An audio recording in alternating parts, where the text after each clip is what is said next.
Chapter 143, 055 Blue Crystal Flower. Let classmate Ren also take a look at classmate Bei's handwriting, part 2, _3 just like that, fearing Bai Lian might crumple up the paper. Clearly he shared the same thoughts as the photographer. Bai Lian. She opened her mouth, wanting to explain. Then she was pushed out of the door by the photographer.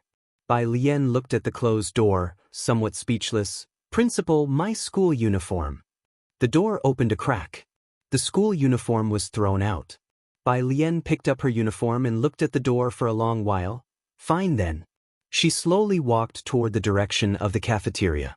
Since the photo shoot was quick, most students hadn't finished eating. As soon as Bai Lian entered the cafeteria, Pu Xiaohan waved at her. Over here. Pu Xiaohan had gotten Bai Lian some food. The group finished their meal and then returned to class. Along the way, they happened to run into a line of students from Class 8. Ren Wanxian and Chen Zhu had just finished eating too, and neither group had a good impression of the other, but at least they maintained superficial peace. Ren Wangshuan's eyes darkly stared at Zhang Xiai's. Zhang Xiai's felt goosebumps all over. Sister Lian, let's go, there's something filthy here. He exaggeratedly spoke and left with the class 15 students. Behind them, Ren Wanxian looked even more upset. She had thought Zhang Xiai's intentionally came to apologize, so why did he just leave? By her side, Chen Zhu also remembered the last incident. What happened with that thing? I don't know. Ren Wanxian was also feeling frustrated. She knew that the photo shoot was scheduled for noon today, but Zhang Xiai's hadn't looked for her, and neither had the principal. I'm going to find the principal. The whole situation from beginning to end was shrouded in strangeness. The Secretary General told her to stay put. The principal and people from Class 15 would surely come to find her. Initially, she was indeed full of confidence and didn't take it to heart, but as time almost ran out, she hadn't seen anyone come to apologize. That's when Ren Wanxian began to panic. She went to look for the principal in his office, but he was not there at that time. Ren Wanxian waited patiently for another 10 minutes before he finally arrived, late as usual. Ren student, seeing Ren Wanxian, the principal was quite surprised, then seemed to understand something. He smiled, yet didn't say it straight out. Please, take a seat. Ren Wanxian sat down. The principal then poured himself a cup of tea and began leisurely. Ren student, what brings you here? Ren Wanxian could tell by the principal's composed manner that things were different than she and the Secretary General had imagined. Principal, Ren Wangshuan's demeanor as always had no issues. She was very polite. Regarding the cultural and tourism promotion, please don't take my grandfather's secretary's words to heart. This was offering a way out. The principal smiled gently, his voice very warm. So you've forgiven Zhang Xiai's? We are all classmates. The principal nodded. That's good. And that was all he said. Ren Wanxian waited for the principal to accept her offer, but after his, that's good, he fell silent. Seeing that Ren Wanxian hadn't left, the principal looked puzzled. Is there something else, Ren student? She bit her lip, looking at the principal. Almost humiliatedly she spoke. I will participate in the promotional video shoot. Promotional video? The principal looked up from his computer, then smiled. That. I forgot to tell you, Bai Lian just finished filming it. Ren Wangshuan's humiliated expression instantly turned to shock. Her heart missed a couple of beats. What? The principal continued calmly waving her over. You didn't know, did you? Student Bai actually knows the Liang style too. I am watching her video right now. Why don't you come and have a look as well, Ren student? Chapter 144, 056 Traditional Calligraphers Association. Have a couple of drinks with Xiaochen. Ren Wanxian endured the fear. She walked over to look at what the principal was viewing. The video happened to show the moment when Bai Lian wrote her characters. As someone who had studied Liang-style calligraphy, Ren Wanxian could tell at a glance that the person writing those lines had executed the brushwork and transitions with extremely meticulous technique and composition. Nearly at first sight, she realized what her mentor Qiu Shuejing often meant by the words sinew and bone. How about it, isn't Bai Lian's writing good? The principal said, crossing his legs, unable to resist starting the conversation. Isn't this what teacher Qiu refers to as being in the zone? Today's calligraphers always learn the methods of ancient writers. Most people guess the state of mind the ancient calligraphers were in by studying authentic works. The principle reflected on the second Bai Lian wrote her characters. He felt that Bai Lian had a moment of enlightenment then, and almost everyone in the audience hadn't even reacted yet. This state is just good luck anyway. Ren Wanxian, looking at the principal, couldn't come up with an answer. She pursed her lips, glanced at the principal, and suddenly took a step back. She couldn't believe that Bai Lian, someone she never took seriously, could surpass her in every way. Even if it were just a training class. Calligraphy had always been her proudest aspect, promoted for so long by the Ren family and Xiangqing No. 1 High School. She wouldn't even regard Qiu Buqing. With his Orchid Pavilion Award nomination, how could she possibly admit that Bai Lian could measure up to her? It's just a momentary state. She took out her cell phone and called the Secretary General. What's wrong? The Secretary General was with Ren Qian. Miss, have you finished shooting? Ren Wanxian heard Ren Qian's voice on the other end.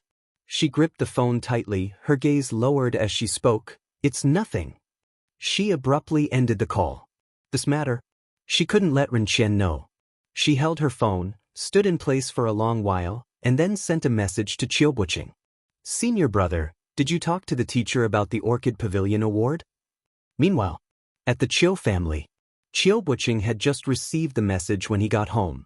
In the living room, Qiu Shuezheng was discussing matters with people from the Cultural and Tourism Bureau. Qiu Buqing didn't interrupt and just stood aside waiting for them to finish. Is it really impossible for Xiangqing to set up a calligraphy association? The Cultural and Tourism Bureau official seemed disheartened as he looked at Qiu Shuezheng. So many remote places can have a calligraphy association, so can't we in Xiangqing? There are countless calligraphers in the country. Apart from the traditional Calligraphers Association, all small locales have their calligraphy associations, except Xiangqing. The Cultural and Tourism Bureau had applied 3 times already and had been unsuccessful.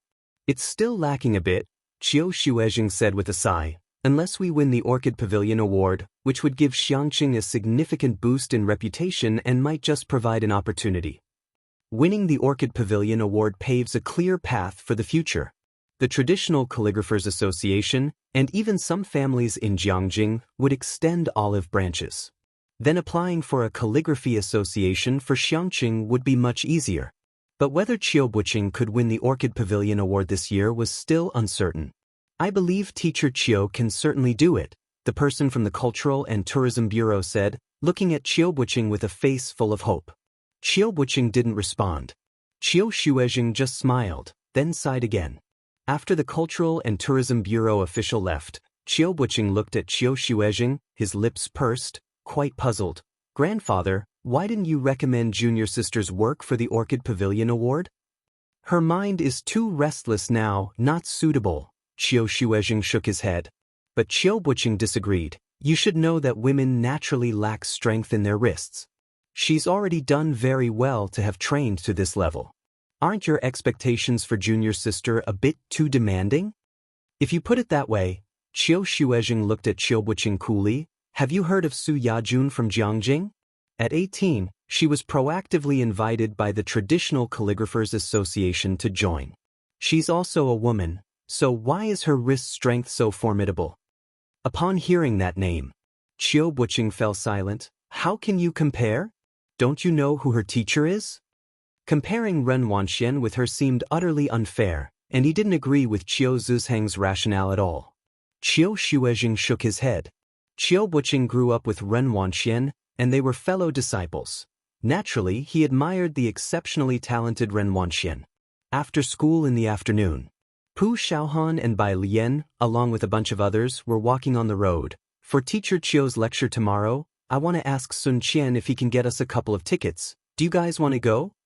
Zhang Xi's nonchalantly spun a basketball. Spare me. Who? Bai Lian took her time putting on her earphones. Pu Xiaohan glanced at Bai Lian. Next to her, Ning Xiao quietly spoke up, Teacher Qiu Shuezheng, a very famous calligrapher from Xiangqing. Chapter 145, 056 Traditional Calligraphers Association. Have a couple of drinks with Xiaochen _2 even Lian Ningxiao, who tends to keep others at arm's length, knew about it. Oh, I'm not going. Ah. Pu Xiaohan, knowing that Bai Lian had only been here for just over a month, explained to her, but that's Teacher Chiu from Beijing, a member of the Beijing Calligraphy Association. This time, I don't know who managed to move this big mountain and actually got him to come back to Xiangqing. Having said this, she looked at Bai Lian. Bai Lian was still indifferent. Pu Xiaohan, who was beside her, even heard Bai Lian whisper a word under her breath. So cool. All right. Pu Xiaohan glanced again at Yang Lin, who was lagging a step behind them. Yang Lin definitely wouldn't go either. Next to number 1 middle school.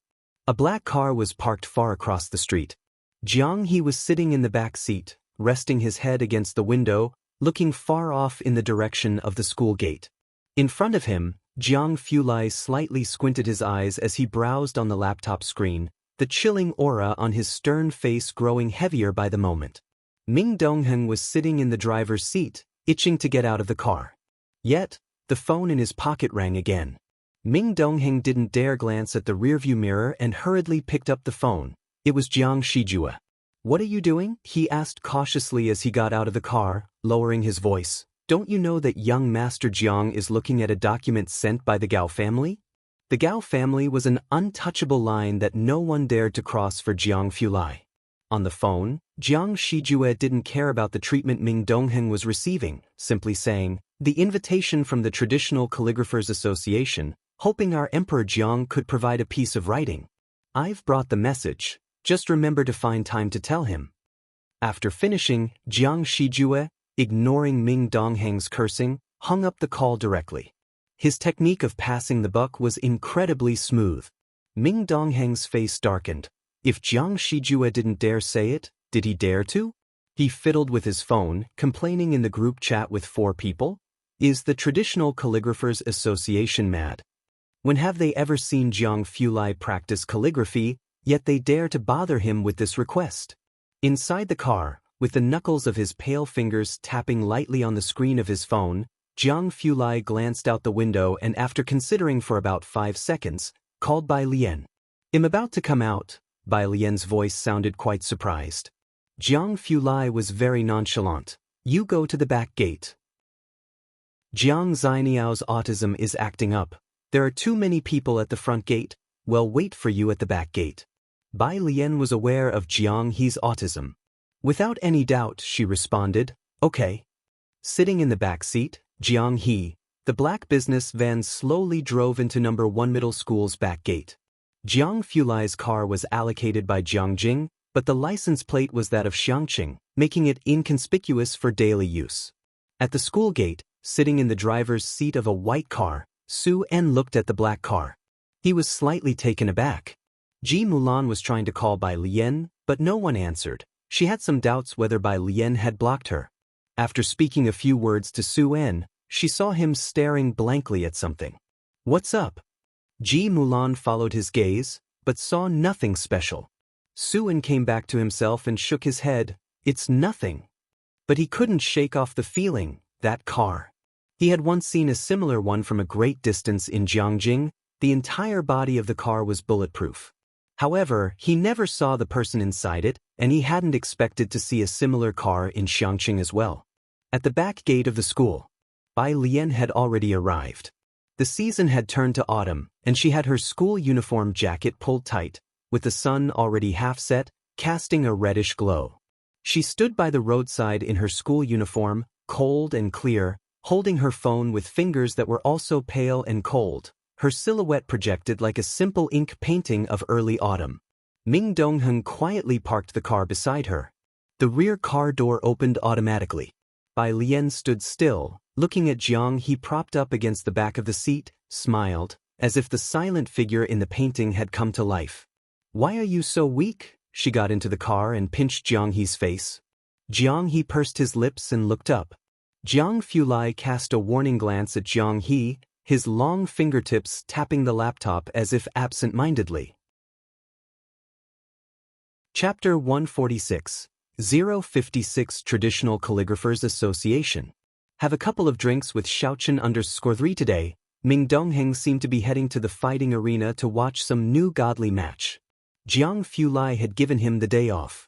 During the day, Jiang Fulai dealt with the affairs of the Jiang family and had to make a trip to the research institute in the evening, while Jiang He was dead set on finding Bai Lian. Ji Heng had also gotten to know Jiang He, and he had no objections to heading back with Bai Lian at this moment. Purist Street intersection. Bai Lian and Jiang He got out of the car. Jiang He turned and was about to walk down the alley when Bai Lian grabbed him by the nape of his neck and pulled him back, raising an eyebrow. "Why didn't you say goodbye to your brother?" Jiang He. "Goodbye." Jiang Fulai's gaze lightly swept over Jiang He before he said to Bai Lian, "If he has any trouble, call me." After all, Jiang He was not a normal child. It wasn't until Jiang Fulai left that Bai Lian led Jiang He into the alley. The long and winding alley was filled with many workers installing street lamps today. Bai Lian was somewhat surprised. However, she didn't pay much attention to it. When they arrived at Ji Heng's courtyard, she found the door half open, and Ji Heng's somewhat hearty laughter could be heard inside. "Xiaochen, you must have dinner here tonight, I'll cook." As soon as Bai Lian opened the courtyard door, she saw Ji Heng sitting at the stone table with a pipe in hand, squinting his eyes, taking a deep drag on the tobacco. "You know, although this tobacco has no brand, it's even stronger than what I used to smoke." A thin wisp of smoke exhaled from his mouth. On the stone table lay a small bag of tobacco casually stuffed into a plastic bag. Xiaochen immediately noticed Bai Lian returning, his face lighting up. "Miss Bai is back." Ji Heng paused, his smoking slowed down a bit. Bai Lian knew Ji Heng had a strong addiction, but she just didn't want him to smoke so uncontrollably. She greeted Xiaochen. "I'm going to tidy up Jiang Xianiao's room." Ji Heng pointed with his pipe to a room next to Bai Lian. "That was Shayan's old room. I tidied it up in the afternoon, you check if there's anything missing." As the two talked, Xiaochen did not dare to chime in. It wasn't until Ji Heng asked him, "Do you have any dietary restrictions for the meal?" Xiaochen hardly dared to trouble Ji Heng to cook for him. He was thinking of bringing that cake maker over. He was pondering the possibility.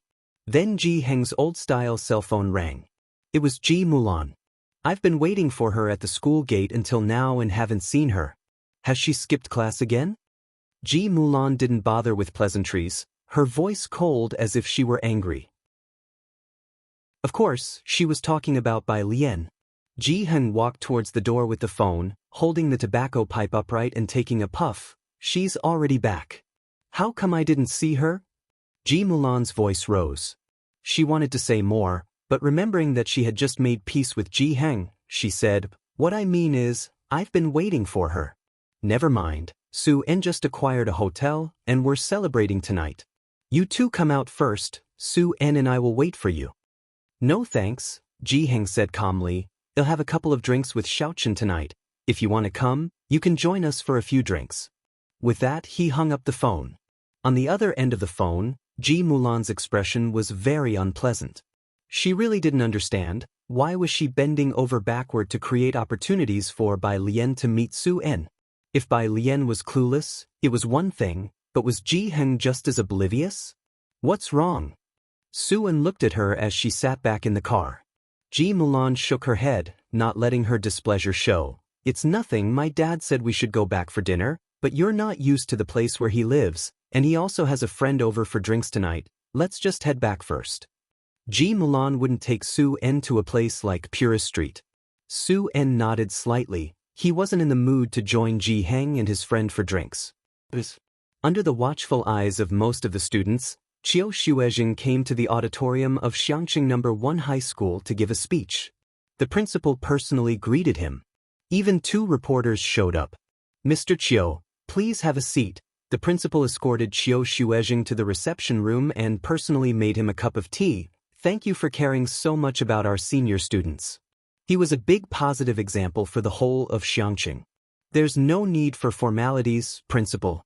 I grew up in Xiangqing," said Qiu Shuezheng, one of the few who had made it out of Xiangqing and achieved a bit of success. Although he returned infrequently, it didn't mean he wasn't concerned about his hometown. "I'm happy to do something for the place where I grew up." The principal naturally knew this as well.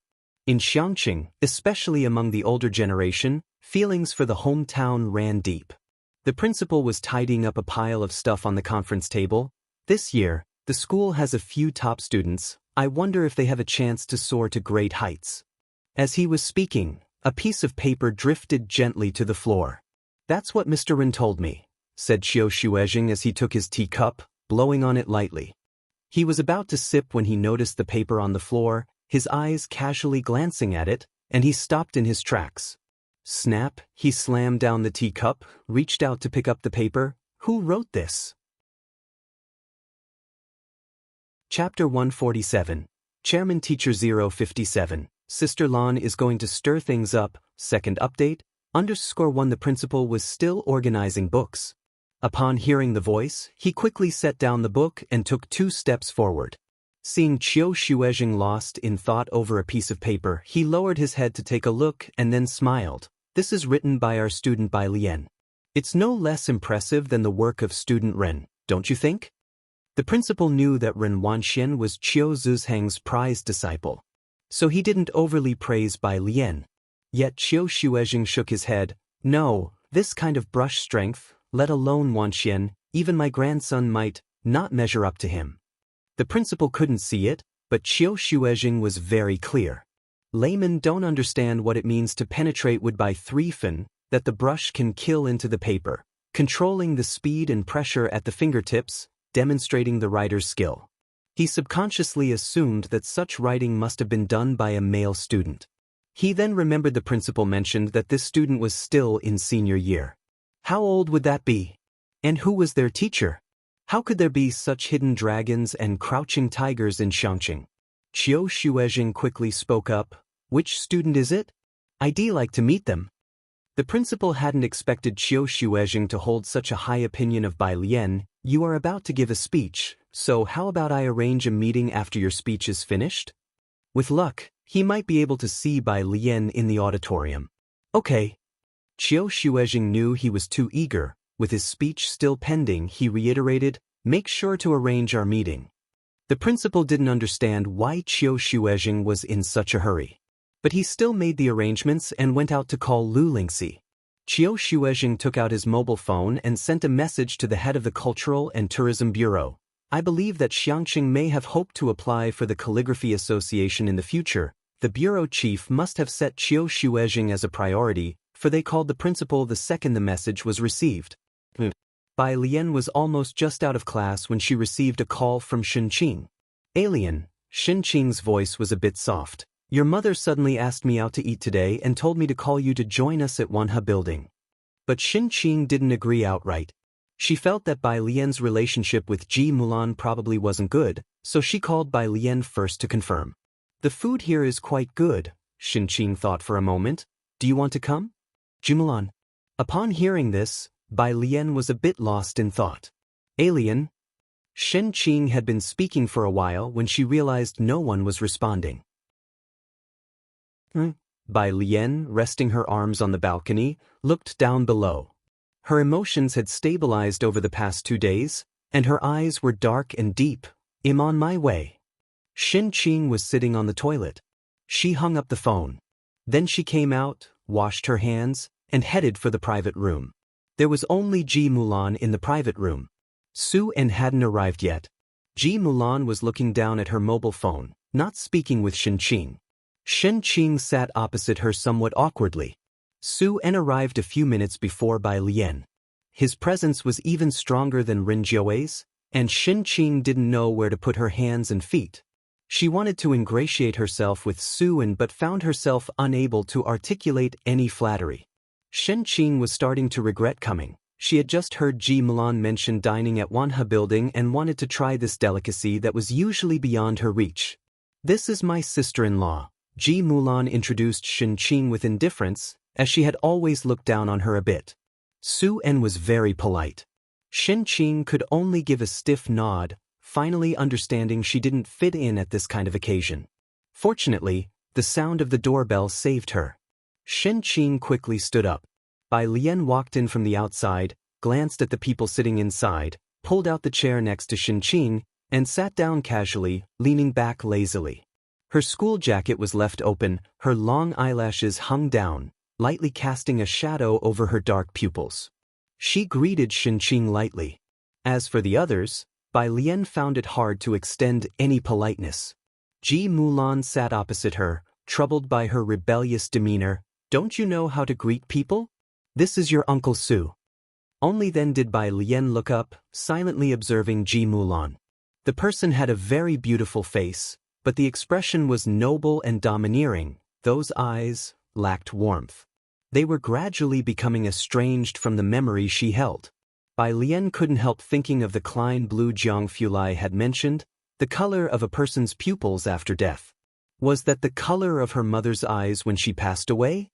Kids are always like this. Su En didn't mind, just smiled at Bai Lian. "Even though you don't want to be registered under the Su family, I still consider myself your Uncle Su."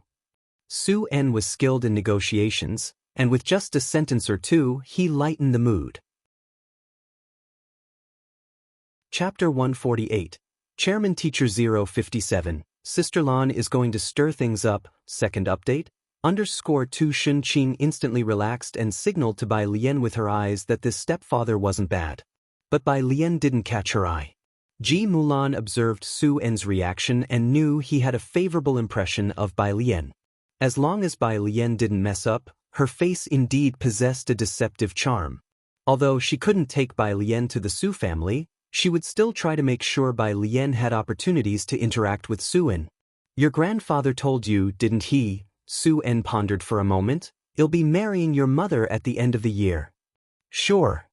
Bai Lian was indifferent to the news. "Congratulations." Ji Mulan's expression softened a lot. Su En was taken aback. He wanted to say more when the cell phone head placed aside rang. He looked at it and immediately answered. "Hello." Su En's voice was serious and respectful. It was obvious the person on the other end wasn't ordinary. "Yes, I'm in Xiangqing, preparing to acquire a project." The person on the other end of the phone said something. Su En exclaimed in surprise and quickly stood up with some excitement. "What? Okay, I understand. I will do it well." He waited for the other party to hang up first, then he disconnected the call. Ji Mulan had never seen Su En speak to anyone with such an attitude, and she couldn't help but look at him with surprise, then hesitated. "Who was that call from?" "The butler Su." Su En tried to contain his joy but couldn't hide it completely as he smiled at Ji Mulan. "He said Miss Su is coming to Xiangqing to pick up something and take it back to Jiangjing. He knew I was in Xiangqing and told me to take good care of her. Mulan, our decision to come to Xiangqing was right." Ji Mulan understood that the butler Su and Miss Su he mentioned were definitely not the people she knew from Su En's family. "Miss Su?" asked Ji Mulan slightly inquisitively. "It's Miss Su Yajun," explained Su En to the few people at the table with a hint of awe and rare envy. She was earmarked by the Traditional Calligraphers Association at the age of 18, and her teacher is the president of the association. Su Yajun's father and he had been classmates. They grew up together, but unfortunately, because of Su Yajun's soaring status, his family held considerable weight in the main house, while he was still at the same place. At this point, Su En sighed, just hoping that his own son would have a slightly easier time applying for the laboratory this year. "You guys don't understand the weight of the Traditional Calligraphers Association in Jiangjing." Su En was about to continue when he looked up and saw Shenqing's confused expression. Not just Shenqing, even Ji Mulan, who had just arrived in Jiangjing, seemed silent. Su En stopped mid-sentence, remembering these few individuals likely had no clue about the situation in Jiangjing, let alone anything about Su Yajun and the Traditional Calligraphers Association. There was no point in explaining the significance of the president of the Calligraphers Association to them. "All right, let's not talk about this." Su En shook his head and smiled. "You just need to know that Miss Su is very important." After finishing, Su En didn't continue eating. He picked up his cell phone, bid farewell to Bai Lian and Shenqing, and hurried back to start an online meeting with his assistant and the chief administrative officer. Ji Mulan also had a lackluster meal. As she was paying the bill and leaving absent-mindedly, she suddenly stopped when she saw Bai Lian waiting obediently for Shenqing. "Wait until I get a firm footing in the Su family. I made it very clear last time, I'm now registered with grandfather, said Bai Lian, slowly zipping up as she bowed her head. Then when she raised her eyes, they were calm. Don't bring this up again. I will never leave with you. Bai Lian wasn't the real original character. She didn't know what Ji Mulan was thinking, but even if Ji Mulan was truly reflecting and making amends, she couldn't replace the original person and forgive the Bai family and Ji Mulan. Because the harm had been done, leaving the original girl to die alone in that lake. Bai Lian could never forgive anyone on her behalf. Ji Mulan stood frozen in place. Bai Lian nodded slightly to Ji Mulan and left with Shen Qing. It was only after they got into the elevator that Shen Qing dared to speak to Bai Lian. You fool, not taking advantage of a good situation. Your future stepfather is from Jiangjing. As Shen Qing spoke, she couldn't help but click her tongue in wonder. Such fortune for Ji Mulan, she thought, not knowing where it came from. Bai Lian's hands were in her pockets, and instead of studying vocabulary like usual, she just lazily walked ahead. Oh, silly child. Shen Qing wanted to ask if she knew what being from Jiangjing meant, but remembering that Bai Lian was even willing to give up the Bai family, she fell silent. Bai Lian had just returned to her class. Pu Xiaohan waved at her from her seat with a smile. Lu's mom said as soon as you're back, go straight to the principal's office. The principal's office again? The principal's office. Mr. Qiu, director. The principal looked at Qiu Shuezhing and the Cultural Bureau director who were sitting idly, and cautiously suggested, Student Bai has gone out. Wouldn't you two prefer to have lunch first? Chapter 149, Chairman Teacher 057, Sister Lan is going to stir things up, second update, _3, no need. Qiu Shuezhing waved his hand. He stared intently at the direction of the office door. By his side, the director had just arrived not long ago and was looking at a large character that principal had just shown them, written by Bai Lian earlier with a wolf hairbrush. The paper had been taken by the photographer for additional shots. The principal only had a photo. I think you're right, the director whispered to Qiu Shuezhing. We really might have a chance. The two were in the midst of their conversation. The door gently creaked, and Qiu Shuezhing and the director immediately looked up to see a slender silhouette. The person bowed his head slightly with long, pale and cold fingers on the door, drifting in lazily as the door pushed open, a cool jade-like brilliance softly filling the space. It was a girl.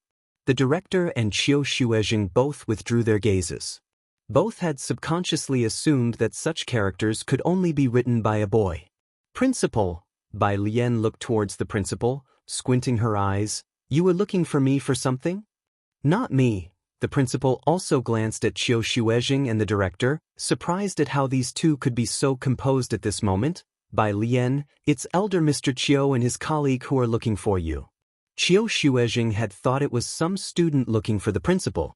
Upon hearing what the principal said, he suddenly stood up, staring intently at Bai Lian. She wrote these characters?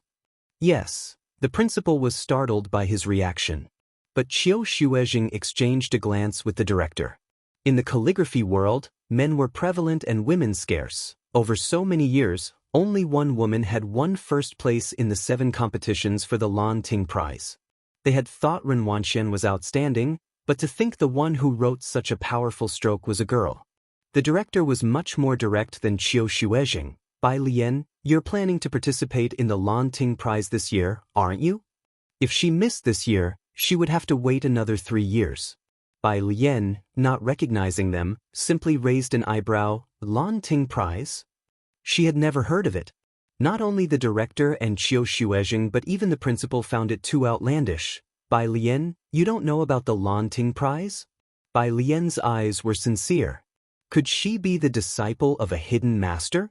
Qiu Shuezhing gave the director a look, which the latter understood and began to explain the Lan Ting Prize to Bai Lian. If you participate, you'll definitely make it to the preliminary selection. Not just the preliminary, you even have the potential to win the 3rd prize, although it may be a bit challenging this year. But the Traditional Calligraphers Association will surely invite you to join, he went on and on. All about the benefits of participating in the Lan Ting Prize. Of course, no matter how much he said, he only dared mention up to the 3rd prize. considering even Qiu Buqing was aiming for that. Oh, Bai Lian responded disinterestedly, her long lashes lowered, her dark eyes appearing lethargic. She spoke with an air of nonchalance. Is there anything else, Principal? Qiu Shuezhing and the director had thought of many possibilities, but the one thing they hadn't considered was that Bai Lian was indifferent to the Lan Ting Prize. After all, no calligrapher was disinterested in the Lan Ting Prize. Even Ren Wanxian had been scheming for a chance to participate. As she started to walk away, the director spoke helplessly. I was also going to say that if you participate in the Lan Ting Prize, you could help us in Xiangqing to apply for a calligraphy association, allowing more children to learn calligraphy. Bai Lian stopped in her tracks and turned around, the gentle sunshine striking her profile. Apply for an association? Yes, winning an award makes it much easier to apply for a calligraphy association. Qiu Shuezhing explained softly. There are many children in Xiangqing who want to learn calligraphy, but we lack teaching resources and facilities. With a calligraphy association, it would be much easier to manage. I see. Bai Lian lightly flicked a lock of hair by her face, her expression mild. Then I'll participate. What? Bai Lian, recalling the mention of the third prize, touched the iridium on her wrist, contemplative. The higher the rank, the better the benefits I can apply for. Chapter 150. People from the Traditional Calligraphers Association are here. Guaranteed second place. Underscone, of course. Qiu Shuezhing came back to his senses. He looked at Bai Lian, seriously explaining, as long as you're shortlisted, people will approach you. If you win third prize, the Traditional Calligraphers Association will definitely invite you to become a member, and then you won't have any trouble applying to local calligraphy associations. The higher the ranking, the better, of course. If you win the first prize, it goes without saying that you might even become a senior member of the Traditional Calligraphers Association. At this point, Qiu Shuezhing did not continue. He realized that Bai Lian was more concerned about Xiangqing, so he continued to talk about these resources. Many children in Xiangqing like to learn calligraphy, but the area is remote and lacks teachers. Very few families like the Ren family hire famous teachers from Beijing, so most people are self-taught without any formal instruction. By the way, Qiu Shuezhing suddenly remembered something. He stared at Bai Lian with sparkling eyes. How old are you this year? 2. Bai Lian, thinking about the Orchid Pavilion Prize, started to reply instinctively, then hesitated. She lowered her eyes and after a long silence, said, 19. 19. The eyes of the head of the Culture and Tourism Bureau shone brightly. This age, she would still be very young the next time she participates in the Orchid Pavilion Prize. After making sure that Bai Lian will participate, Qiu Shuezhing and the other person both sighed in relief. He solemnly cautioned Bai Lian, you should practice your calligraphy more during this time. Your brush strokes are still a bit unsteady. You need to submit your work by next week. The deadline for the Orchid Pavilion Prize was drawing close. After Bai Lian left, the principal turned to the two of them. Mr. Qiu, director, shall we go have dinner first? Sure. The director of the Culture and Tourism Bureau finally showed a smile. As he headed out, he looked in the direction Bai Lian had gone. Being shortlisted is certain, but I wonder if she and young Mr. Qiu can win the third prize this time. 19 is too young an age. I didn't even ask her what her CCPT score was. Qiu Shuezhing walked out, knowing more insider information than the other two, and sighed. And this time, the Orchid Pavilion Prize is like a dragon's den of hidden talent. Just Ye Jinyun and Su Yajun are too eye-catching. But it's not a big problem. She's still young. By the next Orchid Pavilion Prize, she is sure to astonish everyone.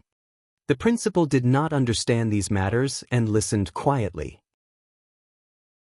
What if Bai Lian writes an even more brilliant piece during this period? If she could win, a 19-year-old third prize winner, then in another 3 years, she goes on to win the first prize. The director thought and couldn't help but chuckle. By then, our Xiangqing will also be seen by them. The Traditional Calligraphers Association will definitely allocate resources to us. These thoughts were overly optimistic. Qiu Shuezhing looked at the director of the Culture and Tourism Bureau wordlessly. Dreaming day by day that Qiu Buqing would win a prize was one thing, but now he even dared to dream of a first prize. Bai Lian returned to class 15. Pu Xiaohan was talking to someone else about Qiu Zuzhang's lecture from that morning. Mr. Qiu really is my idol. The meaning of reading is why, to read for oneself. Zhang Xiais was lying in the back, asleep, while Ning Xiao and Yang Lin were busy solving practice questions. Bai Lian sat back in her place and slowly pulled out her physics practice book from among a pile of books. When Pu Xiaohan saw her return, she abandoned her conversation with the others, turned around, and asked Bai Lian in a low voice, "What did the principal want with you this time? Another promotional video?" "No," Bai Lian said, casually uncapping a pen with one hand and leaning back in her chair. Then she suddenly looked up and smiled at Pu Xiaohan. "Why didn't you get good at calligraphy?" Pu Xiaohan touched her nose and shrugged her shoulders. "Just a little bit I learned from the teacher during big character class in elementary school, then later I learned on my own watching videos online." She sounded somewhat proud by the end of her statement. Everyone studying calligraphy knows that with a teacher's guidance, one can avoid many detours and lay a good foundation more quickly, making writing much easier. Calligraphy is profound and complex, and without a teacher, it's difficult to improve. Yet Xiangqing didn't even have a calligraphy association. Those with any amount of achievement all settled in the Beijing Writers Association.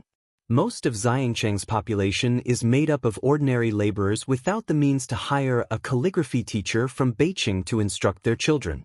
Pu Xiaohan was also like that, mostly self-taught. Opportunities to hear a lecture from Qiu Shuezheng, like today, were almost non-existent. Bai Lian lowered her head, her fingertips pressing down on the practice book, lowered her lashes, casually writing on the physics test paper. Pu Xiaohan wanted to boast to Bai Lian about how she had found many videos to learn on her own. But looking at Bai Lian with her head down, she inexplicably felt a sense of sorrow emanating from her. Pu Xiaohan swallowed the words she was about to say and just watched Bai Lian slowly work on physics problems. Chapter 151. People from the Traditional Calligraphers Association are here. Guaranteed second place. _2 In fact, for these 2 weeks, Bai Lian spent most of her time on biology, occasionally exchanging ideas with Ning Xiao when he encountered a difficult physics problem. It was at this time. The whole class 15 suddenly fell silent. Feeling a chill on her back, Pu Xiaohan's sixth sense made her turn around swiftly, sit up straight, and start working on exam problems from the past decade. Out of the corner of her eye, sure enough, she spotted the elusive Lu Lingxi at the window. Everyone else in the class was seriously doing their homework, except for Zhang Xiais, who was still busy sleeping. Lu Lingxi walked up to him quietly and raised her hand. Zhang Xiais stood up with his ear being pinched and caught sight of Lu Lingxi. "Lu Mom, spare a handsome guy's life. How late did you play games last night?" Lu Lingxi sneered. Zhang Xiais, at 1 o'clock, 2 o'clock, 2:59. Not a minute past 2, this was his final act of defiance. "You think it's fine to sleep during the day and play games at night, huh? How many times have I told you, Zhang Xiais, in today's society without a diploma you'll face setbacks in everything." Lu Lingxi let go of his ear, pleading earnestly, and then pointed to the back of the room. "Go stand at the back." Zhang Xiais reluctantly took his book and went to the back. After Lu Lingxi finished speaking, she looked down as Bai Lian finished a question, and then gently said to Bai Lian, "Bai Lian, come out for a moment." Zhang Xiais was amazed at her quick change of demeanor. "The principal said he wants to give your contact information to Mr. Qiu." Lu Lingxi was telling her this. "I can give him your number, is that okay with you?" That was fine. Bai Lian nodded. Saturday. Director Chen came to look for Ming Dongheng. Jiang Fulai and Jiang He were not around, so he was much more relaxed in his seating. There's another match for Mr. by next Tuesday. If he wins, his score will reach 3rd place. Tickets. Ming Dongheng poured himself a cup of tea. His words were succinct and cool. "They're already prepared." Director Chen took out freshly printed tickets and handed them to Ming Dongheng. He had been in high spirits these past 2 days, having managed 2 issues in Xiangqing with perfection after Bai Lian's advice, earning high praise from Elder Chen. The 2 of them were still talking. Outside, a servant brought in a woman, Young Master Ming, someone from the Traditional Calligraphers Association is here. Ming Donghen glanced slightly and grunted an acknowledgement. Being a naturally cool person, his presence became even more intimidating after following Jiang Fulai. Director Chen didn't know who this Miss Su was and looked curiously towards the door. A tall woman in a plain white dress walked in. Despite Xiang Cheng's weather not being too hot, she didn't even wear a coat. Upon entering, she slightly lowered her head, not daring to casually look around. Young Master Ming, she stood to the side, noticing there were only 2 people sitting on the sofa. She paused slightly. Director Chen? Director Chen clearly recognized the woman in front of him. He poured himself a glass of water too. Su, what brings you here? The teacher sent me to fetch something. Su Yajun stood to the side, her reply very cautious. Ming Dongheng knew she would come. He glanced at Su Yajun and, not recognizing her, spoke indifferently, "Sit for a while, I'll go upstairs to get it." Su Yajun quickly nodded. Only after Ming Dongheng left did she feel a bit more at ease and took a seat to the side. Oh, by the way, the president of the Traditional Calligraphers Association was adept in both calligraphy and painting, known for writing in the Liang style, and often joined Elder Chen for tea. Director Chen was very familiar with her. Is President Shui in good health lately? A servant came over to pour a cup of tea for Su Yajun. Su Yajun took it with thanks, and then slowly said, "The teacher is well. A few days ago, he went to enjoy tea and admire calligraphy with Elder Chen." Director Chen smiled upon mentioning Elder Chen. He looked at Su Yajun, his expression growing much lighter. Ming Dongheng came down with a rectangular wooden box from upstairs and handed it to Su Yajun. "Hold on to this, give it to President Shui and don't open it." He was used to being cold. Su Yajun quickly stood up and received it with both hands formally. Oh, Director Chen suddenly realized upon seeing the wooden box, recalling how President Shui used to bother Jiang Fulai frequently and had been driven out many times by Ming Dongheng. "This is for the exhibition, right?" He was still speaking. His phone in his pocket buzzed. Seeing the name displayed, Director Chen's eyes lit up. He stood up briskly. "Hello, Uncle G, fishing? Great, I love fishing the most, wait for me." He couldn't bother with the people in the hall any longer and rushed to Ming Dongheng. "Mr. Ming, I need to go fishing with Uncle G, keep the tickets safe." Chapter 152. People from the Traditional Calligraphers Association are here. Guaranteed second place. _3 After saying that, Chief Chen walked out. Ming Dongheng still heard Chief Chen talking to his subordinate. "Go prepare fishing gear for me." Ming Dongheng, "G, uncle? Who the hell is this Uncle G that Chen Yongkuan is calling for?" Ming Dongheng's expression became increasingly cold as he gazed at Chief Chen's retreating figure. His hand brushed something. Su Yajun, still standing to the side, was also very surprised inside. She had searched all over Jiangjing and hadn't heard of anyone with the surname Ji who could elicit such a strong reaction from Chief Chen. "Who is this, Uncle Ji?" Ming Dongheng glanced at Su Yajun and asked coldly, "Does Miss Su have any further business?" He politely addressed her as Miss Su. However, Su Yajun didn't dare respond and quickly stood up straight, glancing subconsciously upstairs before saying, "I won't bother Mr. Ming any longer." Once out of the iron gate, Su Yajun's complexion lightened significantly. A white car was waiting on the next street. Ji Mulan sat in the front passenger seat, looking ahead until she saw a white figure, and Su En, who was in the driver's seat, hurriedly got out of the car. Since Su En had gotten out of the car, Ji Mulan naturally didn't dare to remain seated in pretense. She followed suit and got out too. "Miss Su," Su En greeted Su Yajun with a smile. He was an acquaintance of Su Yajun's father. She nodded at him with a light smile. "Uncle Su, he'll be staying for 2 days. I appreciate your help this time." Su En knew that Su Yajun was calling him Uncle Su in honor of his father, and even though Su Yajun was polite, Su En didn't dare to truly consider himself her uncle. "This is my future wife, Ji Mulan." He then introduced to Su Yajun. Su Yajun wasn't interested in who Su En's wife was, but upon hearing she had the surname Ji, she turned to look at Ji Mulan. She instinctively remembered that phrase, Uncle Ji, Chief Chen had just mentioned. Are you from Jiangjing originally? Su Yajun asked Ji Mulan, her demeanor somewhat strict. Su-an was surprised by Su Yajun's attitude, then laughed. She's not from Jiangjing, she's from Shangqing. She came over for a project and took the opportunity to see her father. Ji Mulan, listening to Su-en's words, wore a smile that was impeccable. But her heart was extremely uneasy. She had already tried so hard to escape Xiangqing, but everywhere she went, she couldn't shed the shadow of Xiangqing. Sure enough, when Su-en mentioned Xiangqing, Miss Su's smile faded a lot. Su Yajun no longer pried into the matter and got into the car. In the car, Su-en checked the rearview mirror, noticing Su Yajun still holding the wooden box in a hug, not placing it on the seat. The box's length suggested a scroll. Whose calligraphy is this? Su-en had done his homework over the past couple of days, determined to keep the conversation going with Su Yajun. Upon hearing this, Su Yajun was startled, then shook her head. I got it from Mr. Ming. As for whose it is, it's better for you not to know. Su-en was startled. As soon as Su Yajun mentioned Mr. Ming, he knew which Ming it was.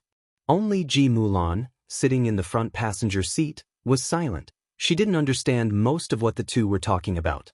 The Lanting Award is about to begin.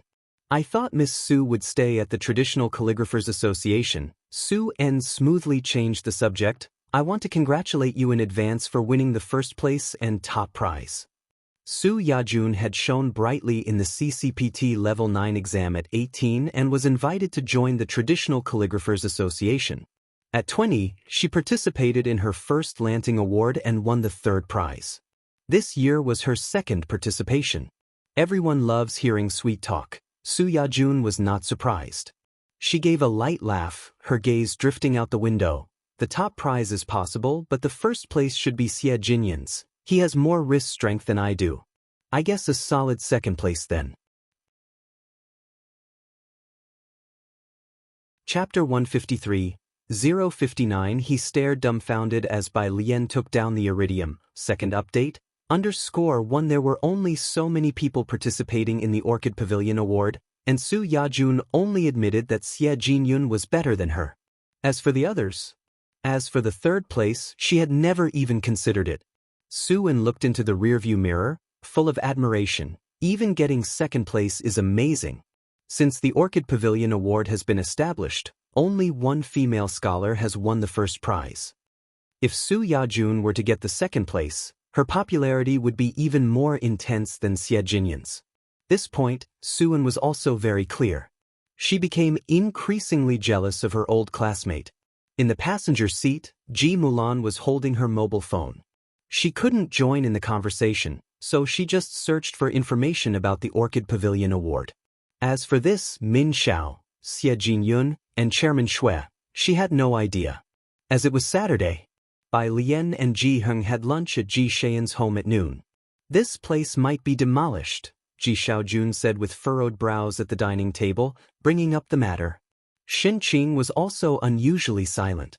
Bai Lian sat quietly to the side, eating her meal leisurely, listening to their conversation. Ji Heng bowed his head to pick up the tobacco pipe, lit it, took a puff before speaking. The government hasn't issued a notice, so it might not necessarily be demolished.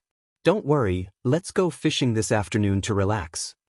That's right, Xin Qing suddenly laughed and served Bai Lian a helping of vegetables with chopsticks. Places like ours, which developer would take a fancy to us, eat, everyone eat. Ji Xiaojun relaxed his frown slightly and picked up his chopsticks again. Where shall we go fishing?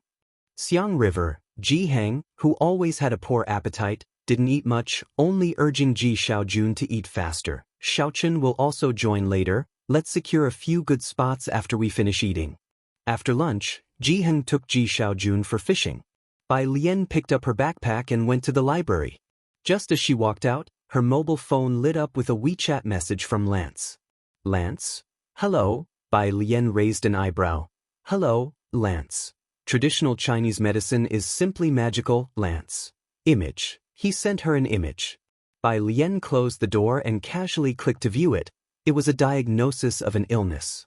Bai Lian, and yen, asterisk, and percent hashtag at percent, After replying, she didn't care whether the person on the other side could understand her or not. She walked slowly out, just flipping to a vocabulary app when a new message popped up at the top of her mobile phone. Mom, where are you? Have lunch with us at noon. Your Uncle Sue has an important guest. She thought she was building social connections for Bai Lian, giving her a leg up. Bai Lian paused slightly. This was the first message from the other party, and only then did she realize that the original host still had her on WeChat. She clicked through to the message and saw a very long page of conversation with Ji Mulan, almost all messages from the original host. From 2 years ago. Mom, where are you? Dad brought that pair of siblings home. Mom, why aren't you coming back? I won't be willful anymore, I'll study well. The original host seemed to treat Ji Mulan as a recorder, noting down everything. The last message was from 3 months ago. Dad took away the letter of introduction you gave me to become an apprentice. Ji Mulan hadn't replied to any of them. She stubbornly believed that she was doing what was best for her daughter, unable to accept her daughter's mediocrity, and after encountering a marriage crisis, she left the original host alone. Today was the first time Ji Mulan sent a message. Bai Lian stopped, took a deep breath, and almost with a cold expression deleted Ji Mulan from her WeChat friends list. Then she tilted her head slightly back, hand resting on her heart, as if she could feel the despair left by the original host in this world. Outside the community gate, a black car was quietly parked opposite, with the car door open. Jiang He was squatting at the front of the car, hands covering his ears, staring intently in the direction of the community entrance. By his side, Jiang Fulai stood in a black shirt, coldly standing there. Apparently too angry to care, he had unbuttoned the top button of his collar, and his solitary, cold gaze rolled over Jiang He like a chilling moon, aloof and proud, without a trace of emotion. His figure was tall and slender, his profile as if exquisitely sketched to perfection, yet passing pedestrians didn't dare to approach them. Bai Lian stood at the community entrance for a while. Her mood gradually calmed down. Today, she was dressed in a grayish-blue long dress, with a white long coat on top. The coat didn't have any buttons, just casually left open, with clusters of dark green vines embroidered on the cuffs and the front of the coat. They curled upwards and swayed gently with the wind, seeming as though they would burst forth from the fabric, reflecting against the various colors of poppies around the hem of her dress. What's wrong with him now? Bai Lian stood beside Jiang He, bending down to look at him closely for a moment before putting away her phone, lazily tilting her head to ask Jiang Fulai. Chapter 154, 059. He stared dumbfounded as Bai Lian took down the iridium. Second update, _2 Jiang Fulai glanced at Jiang He. Qi Lu made dishes for lunch that he doesn't like. Jiang He is particularly picky about food, unlike normal people.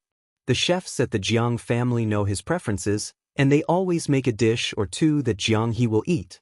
But Qi Yundai was unaware, and after realizing Jiang He wouldn't eat anything, he cautiously added that picky children don't grow tall, which caused Jiang He to sulk by himself until now. Jiang Fulai had held back the whole way, not scolding him. He merely listed the dishes that Jiang He would not eat for Qi Yundai. Bai Lian nodded. She had gone back and checked last time. Children with autism have peculiar personalities, and almost all the dishes Jiang He refused to eat were of the same type, which might have caused him some trauma. So even Jiang Fulai held back and refrained from scolding him. When the three of them arrived at the library, Ming Dongheng just happened to bring Jiang He's meal over. He stood silently behind Jiang Fulai, reporting to him, "I've already given the stuff to the people from the Traditional Calligraphers Association." Ming Dongheng was not familiar with the Traditional Calligraphers Association and did not know Su Yajun, so he simply referred to the others as people from the Traditional Calligraphers Association. Because Jiang He needed to eat, Bai Lian and the others stayed in the coffee shop on the ground floor of the library. Jiang Fulai sat in the chair of the coffee shop, casually draping an arm over the back of the chair, his brows conveying a clear sense of aloofness, responding with only a "hm." Bai Lian crossed her legs, leisurely taking out biology questions and working on them. "Right?" Ming Dongheng began, seeing that Jiang Fulai seemed in a good mood. The The Traditional Calligraphers Association was asking if you might consider being a judge again. Before he could finish, Jiang Fulai looked at Ming Dongheng indifferently, with a look that said, "Are you kidding me?" Ming Dongheng, the one joking wasn't him, but Chairman Shui. Waiting until Jiang Fulai withdrew his gaze and no longer looked at him, speaking to Bai Lian beside him, Ming Dongheng finally breathed a sigh of relief. He took out his phone and tagged Jiang Shijue in the group chat. Ming Dongheng, at Jiang Shijue the works have been given, Jiang Shao refused everything else. This time, Jiang Shijue replied very quickly. Jiang Shijue? Jiang Shijue, you're still alive? Jiang Shijue was very direct. I don't believe it, Su Nanjing. Press 1 to prove you're not a robot, Ming Dongheng. Heh. Ming Dongheng, you guys don't understand? He put away his phone, cautiously glanced at Bai Lian, and then puffed out his chest. Bai Lian spent the afternoon studying in the library. At 4 o'clock, she received a call from Qiu Xuejing, who asked how her practice was going. When he learned that Bai Lian had been at the library doing homework all day, Qiu Xuejing was noticeably silent. You haven't practiced your calligraphy at all today? Yeah, in the science and engineering section on the second floor, apart from Bai Lian and Ning Xiao, there was no one else. Bai Lian held the phone in one hand while methodically drawing with the other. Come over to my place, let me see your normal standard, Qiu Xuejing suggested diplomatically. Your principal said you were in good shape last time. Calligraphy requires serious practice. Practice makes perfect. He pondered for a moment. Then recalling Bai Lian's indifferent demeanor from last time, he couldn't help but feel she was somewhat unreliable. I have an old wolf hair brush here and I also have xian paper. It would be perfect for you to take back and practice with. Qiu Xuejing composed himself. You should come over and try it. Calligraphy is also very strict about the tools used. For an old calligrapher, wolf hair brushes used for decades are desirable, their tips soft yet resilient, and the brush as a whole strong in waste power. The older the xian paper, the better. This is also one of the reasons calligraphy is an expensive hobby. After a moment's thought, Bai Lian agreed, okay. Meanwhile, Jiang Fulai, overhearing her conversation with someone, held a black pen between his index and middle fingers, the tip resting on snow-white paper. He looked at his wristwatch on his left hand. Are you leaving? Yes, Bai Lian replied languidly as she methodically packed her books. I'm going to a teacher's house. Jiang Fulai nodded his head. He glanced at Ning Xiao sitting opposite him, tapping his fingertips on the table leisurely. Then, he carelessly slid the paper across to her. Ning Xiao tentatively collected the draft paper. I understand it now. Beside him, Pu Xiaohan did not dare to look up. It wasn't until Jiang Fulai and Bai Lian had left that Pu Xiaohan lifted her head. She looked at Ning Xiao in awe. How did you dare to ask him about the question? Ning Xiao fell silent for a moment. Actually, it wasn't bad. Compared to Tang Ming, he was normal. Pu Xiaohan glanced at the paper in Ning Xiao's hands, unable to understand anything written on it. The Qiu family. Qiu Xuejing put aside his work, waiting in the hall for Bai Lian to arrive. Qiu Buqing returned from outside, Grandpa. Chapter 155, 059. He stared dumbfounded as Bai Lian took down the iridium. Second update, _3. He looked at Qiu Xuejing, wanting to say something, but remembering Grandpa's attitude last time, he didn't dare to speak. Qiu Xuejing lowered his head, slowly took a sip of tea, his gaze still fixed on the doorway. Don't go out these next few days, practice your large characters more, polish your temperament. Qiu Buqing went to meet the Ren family. Ren Qian wanted him to make contact with Qiu Xuejing on his behalf. But when the words reached his mouth, he didn't dare to say them. About to go upstairs to practice calligraphy, the gatekeeper brought someone in.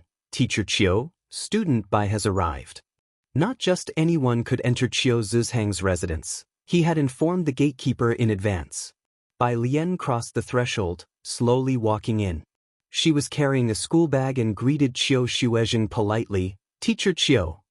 Her brows and eyes relaxed and casual. Qiu Buqing did not recognize Bai Lian. His eyes flicked over her before he intended to go upstairs. You're still in the library? After a long silence, Qiu Shuezheng spoke seriously. You may not necessarily win third prize this time. There are many participants in the Orchid Pavilion Award. Qiu Buqing, who was about to go upstairs, paused in his steps. He turned around abruptly, looking at Qiu Shuezheng. Grandpa, you recommended her for the Orchid Pavilion Award? Qiu Shuezheng frowned slightly. That's right, her calligraphy is very unique, and her artistic conception is much stronger than yours. Qiu Buqing's gaze shifted to Bai Lian. He rested his hands on the stair railing and looked at Bai Lian with an inquisitive and competitive air. What did you score at level 9? Hearing his question, Qiu Shuezheng also looked at Bai Lian. Bai Lian's cold white face showed little expression, only raising her eyebrows slightly as she slowly inquired, What level 9? Qiu Buqing's face became colder, his eyes growing colder as he watched Bai Lian, the inquisitive look fading away. Calligraphy and painting ranks? You haven't taken this test? Bai Lian was not even clear on what CCPT was, merely frowning. Do I need a certificate for that? What does a certificate prove? It seems you haven't even taken level 9. Qiu Buqing withdrew his gaze, a hint of mockery at the corner of his mouth. He looked towards Qiu Shuezheng. Grandpa, who exactly is she? Why would you prefer to recommend someone who hasn't even passed level 9 over recommending my junior sister? Qiu Buqing. Qiu Shuezheng slammed down his teacup with a snap and scolded. Mind your language, once you've seen Student Bei's work, you'll understand. Qiu Buqing was very dissatisfied that Qiu Shuezheng hadn't recommended Ren Wanxian. Let's wait until she has passed level 9. Qiu Buqing turned around and went back upstairs. Behind him, Qiu Shuezheng shook his head. Unlike Qiu Buqing, he knew that Bai Lian was unaware of even the Orchid Pavilion Award, not to mention CCPT. It was beyond his expectations yet rational, which made him all the more curious about who Bai Lian's teacher was, which hermit it could be. He's taking up for his junior sister, don't take it to heart. Qiu Shuezheng apologized to Bai Lian. I indeed haven't taken it. Bai Lian shook her head, then immediately brought up another matter. Do all these now require a certificate? She seemed to learn a new term. Examinations for certificates. Without a certificate, one would not be recognized. Let's go try out the brush. Qiu Shuezheng led her upstairs, explaining as they walked, not just calligraphy, even traditional Chinese doctors need a certificate to practice. Practicing without one is against the law. Without permission from law, it's forbidden. Even traditional Chinese doctors need certificates? Bai Lian followed, murmuring in amazement. So the wandering herbal doctors no longer exist? There used to be some in Xiangqing. Qiu Shuezheng was surprised by the archaic term Bai Lian used and after a moment's pause, said, Later, due to the need for medical practice certificates, these people disappeared. Bai Lian fell silent for a bit. She was now starting to understand why Lu Lingxi was always managing Zhang Xiai's. Qiu Shuezheng opened the door to his study, solemnly took out a pen box from the drawer, opened it to reveal a dark brown weasel hair brush. Try this brush today, see if it feels right for you. He also took out some plain white paper. Letting Bai Lian test the brush first. Bai Lian uttered an no longer thinking about the certificate issue, placed her school bag aside, and then approached the desk, noticing at first glance the weasel hair brush Qiu Shuezheng had brought out. With her eye for quality, she could naturally tell that this brush was very precious. Qiu Zuzheng's desk was large, and he was stooping over to grind ink. He smiled at Bai Lian. Go ahead and try. Bai Lian nodded slightly, took the weasel hair brush in her right hand and lightly held up her somewhat wide sleeve with her left. She dipped the brush in the ink, bent over, and wrote a large Xiang character. This was the first time Qiu Shuezheng saw Bai Lian write in large characters. The strokes were fluid, the brush tip penetrated deep into the character. Today's character was even better than last time's. This indicated that her performance last time was not a fluke, but her normal level. There it is. Qiu Shuezheng stopped, looking at Bai Lian with a sharp gaze. Although this time many master students have joined, I believe you will definitely get third prize. Third prize? Bai Lian tilted her head slightly, pondering for a moment. Please wait. What? Qiu Shuezheng didn't understand. Bai Lian carefully placed the weasel hair brush down, lifted her right sleeve, revealing a brilliant ribbon inside and a silvery white small ball tied around her wrist. Qiu Shuezheng watched, dumbfounded, as Bai Lian effortlessly removed the metallic white sphere from her wrist. Chapter 156. Mr. Cho, who doubts life, goes crazy criticizing Lian. _1 People who never pick up a brush to write large characters will never know just how difficult it is to keep their wrists steady when lifting the hand to write. Wrist strength is the most basic of fundamentals. Men and women are naturally different, so when Qiu Shuezheng first saw Bai Lian's calligraphy, he thought it was the work of a male. It was evident from her solid brushwork. But now, as Qiu Shuezheng watched Bai Lian remove the chunk of metal the size of an egg and calmly place it aside, he felt an urge to swear for the first time despite his usual composure in practicing calligraphy. He wasn't Chenju, he didn't deal with iridium or even recognize it. Looking at the silvery white metal, he could only think of iron and alloys. Judging by its size, it seemed to weigh more than half a gene, which was already enough to make him question his life's choices. This isn't your hand, Qiu Shuezheng began to speak, unable to restrain himself. You've been carrying half a gene of iron in your hand. As he spoke, he reached out to pick up the iridium Bai Lian had set aside, wanting to weigh it himself. As soon as he got a hold of it, Qiu Zuzheng's half-spoken sentence stopped abruptly. Classmate Bai, how heavy is this? Qiu Shuezheng couldn't tell and simply turned his head to ask. His face was almost expressionless as he asked. Bai Lian placed the iridium down, lifted her brush again, and upon hearing the question, she tilted her head slightly and casually replied, just 2 gene. Just 2 gene? Qiu Shuezheng couldn't believe it. Do you know what you're saying? Yeah. Bai Lian dipped her brush in ink and seeing Qiu Zuzheng's hesitant expression, she raised an eyebrow. Is there a problem? Qiu Shuezheng looked at Bai Lian's serene and slightly calm face. How could she be so calm saying that?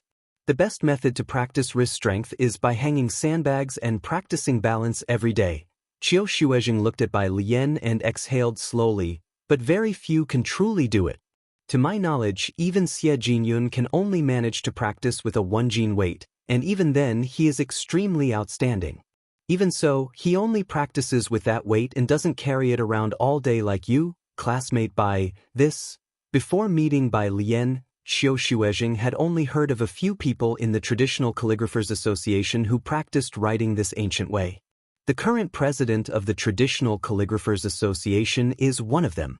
Anyone who practices writing with weights in the calligraphy world leaves a brilliant mark, but only those few masters practice this way. Yet Qiu Shuezheng never expected to encounter someone in Xiangqing who practiced writing with hanging weights. And it was 2 gene. He looked at Bai Lian, eagerness and anticipation apparent in his eyes. This time, at the Orchid Pavilion Awards, Xiangqing might indeed secure a place. I see. Listening to Qiu Zuzheng's explanation, Bai Lian just smiled faintly. 2 gene? Bai Lian didn't understand Qiu Zuzheng's shock. This was how everyone used to practice writing, and the martial artists carried sandbags heavier than hers, with 2 gene being just the starting weight she practiced with. It was very normal for martial artists to endure hardship. She had just become accustomed to this body, so she had used only 2 gene. In the past, her teacher, wanting to temper her character, had her wear a 1-gene weight from the age of 6, moving to 2 gene when she was 7. As time went on, the weight she bore on one hand increased exponentially. So, the current 2 gene were just the beginning, and she was far from reaching her peak. In her view, it wasn't that heavy at all. As Bai Lian thought this, she began to write another xiang character. Without the restraint of the iridium, her strokes were swift, almost effortless. A xiang character as if a crane danced into the sky appeared before their eyes. She loved the subtlety of concealing the sharpness within the strokes, creating a thunderous yet unmanifested power with just a single character. Qiu Shuezheng hurriedly reached out and picked up the paper. He then carefully blew the ink dry. Teacher Qiu, Bai Lian placed her brush into the washing pool, cleaned it, and set it aside. Then she picked up the iridium, lowered her gaze and methodically strapped it onto herself. Do you think this could win 2nd place if I submit it? She was not quite sure about the current level of calligraphy research or if her wrist strength had returned to its peak. Never mind second place. Qiu Shuezheng placed the paper properly, his eyes flashing as he looked at Bai Lian. I think you might even win first place this time. I'm a bit eager to see the selection at the Orchid Pavilion Awards. The Calligraphy Circle places great importance on the triennial Orchid Pavilion Awards, having already predicted the winners of the first place early on, especially the competition between Xie Jinyun and Su Yajun. But Qiu Shuezheng felt that this time, Bai Lian might just be the dark horse to shine at the Orchid Pavilion Awards. Chapter 157. Mr. Cho, who doubts life, goes crazy criticizing Lian. _2 Qiu Shuezheng brought out a pile of rice paper and also packed his precious wolf hair brush that he had cherished for many years, pushing them into Bai Lian's arms. Teacher Qiu, my calligraphy. Bai Lian, hugging a pile of paper, was also handed the wolf hair brush. She wanted to tell Qiu Shuezheng that she could do without this kind of brush. But Qiu Shuezheng simply wouldn't listen to her. You go home first, practice well, bring out your top-notch state, it'll take care of your leave from school. Alright, I also want to admire your calligraphy, so I won't walk you downstairs. He ushered Bai Lian out, and to prevent her from returning the rice paper and the wolf hair brush, Qiu Shuezheng even locked the door behind her. Holding her backpack and the papers and brush, Bai Lian stood outside the door, staring at it for a long time before she finally started walking downstairs. Downstairs. Qiu Buqing was sitting on the sofa, quietly talking on the phone with someone, his gaze briefly landing on Bai Lian as she descended from upstairs before quickly shifting away. He had no fondness for someone who sought fame by unworthy means. After Bai Lian had left, he hung up the phone and went upstairs to find Qiu Shuezheng. Grandfather, you must give me a reason. He stood outside the study without entering. A person who hasn't even passed level 9, don't you think it's a joke? Qiu Shuezheng stood by the door, looking at Qiu Buqing. Don't judge people by their credentials, you should first take a look at her calligraphy. But we do examine all sorts of certifications. Qiu Buqing interrupted Qiu Shuezheng. Didn't you initially take her as your closed-door disciple because you saw that your junior sister got her level 6 certification at the age of 9? If she could, why can't Wan Xian? This was something Qiu Shuezheng couldn't refute. Because it was a fact. It was now an era that looked at credentials. Wherever you went, they would list what certifications you had received, how many points you scored. Having certifications meant you could go anywhere in the world.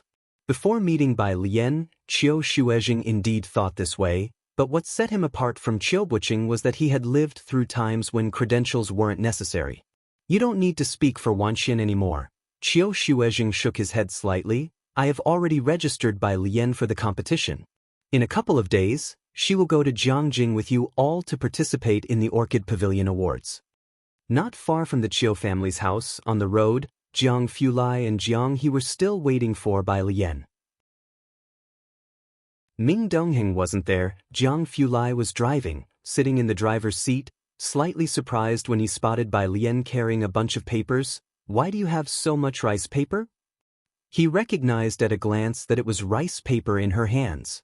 It's for practice, given by Teacher Qiu, Bai Lian said, sitting next to Jiang He, placing the brush case in her backpack, holding the excess of rice papers in her arms. With one hand holding the papers and the other resting lightly on the car window, revealing a faint hint of red, she appeared nonchalant with a strangely enchanting sense of mystery. Practice. Jiang Fulai started the car as soon as he saw her settled. Bai Lian didn't hide anything, resting her chin on the rice papers, practicing large script for the Orchid Pavilion Awards.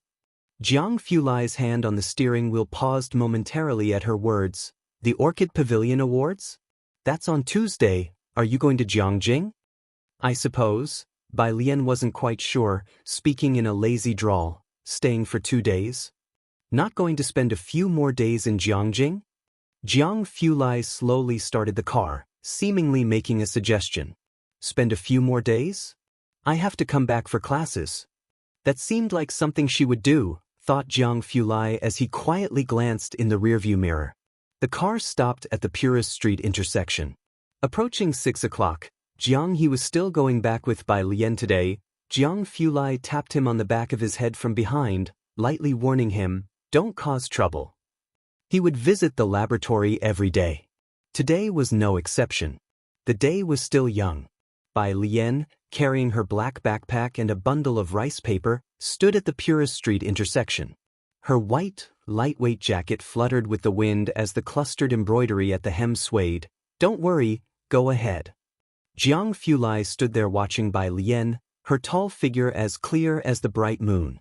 Those around who wanted to talk to Bai Lian hesitated to approach. Especially Mao Kuan, squatting nearby, who initially wanted to talk to Bai Lian, but upon seeing Jiang Fulai, he squatted down again, holding back. "Go on," Bai Lian chuckled, "I'll watch you leave." Jiang Fulai grunted in acknowledgement and walked back to the driver's seat.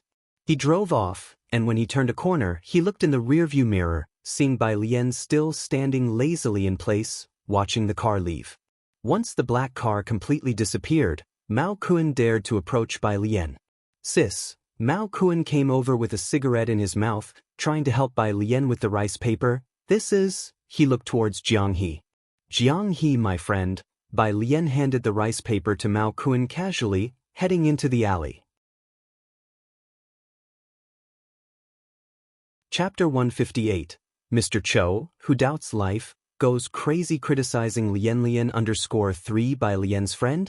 Mao Kuan straightened up with respect as he looked at the expressionless cool kid holding a ball-like Rubik's Cube. "So, it's Xiaoga, hello, my name is Xiao Mao."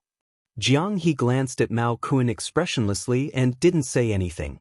Mao Kuan had now become well adapted to carrying the 8 gene of iridium, lifting it as if it were weightless.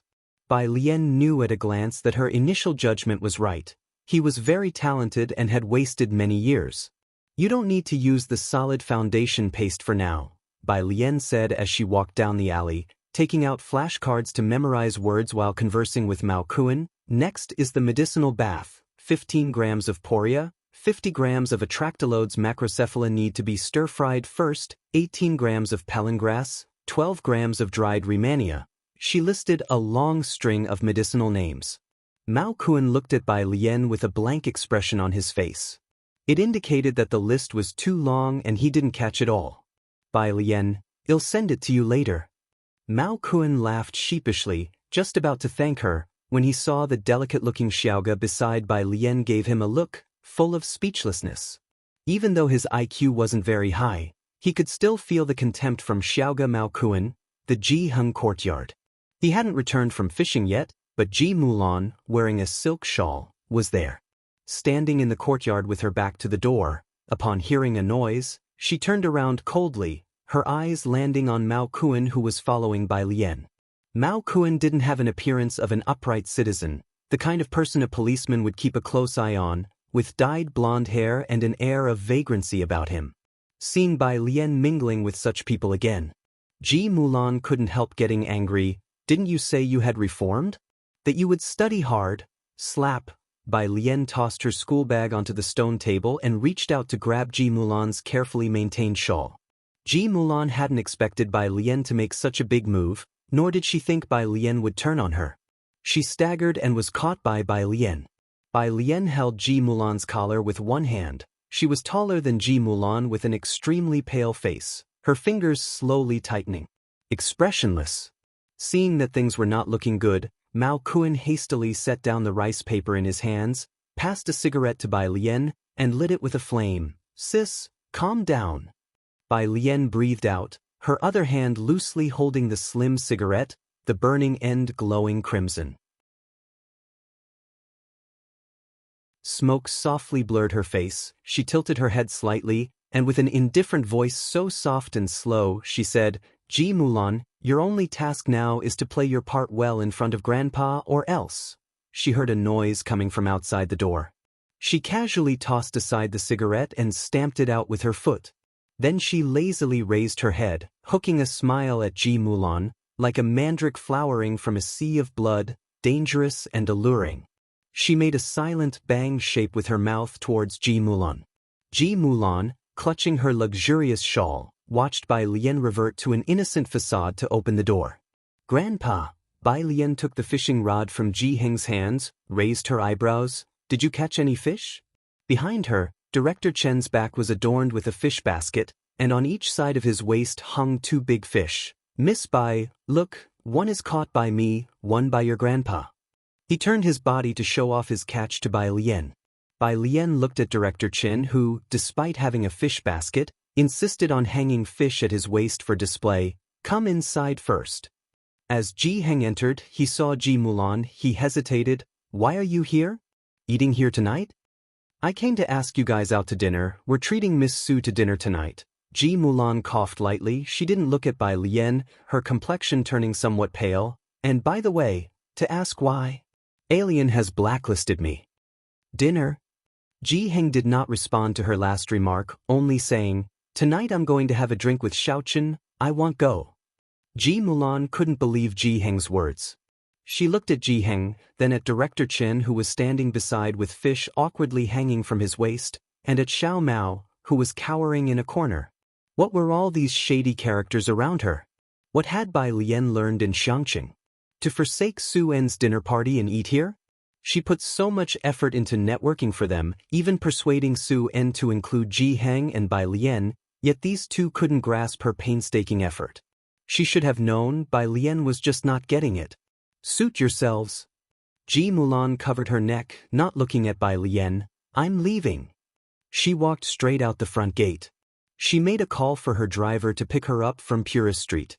On the way, she stepped on a puddle-covered brick, and the dirty water splashed onto her leather shoes, causing Ji Mulan's expression to grow colder.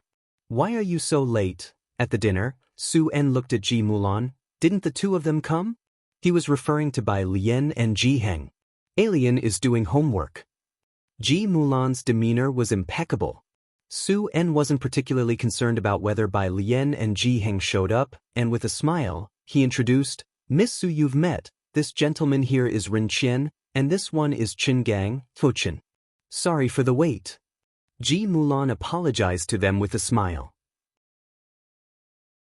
Ren Qian and Qin Gang knew that Su En was a businessman from Jiangjing, so neither dared to accept Ji Mulan's apology. Ren Qian smiled, lifting his glass. No worries at all. Don't fret, Miss Su. The land you want, he'll sort it out for you. As he spoke, his gaze flicked towards Su Yajun, who sat next to Su En. Su Yajun was seated beside Su En but was not speaking. Su En also did not introduce who Su Yajun was to them. Ren Qian did not dare to guess lightly, but from Su En's extremely respectful attitude toward that lady, he knew Miss Su was not to be taken lightly. We'll have to trouble you, Mr. Ren, Su En chuckled, then sighed. I sent a name card to Qin Yi, heard he was free this afternoon. It's a shame he didn't come.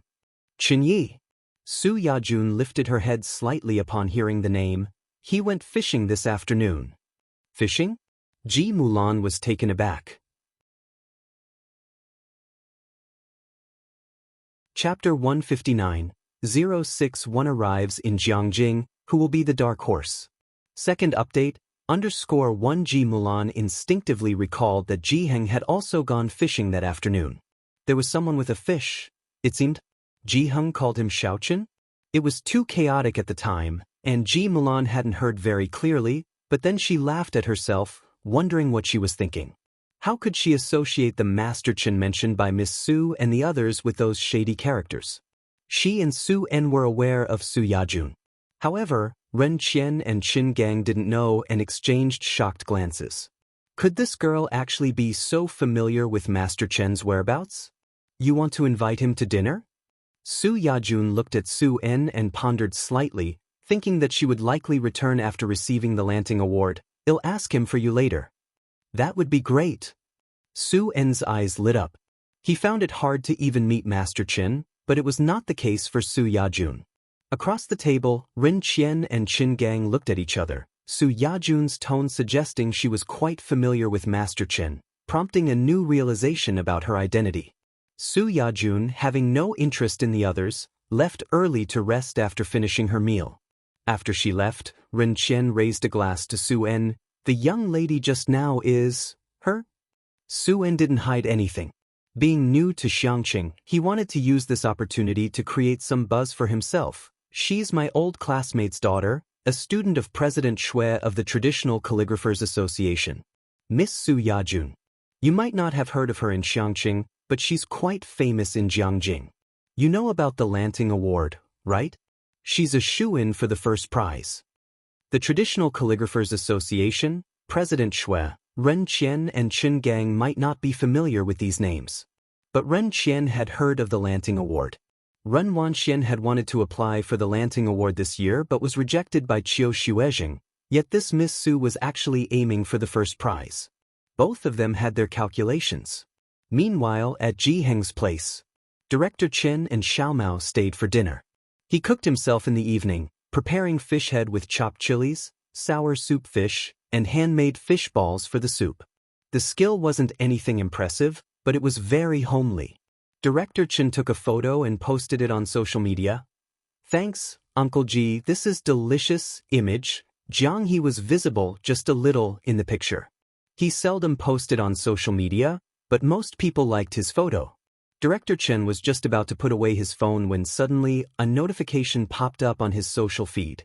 "Junior Jiang liked your post." For a moment, Director Chen felt as if he saw his dismal life flash before his eyes. He stared at the like with trepidation, sweat forming on his back. Had he offended him recently? But that wasn't the end of it. Shortly afterwards, Jiang Shijue and Ming Dongheng also liked his post.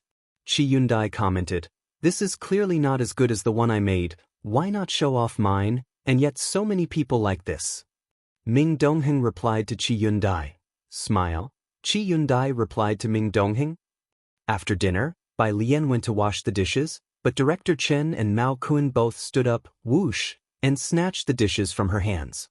Ji Heng leisurely filled his own tobacco, and seeing Director Chen stand up, he chuckled, tapping the tobacco pipe. "Let her wash, she was the only one who didn't help me cook."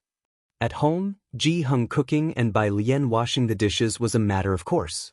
How could Director Chen dare? Not just Director Chen, Mao Kun was also feeling nervous about the idea of his sister washing dishes. Will the dishes still be there tomorrow? He reached out and snatched the dishes back from Director Chen, saying cheerfully, "No need, I'll do it. I love washing dishes the most." Mao Kun was strong, and Director Chen simply couldn't snatch the dishes back. "I'll help you dry the dishes." Missing out on the chance to show off, Director Chen followed Mao Kun closely. Halfway there, he suddenly felt that Mao Kun's head of blonde hair was very familiar. Jiang He sat aside, watching the two of them squeeze into the kitchen, utterly speechless. Ji Heng's courtyard had grown more vibrant lately, as he watched Jiang He solving the Rubik's Cube. When he saw Bai Lian come out looking relaxed, he asked again, "How could you let a guest do the dishes?" "I did want to wash them." Bai Lian sat down lazily. But she saw Director Chen and Mao Kun looking almost ready to cry. "Did you block your mother today?" Ji Heng remembered this issue, telling Jiang He to go farther away before lighting up a cigarette. Bai Lian took out her phone and put on her earphones. "Yeah." Ji Heng sighed. He knew Ji Mulan's issues very well. He smoked silently for a while before saying, "Add her back. She's your mother. After I'm gone, she will be your only family." He didn't want the future Bai Lian to be entirely alone. "Grandpa." Bai Lian suddenly stood up, interrupting Ji Heng. "I'm going to Jiangjing in a few days." Ji Heng was taken aback as he lifted his gaze, holding the pipe. "Jiangjing? With your mother?" Chapter 160, 061 arrives in Jiangjing. Who will be the dark horse? Second update, _2 Bai Lian raised an eyebrow. "No," she said, looking at Ji Heng before leisurely responding. "The teacher asked me to participate in a competition, so I asked for 2 days off." "Oh." Ji Heng lowered his head and continued smoking. At this moment, he didn't speak any further about Ji Mulan. Qiu Xuezheng secured time off for Bai Lian. Since Xiangqing didn't have an airport, she had to take a 12-hour train journey to Beijing. Without the accompanying qualifications, Bai Lian and Qiu Buqing needed to meet up with representatives from the Beijing Writers Association in Beijing. They would depart under the leadership of Vice President Qian from the Beijing Writers Association.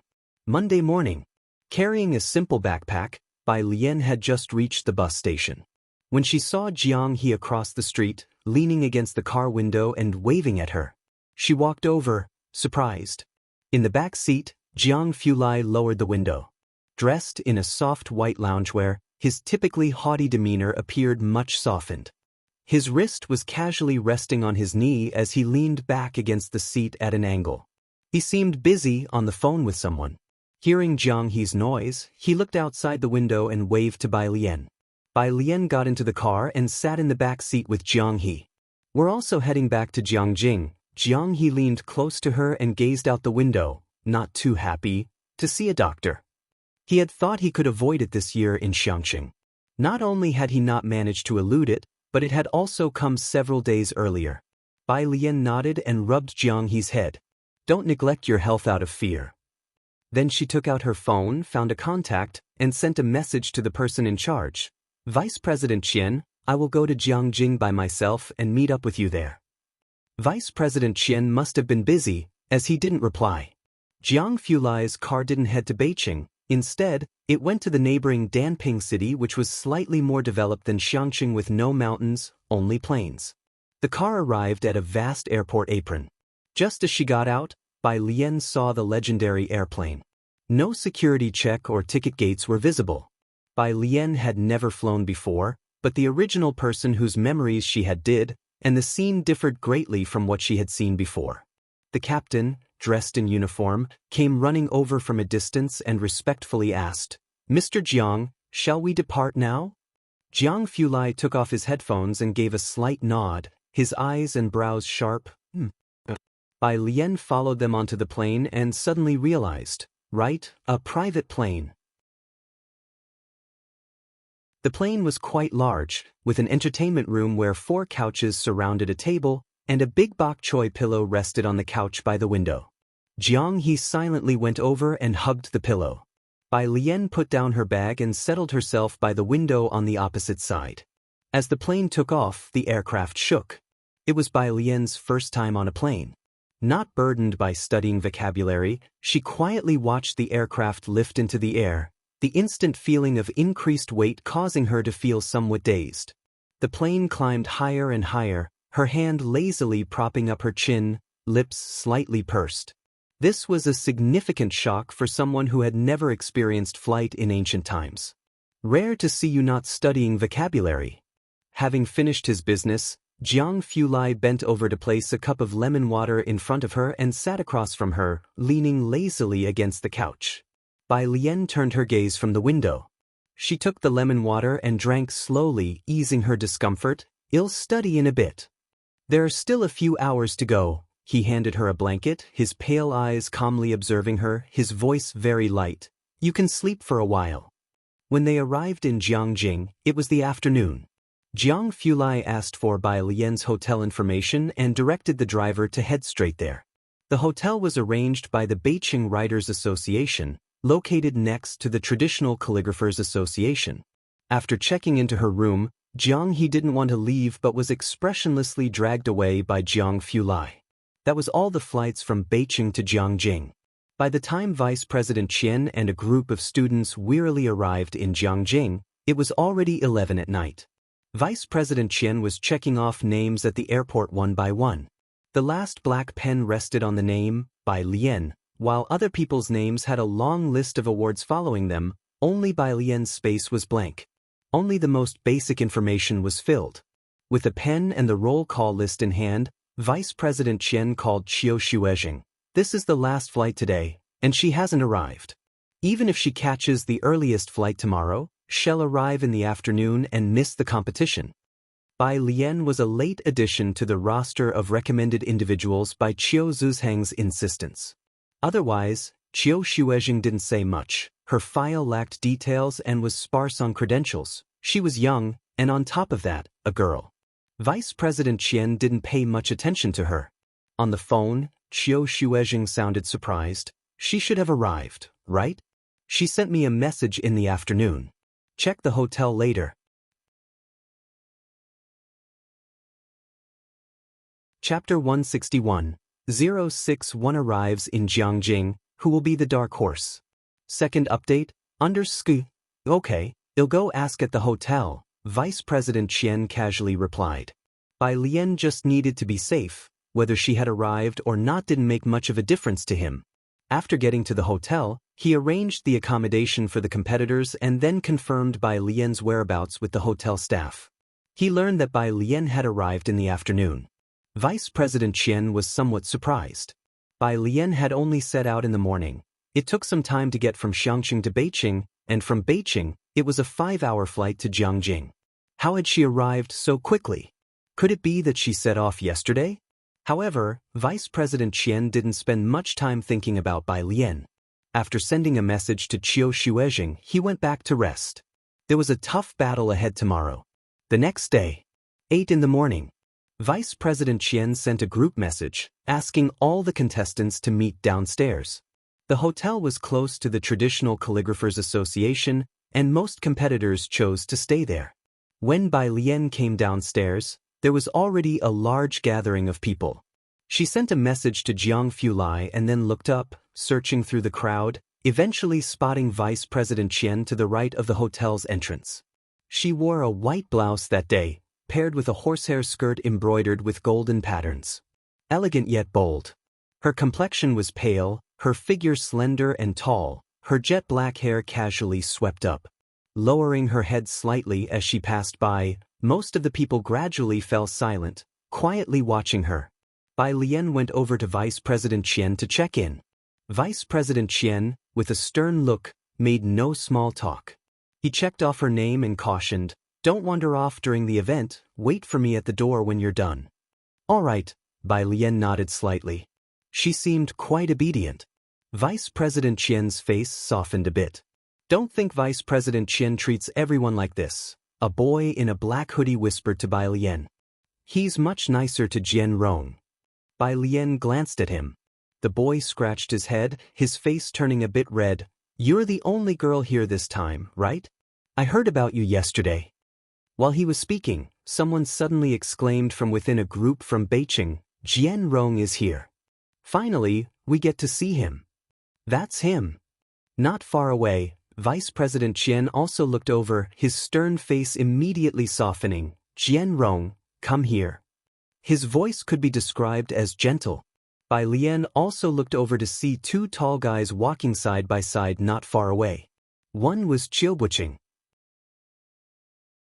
Naturally, he noticed Bai Lian standing to one side, frowned slightly, but didn't speak to her. The other was the much-discussed Jian Rong. Jian Rong was dressed in a black windbreaker and casual trousers. He greeted the vice president as he approached. "Vice President. The contest starts at 10. Don't be nervous," Vice President Qian said kindly to Jian Rong. "As long as you don't make any mistakes, you have a great chance of winning second prize. Understand?" Jian Rong was their biggest trump card from Beijing this time. This year's Lan Ting Prize had age restrictions, with significant distinctions between the first, second, and third prizes. All 4 major cities were desperately competing for the second prize. There were many contenders for the third prize, but its value was several notches below that of the second prize. The vice president and the whole Beijing Writers Association had high expectations for Jian Rong to win the second prize. As for the first prize, all 5 top prizes in previous competitions came from the Traditional Calligraphers Association, not to mention that this year several master's students were allowed by their teachers to compete. The vice president and his associates had never considered the possibility of anyone snatching the first prize from this group of exceptional talents. "I'll do my best," Jian Rong said earnestly. "Of course, the others should also do their best." Vice President Qian looked up again, his expression much colder. He glanced over the 20-odd people in attendance and gave a brief encouragement. "Qiu Buqing and Sun Hao might win third prize. As for the rest of you, just strive to be nominated, and I won't expect too much from you." The group of more than 20 people set off towards the neighboring Traditional Calligraphers Association. Most of them crowded around Jian Rong, chatting and adding him on WeChat, while Bai Lian and the boy from earlier fell behind, unnoticed. Jian Rong might actually win second prize? Then he's sure to get into the Calligraphy Association this time. I just hope to get nominated. The boy beside Bai Lian lowered his voice, muttering to her, "What about you? Are you confident about securing a nomination?"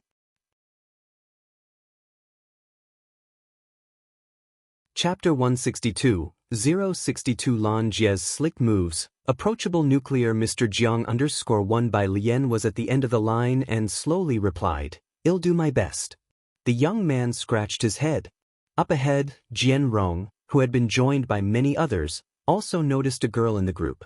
Girls were rare in the Beijing Writers Association, so he turned to Qiu Buqing and asked, "Do you know that girl?" Qiu Buqing didn't look back, just nodded his head. To be selected to participate, she must be quite skilled, right? Jian Rong was a bit curious. He somewhat wanted to get to know her. Upon hearing this, Qiu Buqing scoffed. She hasn't even passed level 9. Jian Rong immediately lost interest. Among their group, which one hadn't scored above 80 in level 9, and yet here was someone who hadn't even taken the assessment. The doors of the Traditional Calligraphers Association were heavy and dignified, with wooden plaques and golden beams. The gateway was 8 meters wide, with stone lions squatting on either side, where everyone came to check in. Even the deputy chairman and those with Jian Rong were no exception. Bai Lian used the young man's phone to take a photo for him. Just as she was returning the phone to him, a burst of commotion came from the entrance. All eyes turned toward the direction of the gate, as a line of people wearing the fan-shaped logo of the Traditional Calligraphers Association slowly made their way through the entrance. Young calligraphers from all over the country who had come to participate in the Lanting Award couldn't help but look over. They eagerly gazed at the Traditional Calligraphers Association uniforms they were wearing. "Xie Jinyun. It really seems to be him." Exclamations rang out. "It's Xie Jin." Next to Bai Lian, the young man also looked very eagerly at the group, turned around to discuss with Bai Lian, but found that Bai Lian was looking at her phone, her back. Memorizing vocabulary? "What's up?" Seeing him staring at her, Bai Lian tilted her head, her eyes narrowing slightly. "Aren't you curious?" His fervor was immediately extinguished by Bai Lian's slightly cold look. "It's Xie Jinyun, the front-runner for first place this time, rumored to be the next president." Then he watched as Bai Lian memorized another word amid their conversation. The young man, having been sidetracked by Bai Lian, the young man looked back at the people from the Traditional Calligraphers Association, his eyes no longer burning with enthusiasm. "Let's add each other on WeChat." He figured that since adding Xie Jinyun was out of the question, he took out his phone and added Bai Lian on WeChat instead. The interior of the Traditional Calligraphers Association was spacious, understated yet luxurious. Their competition venue for today was in the largest building in the middle. "Here are your exam passes." The deputy chairman distributed the passes to them downstairs. "I won't say more about the content. Inside you have 3 chances to write. Everyone needs to choose their best piece to submit. It'll be waiting for you downstairs." He handed out the exam passes one by one. Finally, he admonished Jian Rong with a kind look in his eyes. "Don't be nervous. Keep a normal mindset. The teacher believes that one day you will also reach such heights." "I know." Jian Rong held his exam pass and took a deep breath. He was exceptionally talented in Beijing, but here at the Traditional Calligraphers Association, no one knew him. 20 people from Beijing entered. Downstairs, many team leaders who knew each other were chatting, and the manager from South City came over smiling. "Lao Qian, was that your association's Jian Rong just now?" "Yes," Deputy Chairman Qian smiled. "It's him. The young fellow has talent. It's just a pity, bad timing." "Indeed, quite unlucky." The South City manager clicked his tongue. "Bad luck running into Xie Jinyun and Su Yajun, one being groomed as the next president, the other a student of the current president. Those participating in the Lanting Award this session are rather unlucky. I just did a lengthy pep talk with my students." Even the most talented individuals could be suppressed by such figures. And how could Deputy Chairman Qian not know this? "I hope Jian Rong can stay calm," sighed Deputy Chairman Qian. "If he can secure second place, earning a spot in the Traditional Calligraphers Association would be enough." The contest at the Traditional Calligraphers Association tested more than just skills. It tested temperament as well. Every session, the geniuses from each city who came to the Traditional Calligraphers Association were hit hard by the array of exceptional talents. This year, there was more than one such prodigy, with Xie Jinyun and Su Yajun being trump cards in any session. And this time, these two happened to be in the same session. With such pressure, how were the others supposed to stand out? They waited for an hour and a half, and not a single person from Qian's group left. They all waited downstairs for them to emerge. However, just 10 minutes into the competition, the figure came out from inside. Which contestant has broken down? Given up? Someone asked. Deputy Chairman Qian, chatting with people from South City, looked up, curious to see who had such poor composure, but upon recognizing the figure, he struggled to maintain his calm. You? Why are you out so soon?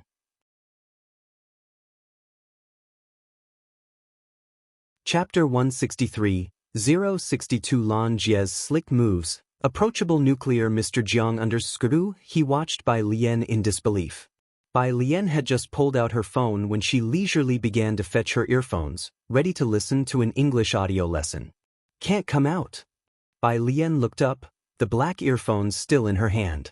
The girl wore a snow-white top, her eyes slightly lifted, dazzling in the noon sunlight that cast a luminous yet overly vivid glow on her cool, jade-like features. The golden threads of her skirt's hem reflected a cold light. Vice President Qian, you can, but you finished in just 10 minutes? Such a serious competition, occurring once every 3 years and involving the Traditional Calligraphers Association slots, even Xie Jinyun would consider carefully to ensure not a single mistake. Who finishes in just 10 minutes? Aha! Bai Lian put the earphones in her ears and glanced sideward. I'm catching a flight, and I have classes tomorrow. Vice President Qian, he's leaving for Xiangqing today? No, could your move be any smoother? He felt somewhat tired at heart, but then he thought it made sense. Bai Lian wasn't here to win a prize, and lingering in Jiangjing was of no use to her. Then you should go back, just be careful on your own. Vice President Qian waved her off without trying to keep her. He watched Bai Lian leave, and only after she had gone did someone from South City ask in surprise, "She's with you?" "Yeah, just here for the excitement," Vice President Qian said with a smile, refraining from discussing Bai Lian further, just to gain some experience. His gaze was fixed on the building, waiting for Jian Rong and Qiu Buqing to come out. Meanwhile, Bai Lian returned to her hotel to pick up her backpack. She took a flight back to Xiangqing. A black car was already waiting quietly not far from the hotel. Inside, Jiang He sat expressionless in the back seat, a pile of medicine beside him. Bai Lian got into the car. She glanced at Jiang He. "Where's your brother?" Jiang He hugged a pillow, listless. "At the Jiang family." Bai Lian nodded without further questions. She and Jiang He headed back to Xiangqing first. They still landed in Danping City, and Ming Dongheng came to pick them up because Jiang He had just seen a doctor and was emotionally unstable, so Bai Lian accompanied him back to the manor. In the Great Hall, Director Chen had been waiting for Ming Dongheng's return. Seeing Bai Lian, he didn't dare to ask much, simply greeted her carefully, then inquired about some trifles. After keeping Jiang He company for a while, Bai Lian planned to go back and have dinner with Jiheng. "Miss Bai, I'm actually heading back as well." Director Chen stood up in a timely manner. "I need to rest early tonight because I have to pick someone up first thing tomorrow." He seemed to be calculating nicely, offering her a ride along. "Who are you picking up?" Ming Dongheng asked coldly, looking at Director Chen. He couldn't tell if Director Chen was really going to pick someone up or if it was just an excuse. Director Chen, however, was not frightened. His excuse was not entirely false, just the timing was off. Picking up Su Yajun tomorrow, changing it to tonight, did that count as a lie? Xiao Su, she just finished her competition and wants to experience the history in Xiangqing. Ming Dongheng narrowed his eyes, failing to recall who that was. That one who came last time. Director Chen helped him remember. Although talking to Ming Dongheng, Director Chen didn't forget Bai Lian and turned to calmly explain to her, "Miss Bai, this Xiao Su is Su Yajun from the Traditional Calligraphers Association. Yesterday she met with President Shui and the Old Master. The Old Master said her Liang style was written exceptionally well. She should shine in the Orchid Pavilion Award this time." He paused midway, noticing Bai Lian's calm face. He quickly changed the subject, wiping the cold sweat on his forehead and wondering to himself why he was discussing this with Miss Bai. "Miss Bai, I'll drive you back." He picked up the car keys. "Thank you." Bai Lian gathered her backpack and left with Director Qin. Meanwhile, in Jiangjing, the Traditional Calligraphers Association, the Orchid Pavilion Award, held once every 3 years, is always a significant event for the Traditional Calligraphers Association. This year was no exception. The morning exams had just concluded, all works were sealed, and in the evening, they were all delivered to the evaluation room. There were 7 judges participating in the scoring. This year, because President Xue had a student participating, he recused himself to avoid the appearance of impropriety.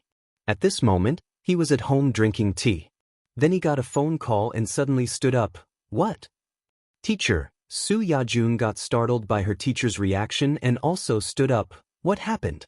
President Xue, middle-aged, grabbed his coat, not having time to explain in detail. That person actually showed up at the Traditional Calligraphers Association. Didn't he refuse to be a judge? How did he suddenly? President Xue hurriedly left. Su Yajun quickly followed. Teacher, who are you talking about? It's nothing. President Xue shook his head. I have to go to the Calligraphers Association. I've arranged for you in Xiangqing already. You go ahead.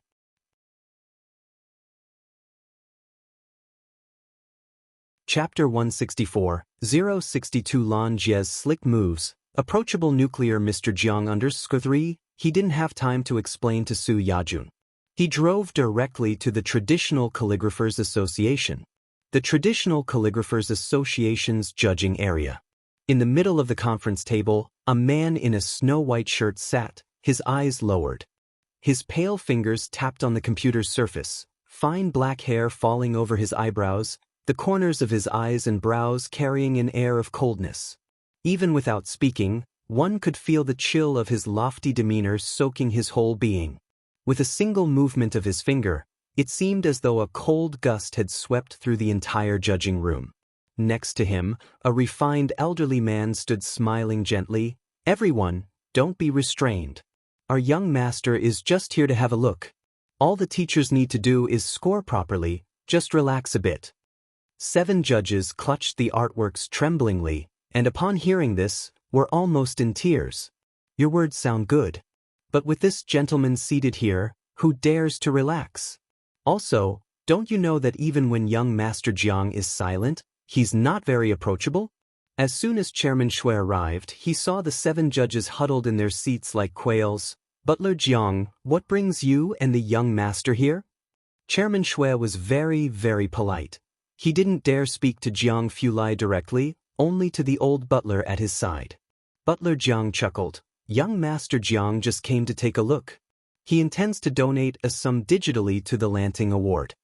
As he said so, Butler Jiang gestured with his fingers.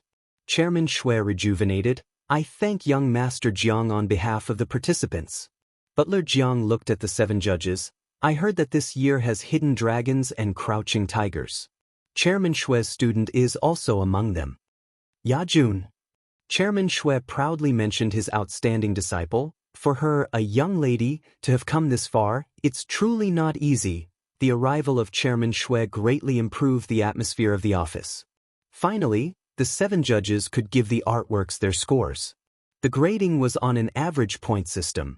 This slender gold script must belong to Xie Jinyun, said one judge as he flipped to a piece, admiring it with a colleague and then sighed. No wonder he is the hot favorite this year. He gave the calligraphy 91 points. Calligraphy has many contenders, but nowadays, not many people can truly settle down to study the art. The Lanting Award is intended for the younger generation. The levels of skill were varied. Apart from Xie Jinyun's slender gold script, most had not seen any other good work. Isn't Chairman Xue's student also here this year? I thought I saw she wrote in the Liang style. A judge chuckled as he turned to the next piece, his words trailing off abruptly as he stopped. He stared at the artwork. It was in Liang style.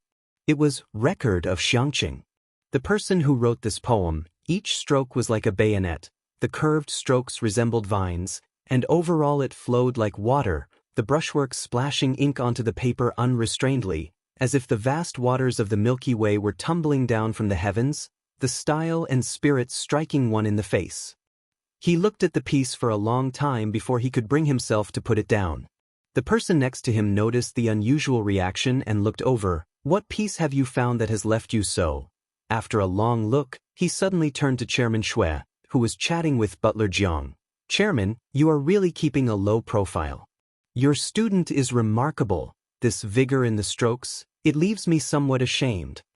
What? Chairman Shui was momentarily dazed by the remark.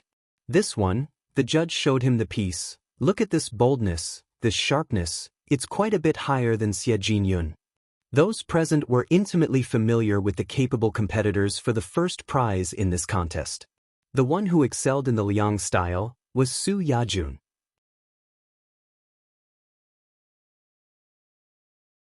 Chapter 165, Fault 063, Part 1, Second Update, _1 apart from Su Yajun, they couldn't think of a second person who could write in the Liang style so well. Did she outperform herself? Chairman Shui also felt astonished. He stopped his conversation with Butler Jiang and walked over to the judges to have a look. With this glance, Chairman Shui was somewhat stunned. Chairman Shui thought he understood Su Yajun like the back of his hand. Although finding the right artistic conception could sometimes be difficult, the basics were there. He held the work with fervent eyes. This isn't Yajun's handwriting. Yajun definitely doesn't have this kind of wrist strength. Not Su Yajun's? Then whose was it? Where did this dark horse come from? The 7 judges looked at each other, perplexed. Jiang Fulai, who had been sitting at the front and gazing down at his computer, finally lifted his head. His slender fingertips tapped on the table decisively, and he uttered 2 indisputable words, "Bring it." Chairman Shui wanted to take another look. But hearing this voice, he didn't dare refuse and respectfully handed over the work. Jiang Fulai took the piece, looked down, and his eyelashes covered the pale hue of his pupils as he silently examined the writing. The most captivating aspect of him was the almost imperceptible pressure he exerted. Without doing anything, just sitting there casually, his very presence was enough to make people dare not approach. At this moment, as he gazed down in silence, Chairman Shui couldn't bear it. The entire selection room was so quiet you could hear a pin drop. Only Butler Jiang by his side could withstand it a bit. After Jiang Fulai had looked for quite some time, Chairman Shui couldn't hold back any longer and sought help with a glance towards Butler Jiang. Butler Jiang also felt it strange. He bent slightly, lowering his voice. "Young master, the plane is about to take off." Answered Jiang Fulai as he returned the work to Chairman Shui, picked up his laptop with one hand, and took a few steps. Then he seemed to remember something, and looked indifferently toward Chairman Shui. "Double the funds, and send this year's first-place work to the Jiang family." Ah! Chairman Shui was slightly stunned. Jiang Fulai cast a glance over. It wasn't that his expression had changed, but his sharp, knife-like face emitted a chilly aura. Chairman Shui shivered involuntarily and hurriedly replied, "All right, I'll personally deliver it." Finally, the man left. The selection room instantly warmed up, as if spring had returned to the land. The other judges immediately surged forward. "Chairman Shui, let me have another look. Where did this person come from? This is not even on the same level as the others." After one of them had finished admiring the work, they suddenly asked, "How should we judge this?" All 7 turned their gaze to Chairman Shui. Chairman Shui looked at the piece and slowly made a decision. The scores weren't fully tallied yet, so names couldn't be revealed. Chairman Shui took out his phone and called the Human Resources Department. "Check the list of participants for this year's Lanting Award Art Prize." He was familiar with most of the contestants this time. Xie Jinyun and his apprentice Su Yajun. Each of them was like a bully amongst the rest. How could there suddenly appear such a person? Bai Lian had no idea that because of her work, the 7 judges had spent the whole night discussing it at the Traditional Calligraphers Association, and had not slept all night. Early in the morning, around 6, Ji Xiaojun arrived to see Bai Lian sitting on the stone table, eating and talking at the same time. "Who are you talking to?" Ji Xiaojun put down a carton of milk, not seeing Ji Heng in the kitchen or the yard. He had just finished speaking when a faint voice came from the bathroom. "It's the growth hormone. Pinching the back of the cucumber will inhibit the growth hormone." Ji Xiaojun, what was all this about? He could understand growth hormones, but why pinch a cucumber? Ji Xiaojun didn't understand, but he didn't dare say anything else. After Ji Heng came out, Ji Xiaojun finally spoke quietly. Suan has invited our family out for dinner. Dad, alien, what do you think? Suan had a very good impression of the Ji family as a whole, with their upright and noble characters. If he was to marry Ji Mulan, it was only proper to invite them to discuss wedding matters over a meal. Ji Xiaojun also held a good opinion of Su En, a courteous man, far superior in conversation skills compared to the Ren family. He had only this one sister, Ji Mulan. Even when Ji Mulan had run away from home to marry into the Bai family, Ji Xiaojun had never given up on his sister. Now that she had found a decent future, Ji Xiaojun was happy for her. Of course, if Ji Mulan could improve a bit as a mother, Ji Xiaojun might be even happier. I have class. Bai Lian spoke leisurely. I missed 2 days and need to catch up. How did you miss 2 days of classes? Ji Xiaojun was unaware of her participation in the Jiangjing competition. Bai Lian drank the last sip of milk and smiled at Ji Xiaojun. I went to see what Jiangjing was like. If it's good, I'm considering applying to Jiangjing University.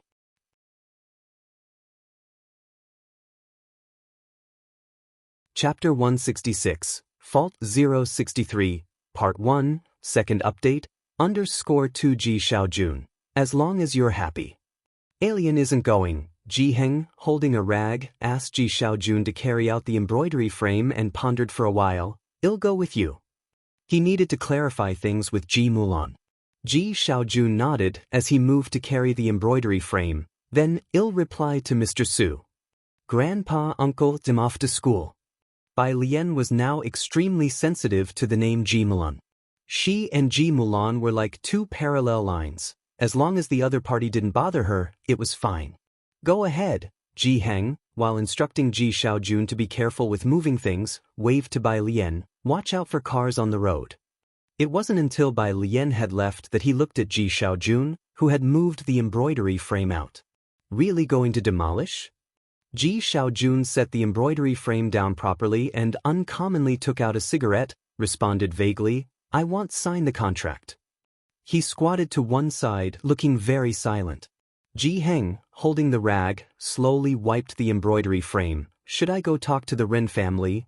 Don't bother. Ji Xiaojun had an extreme aversion toward the Ren family. He knew what Ji Heng was thinking just by hearing him. They wouldn't agree to it anyway. Ji Heng, seeing Ji Xiaojun like that, didn't bring it up again, but his brows were slightly knitted. Bai Lian took her backpack and headed to school. She had just left Pura Street. That's when she saw the blue car parked across the street. Bai Lian raised an eyebrow. She walked over and knocked on the car door. The passenger window lowered, revealing the man seated in the driver's seat. Jiang Fulai was still wearing the white shirt from last night, his right hand loosely propped on the steering wheel, supporting his face in the palm, his light-colored eyes looking toward the passenger side. Aren't you still in Jiangjing? Bai Lian paused her listening practice, taken aback by his early morning appearance at the entrance to Pura Street. Jiang Fulai came back to his senses. He leaned over to open the passenger's door, fingertips casually tapping on the steering wheel. Came back last night, there was something at the lab, get in first, he said unfazed. Bai Lian opened the passenger seat door. Just as she was about to turn her listening back on, she saw several WeChat messages on her phone. Lance, this idea is simply fantastic, Lance. I'm going to try it now, Lance. Image. He had sent a CT image. Bai Lian opened it and could clearly see the bone structure. Initially, she was very resistant to Western medicine, but after these 2 days of communication, she realized that Western medicine's popularity in society wasn't without reason. One reason was that most traditional Chinese medicine prescriptions had been lost. Another reason was because Western medicine was based on scientific principles, and they could tell you everything about your illness clearly. Nearly reliant on machinery, you could clearly see where the lesions and sources were. Bai Lian had to admit, there were merits to this. They didn't need to use inspection, auscultation and olfaction, inquiring and palpation. Bai Lian leaned back in her seat, but she had seen true doctors who didn't need instruments. like those itinerant doctors in Xiangqing who could identify the soldiers' lesions at a glance. She always felt that culture hadn't been cut off. But now she couldn't help beginning to think, after being passed down for thousands of years, why it was on the verge of being replaced by a few hundred years of Western medicine. The traffic light was red. Jiang Fulai noticed she had paused on the English listening page for quite some time without hitting play, so he tilted his head slightly and commented on her studying, meditating on English? Bai Lian snapped back to reality. Dressed in her blue and white school uniform, revealing the pristine white collar underneath, the window half open, the breeze lightly lifting her fine hair, her features were so delicate they were dazzling. Bai Lian first glanced at her phone, then lazily turned to Jiang Fulai, her eyes slightly narrowed, the corners of her lips lightly curved up. No, I was thinking about how to kill English. Jiang Fulai, capable of great things anytime, anywhere. He pressed on the gas pedal. Not for any particular reason, but he knew Bai Lian genuinely wanted to kill English. Why aren't you saying anything? Bai Lian propped her chin with her hand, raising an eyebrow. Jiang Fulai maneuvered the steering wheel, speaking with utmost calm. I'd like to as well, but one must be rational. Peace, peace. Bai Lian reopened her English listening, gave him a smile, then sighed. I know. Jiang Fulai turned the car around a bend, glimpsing the trace of regret between her brows. When Bai Lian returned to school, Pu Xiaohan and others asked where she had been the past couple of days. Something came up, Bai Lian replied casually as she placed her backpack on the desk and glanced over in Yang Lin's direction, frowning. Did my desk mate come in yesterday? No. Pu Xiaohan kept her voice down. Lu's mom seemed to have gone on a home visit last night, not sure what the situation is. After saying that, she glanced at Bai Lian's expression again, not daring to say anything more.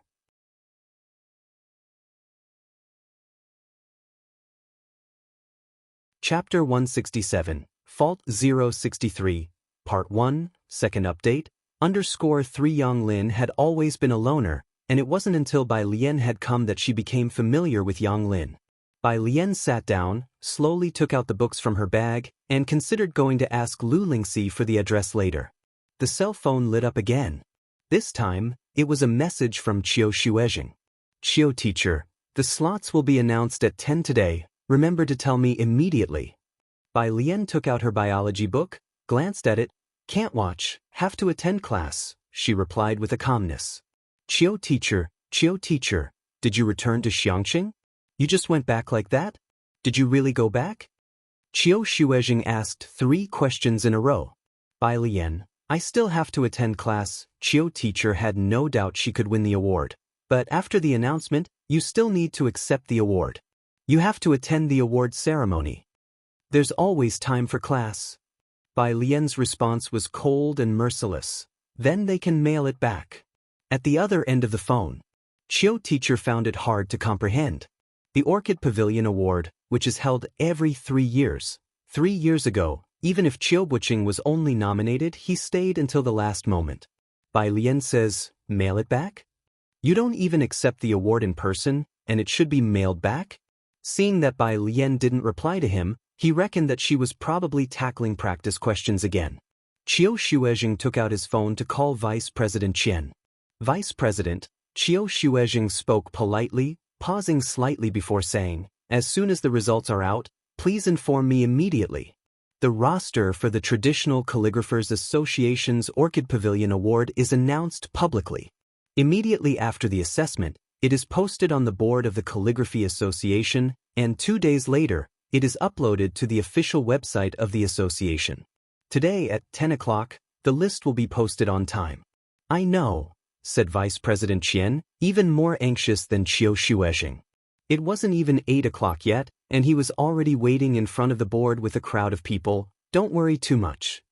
After hanging up the phone, Vice President Qian then turned to Jian Rong beside him and patted him on the shoulder. Don't be nervous, a second-place prize is secured for you. Jian Rong smiled and shifted his focus. By the way, what about that female student from before? Why haven't I seen her today? She has gone home, replied Vice President Qian. Gone home? Jian Rong was somewhat astonished. Beside him, Chiu Buqing was not surprised. She wouldn't have won an award anyway. Vice President Qian mentioned Bai Lian to Jian Rong to divert his attention and didn't bring her up again, as there was no point in talking about her. Xie Jinyun and Miss Su didn't come today either. Chiu Buqing remembered these two and glanced around him. That's normal, Vice President Qian knew very well. One is first place, the other second, that's a sure thing. They don't need to come. This year's Orchid Pavilion Award, running into the two of them, it's just bad luck for you guys. This is the confidence in one's own ability. 9:40. The staff of the Calligraphy Association came with the red roster. Everyone eagerly watched the red list, covered with a red silk cloth, being attached to the notice board. Vice President Qian and Jian Rong, usually talkative, remained silent, intently focusing on the list. As soon as it hit 10, the red silk was unveiled. Instantly, the crowd surged forward. Vice President Qian had foresight. One of the reasons Beijing Writers Association sent him was his good physical strength. He squeezed into the front and started reading from the bottom, first coming across the nominations, skimming past each name. He saw Sun Hao and Chiu Buqing. Both had a chance for the third-place prize. Vice President Qian thought at least one of them would make it into the third prize rank. How come they were only selected? He frowned slightly. Why did neither of them perform well? Then he looked towards the third-place winners. There were many third-prize winners, and he scanned through them, ready to skip ahead, but then he saw a familiar name inside, Jian Rong. Jian Rong was Beijing's biggest hope. The second-place prize was almost certain. How could it be just a third-place prize? Vice President Qian couldn't believe it and read the third prize section 3 times over to confirm that Jian Rong truly was a third-place winner. Meanwhile, exclamations of, "What's going on?" arose from the crowd, as it seemed most people were questioning the assessment. If Jian Rong was a third-place winner, then who could be second? Vice President Qian with a furrowed brow looked towards the second-place area. The Orchid Pavilion Award has many categories, and in the past, the Art Calligraphy Prize would have 3 to 5 people awarded first place and about 10 for the second place. However, this year's second place had only 5 people. He looked at the first name listed under second place, Xie Yufeng. This was the pseudonym that Xie Jinyun used in the calligraphy community, and nearly everyone present knew it. The question was, how could Xie Jinyun be just second place? Had Su Yajun surpassed Xie Jinyun? Vice President Qian looked at the names following closely behind Xie Jinyun, and there was Su Yajun. The 3 names after her were those from the Calligraphy Association who were expected to compete for first place. So what were they all doing in second place? Was there no first place this year? Everyone with this question turned their gaze to the top row. The sunlight at 10 o'clock was somewhat dazzling. Vice President Qian thought maybe there was some problem with the world as he wiped his eyes and looked towards the first line. Then, his fingers trembling, he took several tries to fish out the wrinkled report form from his pocket. His eyes went to the last name, by Lian competition name. By Jian after repeated confirmations, he lifted his head again, looking towards the top row there were only 5 words. First place. By Jian this year, the Orchid Pavilion Award had a breakthrough in its history. For the first time, there were no multiple first-place winners concurrently. Instead, a first-place prize had been set aside for one person, with no other names standing in comparison. A standalone first.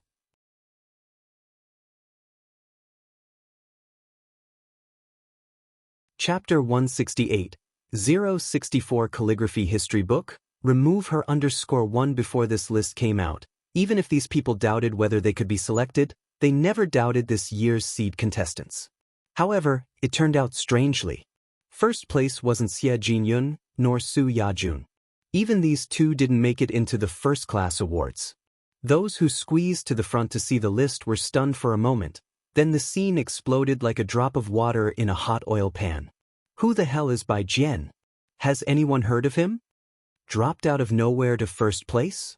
What on earth did he write? This year's Orchid Pavilion Award is really something, isn't it?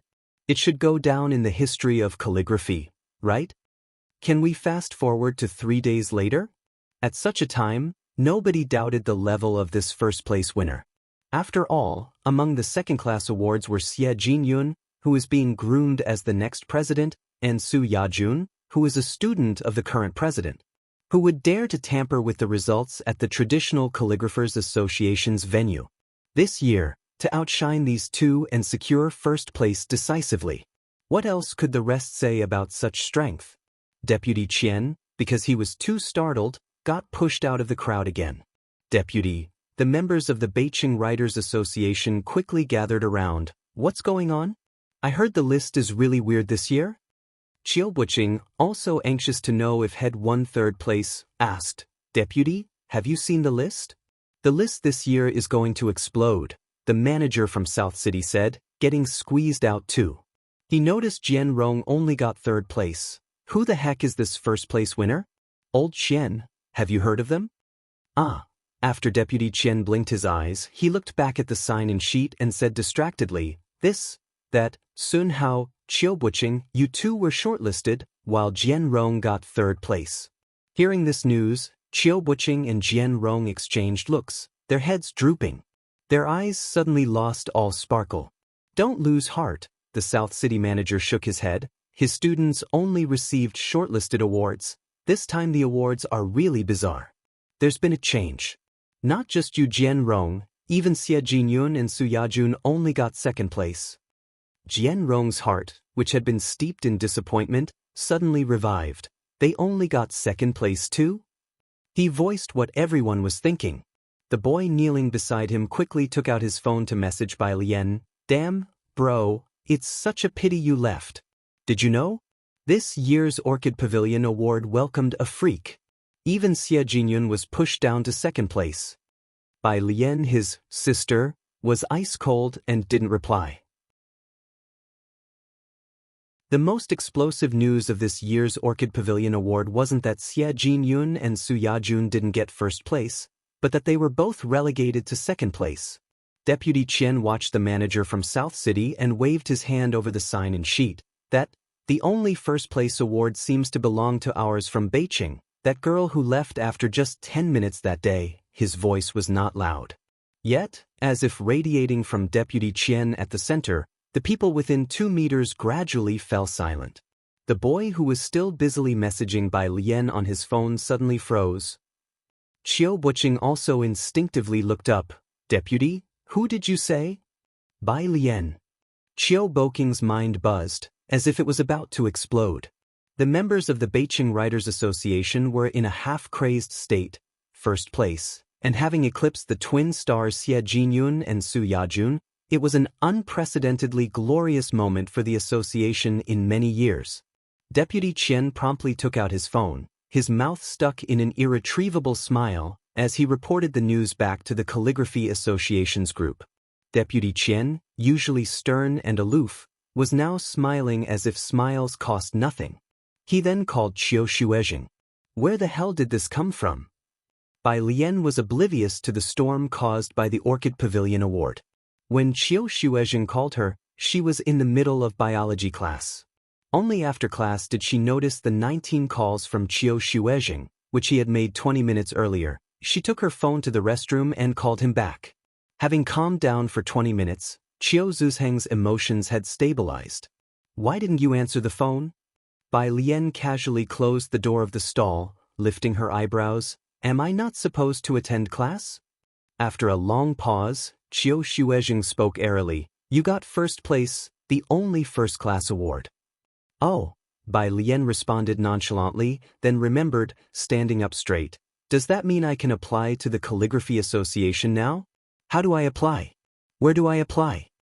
On the other end of the phone, Qiu Zuzheng's forehead was covered in question marks. Aren't you a little too calm about your massive first place? That's what he was thinking, so he went ahead and asked it.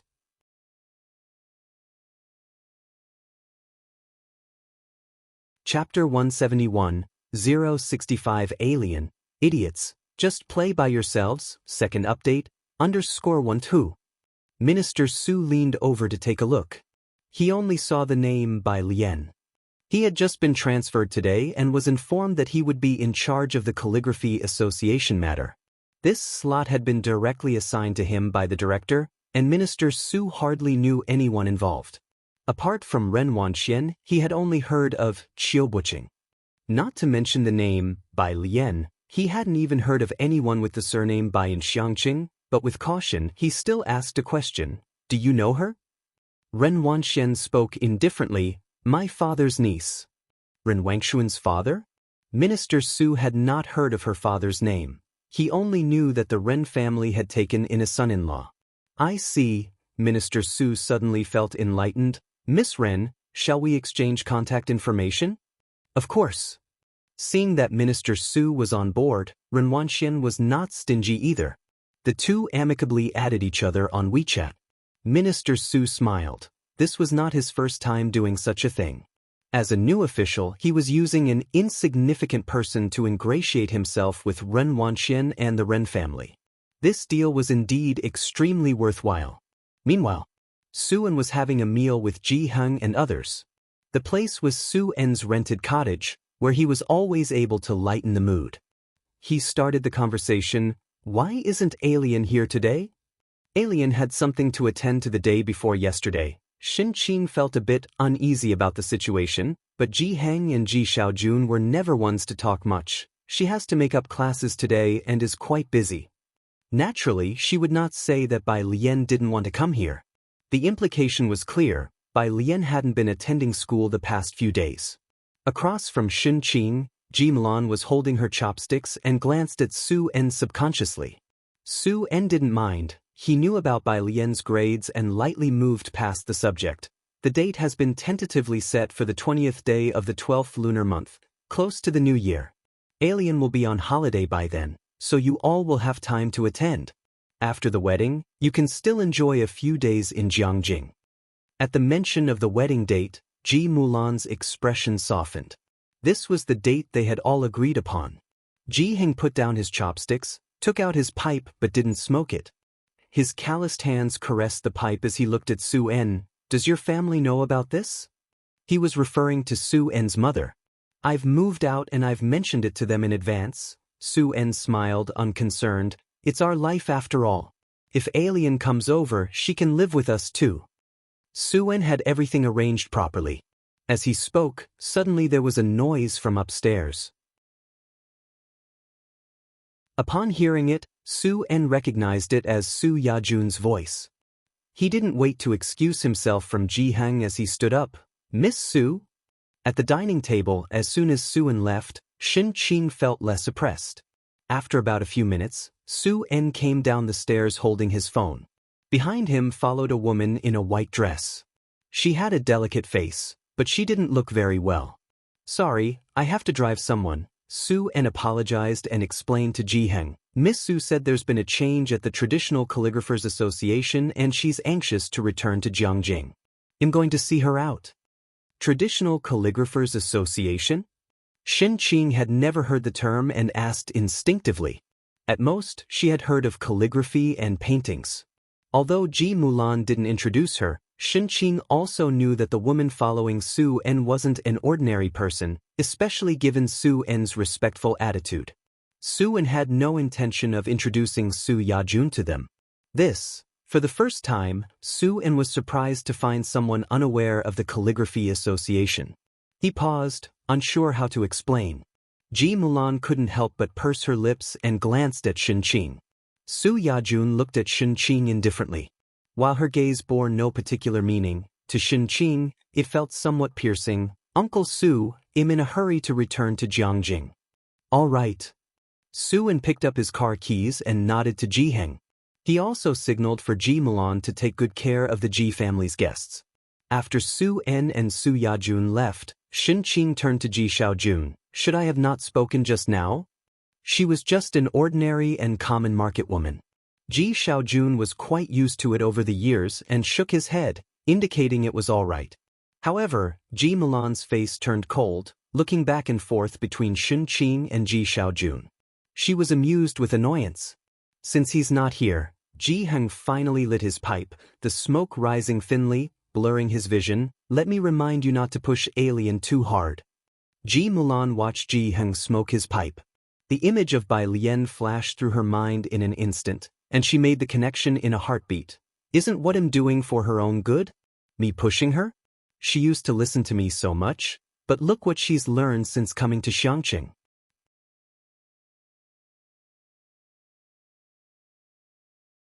Chapter 172, 065 Alien. Idiots. Just play by yourselves. Second update. _2G Mulan is just a refined egoist who never thinks she's the one with a problem. What does it mean that she learned something in Xiangqing? Shen Qing's temper flared up, and she became domineering. She knows so much more than you, you're not fit to talk about her. The last few sentences she said were somewhat dirty. Ji Mulan hadn't expected that even Shen Qing would dare to raise her voice and talk to her like that. She pointed at Shen Qing, her chest heaving violently. Ji Xiaojun hurriedly stopped Shen Qing, preventing her from cursing further. Let's stop here for today. Think about aliens matter. We are going home first. With a cold face, Ji Mulan saw the three of them out, then sat in the hall contemplating whether her return this time was right or wrong. By the time Su En finished sending Su Yajun back, Ji Hang and the others had left long ago. Su En sensed a very familiar nicotine smell in the air, sniffed it, and then asked, "Have your dad and the others left?" The smell of smoke was indeed familiar. Ji Mulan didn't want to talk about them any further, seeing Su En standing still. What's wrong? What cigarettes does your dad smoke? Su En pondered for a moment. Ji Mulan shook her head. My brother gave them to him. After speaking, she looked at Su En. It's nothing. Su En shook his head, then it was no problem, and changed the subject. Do you know about Bakhtur Street? Bakhtur Street was across the river. Ji Mulan had known about it since she was a child, but didn't know much. It's chaotic. What happened? Someone's competing with me for the territory. As soon as the tourism planning of Xiangqing was released, many were eyeing it, and Su En had the advantage of quick information within the circle. Mr. Ren's secretary said that those people seemed to have the backing of a bar, not something easily messed with. Having known each other for so long, Ji Mulan saw Su En worried for the first time. She was truly surprised. There were people in Bakhtur Street and even Jiangjing that could not be provoked? Bai Lian received a message from Qiu Shuezhing on her way back to Purist Street. One was about the award ceremony. Two was about the launch ceremony of the Calligraphy Association this Saturday. She must attend. Leaning back in her seat, Bai Lian tapped the screen subconsciously. What is this, and they even want me to attend in person? To be honest, sharing an award with people who haven't properly practiced brush calligraphy made Bai Lian feel awkward. Qiu Shuezhing, I asked for you, no one else can accept the award on your behalf. Bai Lian was straightforward. Then I don't want it. Qiu Shuezhing. Do you realize what you're saying? Bai Lian reverted to her carefree state. She lazily tilted her head. This wouldn't be illegal, would it? Jiang Fulai finished processing a page of documents. Hearing someone casually use words like peace and illegal, he even considered borrowing criminal and civil law books from Qi Yundai for a bit. And then he started to think. How many things had she done? Stay calm. He lifted his head, his fingers holding the pen were very cold, his mind flashed through various possibilities. Very calm. Talk to me first. Bai Lian turned off her phone and leisurely took down her slightly loose hairpin to reinsert it properly. Just the traditional Calligraphers Association. She briefly explained. Jiang Fulai slightly relaxed. This was indeed a minor issue. His gaze lingered on the hairpin at the back of her head for a while, his tone neutral. I'll have someone pick it up for you. Proxy acceptance? Bai Lian smoothed her sleeves, raising her eyebrows. A trifle, Jiang Fulai replied unhurriedly. The car arrived at Purist Street. Bai Lian got out of the car, while Jiang He intended to follow her out. He was pulled back by Jiang Fulai using 2 fingers. Jiang He kicked his leg a bit. In the end, he was frustrated. Jiang Fulai stood tall and handsome beside the car, watching Bai Lian walk back, and only returned to the car unhurriedly afterward. Then he took out his phone and found someone on WeChat. Go collect an award, on the other side of the phone. Jiang Shijue was a bit stunned. He rubbed his temples, thinking there might be a problem from working overtime, and signaled his executive director to come over. Read this message from young Master Jiang for me. Seeing the name on the contact, the director felt tingles. He read it out with a hard scalp. Ah, Jiang Shijue muttered, looking up, my eyes aren't playing tricks on me. The next day, Lu Lingxi took Yang Lin back to school. Things hadn't changed much. Bai Lian sat at her desk, observed Yang Lin for a long while, and then took out her phone to message Chief Chen. Help me check on someone. She remembered Chief Chen was from officialdom. Saturday. The final location of the Xiangqing Calligraphy Association was chosen next to the water wheel by the Xiangqing Building, a well-preserved ancient building. Knowing the location, Bai Lian arrived early. She stood in front of the tall threshold, looking up at the architectural relic with many years behind it.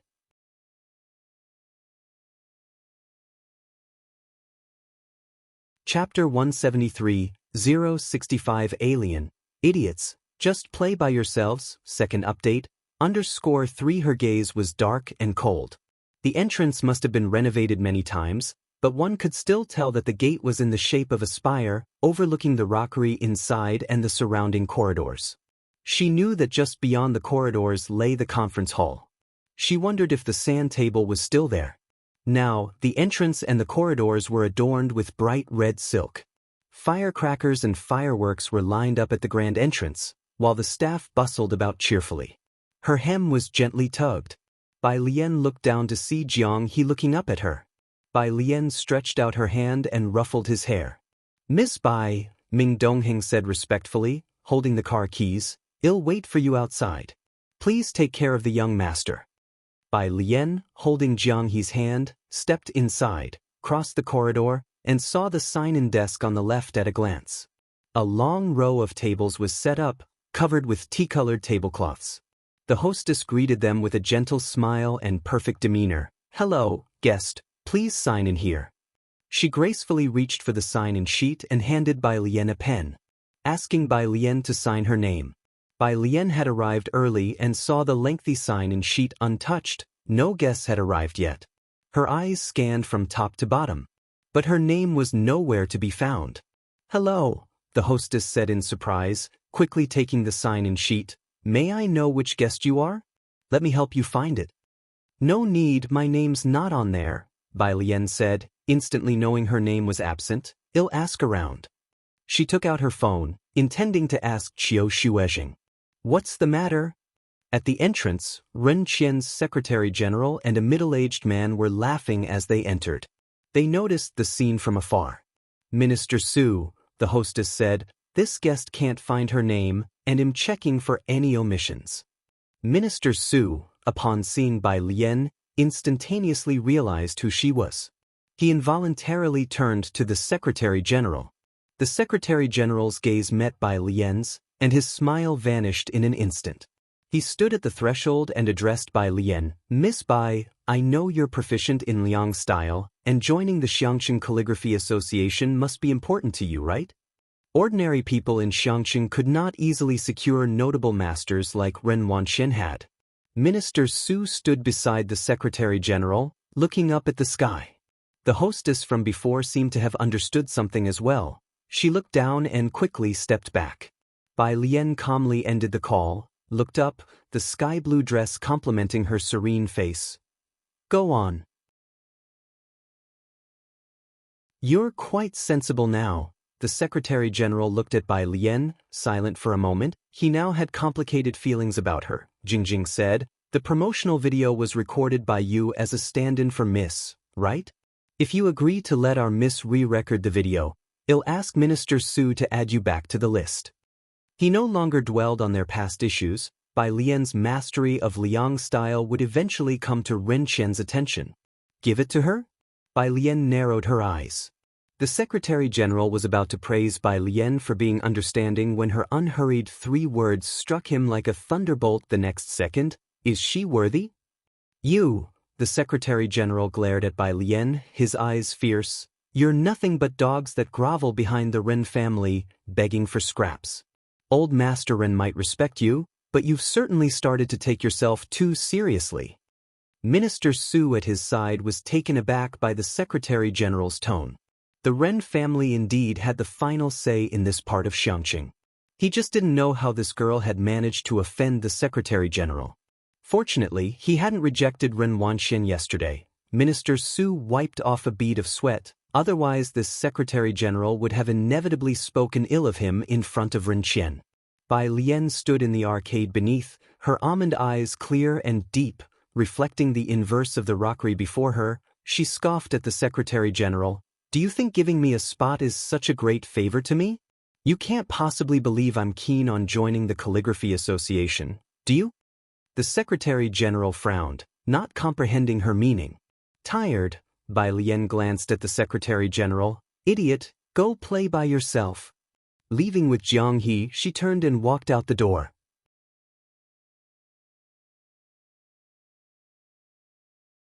Chapter 174, 066 just casually crossed out the applicant's name. _1 Bai Lian left in such a decisive manner that the Secretary General and Minister Su took a long while to regain their composure. Especially the Secretary General. Ren Qian was still unaware of the incident where Ren Wanxian didn't take a video. The Secretary General had originally thought that Bai Lian would make a compromise this time. It was the first time Xiangqing had held a Calligraphy Association event of great significance.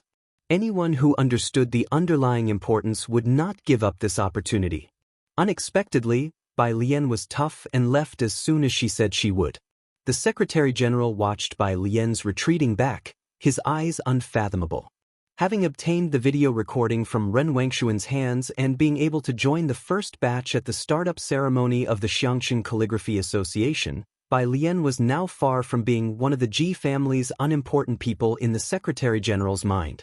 Next to him, Minister Su finally withdrew his gaze that had been fixed on the sky, acting as if nothing had happened. He personally handed a pen over to the Secretary General with a smile and a jest, "Please." He felt no particular sentiment about Bai Lian's departure. To him, she was just a name he had casually crossed out. She was merely one of the countless waves he had personally suppressed.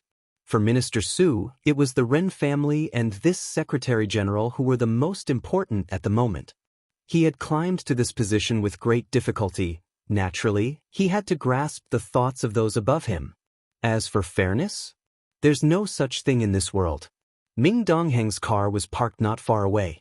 There were many people today, so he didn't go in with Bai Lian and Jiang He but parked the car on the next street instead, from where he could see Bai Lian appearing at the end of the street. Bai Lian's coat today was the same color scheme as her inner garment, both close to sky blue. It wasn't that particularly dazzling blue, but rather a serene blue revealed through the gaps in clouds after rain, pure and gentle. However, it didn't match Bai Lian's indifferent complexion. Although he didn't know the reason, Ming Dongheng felt that Bai Lian seemed to be in a bad mood at the moment. Ming Dongheng quickly snapped out of it and got out of the car. He opened the door. "Miss Bai, why have you returned so early?" Ming Dongheng was not familiar with the Calligraphy Association, but he knew that Bai Lian was supposed to attend the startup ceremony today. He had attended such events himself, which usually took an entire morning. Even if one left early, it would take at least 2 hours, but Bai Lian had returned too quickly.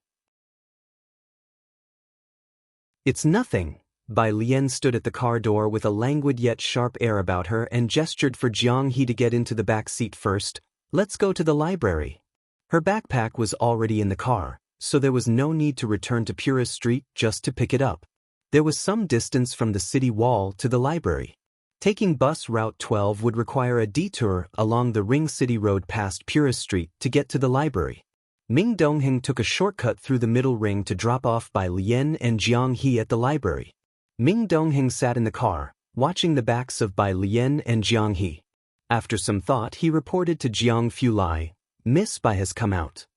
On Saturday, the library had more people than usual. When Bai Lian arrived, the second floor was already half full of patrons.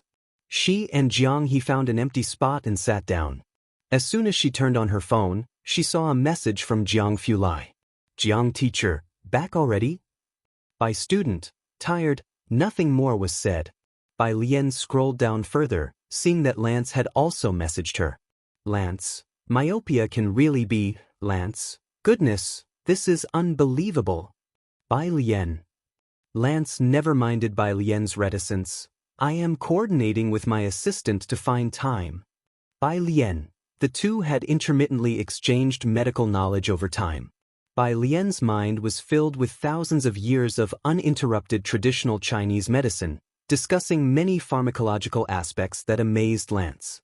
Meanwhile, the surgical videos sent by Lance also made Bai Lian realize the horror of Western medicine.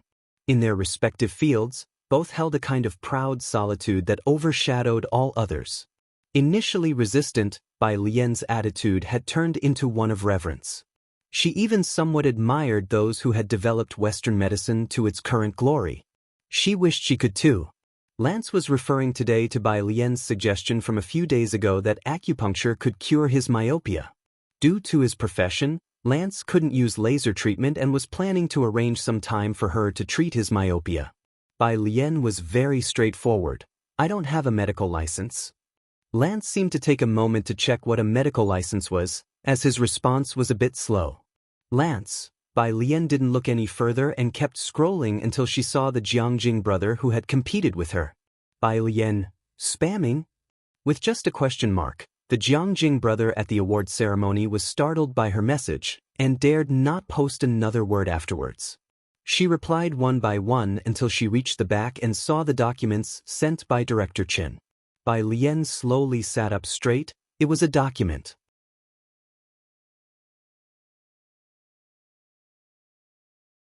Chapter 175. 066 casually crossed out the applicant's name. _2 Director Chen is not a detective agency after all, and the information he could obtain was limited. There was even less about Yang Lin, only her address, family information, and some records at the police station. Bai Lian looked slowly from the top down. There was no news about Yang Lin's mother. Director Chen had specifically noted in the mother's column that her mother was driven away by her father when she was 5 years old. And Yang Lin's father had multiple detention records, either for causing trouble while drunk or for gambling. Bai Lian's fingertips slowly scrolled down, flipping to a very old record. Yang Lin had called the police when she was 9 years old. Bai Lian sent a screenshot of this record to Director Chen. Frowny face, image. Director Chen replied very quickly. Frowny face. With such cases, he'd be detained for a few days, and once back, he would become even more abusive. Director Chen. Frowny face. Now that she's turned 18, I suggest she relocate her household registration and distance herself from him. Bai Lian was silent for a long time. As Bai Lian was pulling books out of her backpack, she asked Director Chen about the relocation of the household registration. Meanwhile, Ren Qian received Ji Mulan and Su En at the Ren family household. Su En's visit this time was for the major tourism business. He was from Jiangjing and reaped the benefits of Jiangjing, but he had no clear idea about the power dynamics in Xiangqing. I understand what Mr. Su means. Ren Qian never brushed off Su En. You're probably talking about Boss Lu. Boss Lu? It was another surname Su En hadn't heard of. He looked towards Ji Mulan. Ji Mulan hadn't been back to Xiangqing in over a decade and was even less clear about the situation. Ren Qian set down his teacup and solemnly said, his main business is on Bakhtur Street. The manager of Qinglong Bar is very familiar with him. Does Mr. Su understand what I'm saying now? Xiangqing turned a blind eye to Bakhtur Street. One reason was that the place was on the border, not within their jurisdiction, and the second was the intricate web of powers there. A bar with the most comprehensive information in Asia. A world-famous fighting arena. An auction house on the underworld that no one dares to provoke. Ren Qian could manage a city well, knowing whom he could provoke and whom he couldn't. He had a list in his heart. I see. Su En furrowed his brows. Qinglong Bar. Do you have Boss Lu's contact information? He had actually guessed as much. Since he couldn't go it alone, he also wanted to collaborate with this Boss Lu, especially with the backing of people from Qinglong Bar. Su En didn't expect that little Xiangqing could offer him such a big surprise. By his side, Ji Mulan naturally hadn't heard of any of this. But she didn't ask, just looked at Su En and he patted the back of her hand. Mr. Su, Ren Qian was still due at a ceremony later today. I need to attend the launch ceremony of the Xiangqing Calligraphy Association, so I won't keep you both any longer.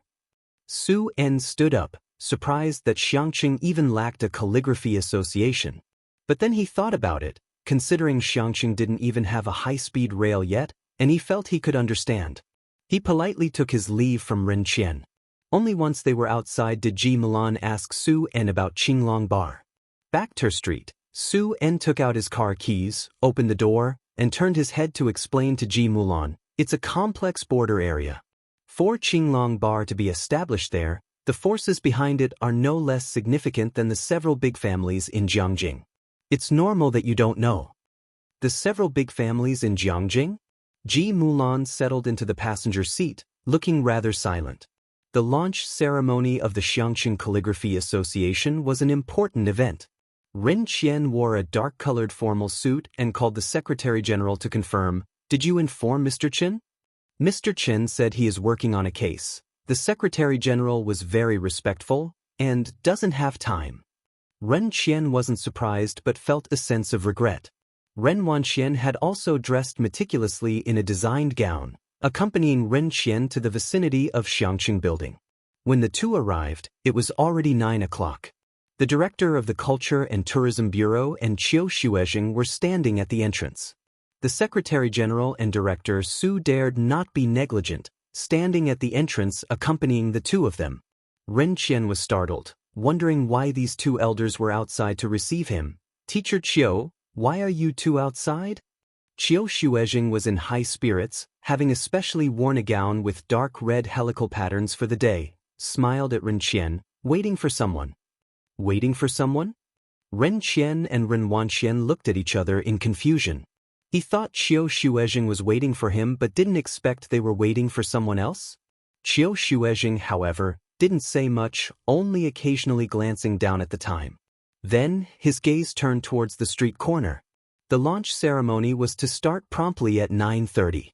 It was 9:10. Bai Lian had not yet arrived. Because Bai Lian had made a good impression on Qiu Xuezheng, he didn't think she was someone who would be late. But as the start of the launch ceremony neared and there was still no sign of Bai Lian, Qiu Xuezheng couldn't help but send Bai Lian a message, "Frowny face, where are you?"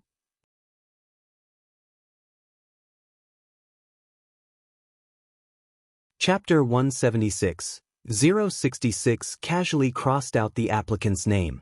_3 The other side did not reply. 9:20. Qiu Xuezheng finally couldn't hold back anymore, and he took out his cell phone to give Bai Lian a call. The library. When Jiang Fulai arrived, only Jiang He was sitting at his seat, flipping through a book in a sullen manner. He simply reached out and knocked leisurely on Jiang He's desk. Jiang He looked up, somewhat expressionless. "Bathroom?" Jiang Fulai withdrew his hand, his gaze always carrying a nonchalant aloofness when he looked at people. Bai Lian had gone to the bathroom without her cell phone, which lit up on the desk. Jiang Fulai immediately spotted Teacher Qiu's call. He was the one who single-handedly facilitated the matter with the Xiangqing Calligraphy Association, and he knew who Qiu Xuezheng was. Bai Lian was supposed to attend the Calligraphy Association today but hadn't gone. Jiang Fulai glanced at the incoming call and directly cut it off. "Why are you here?"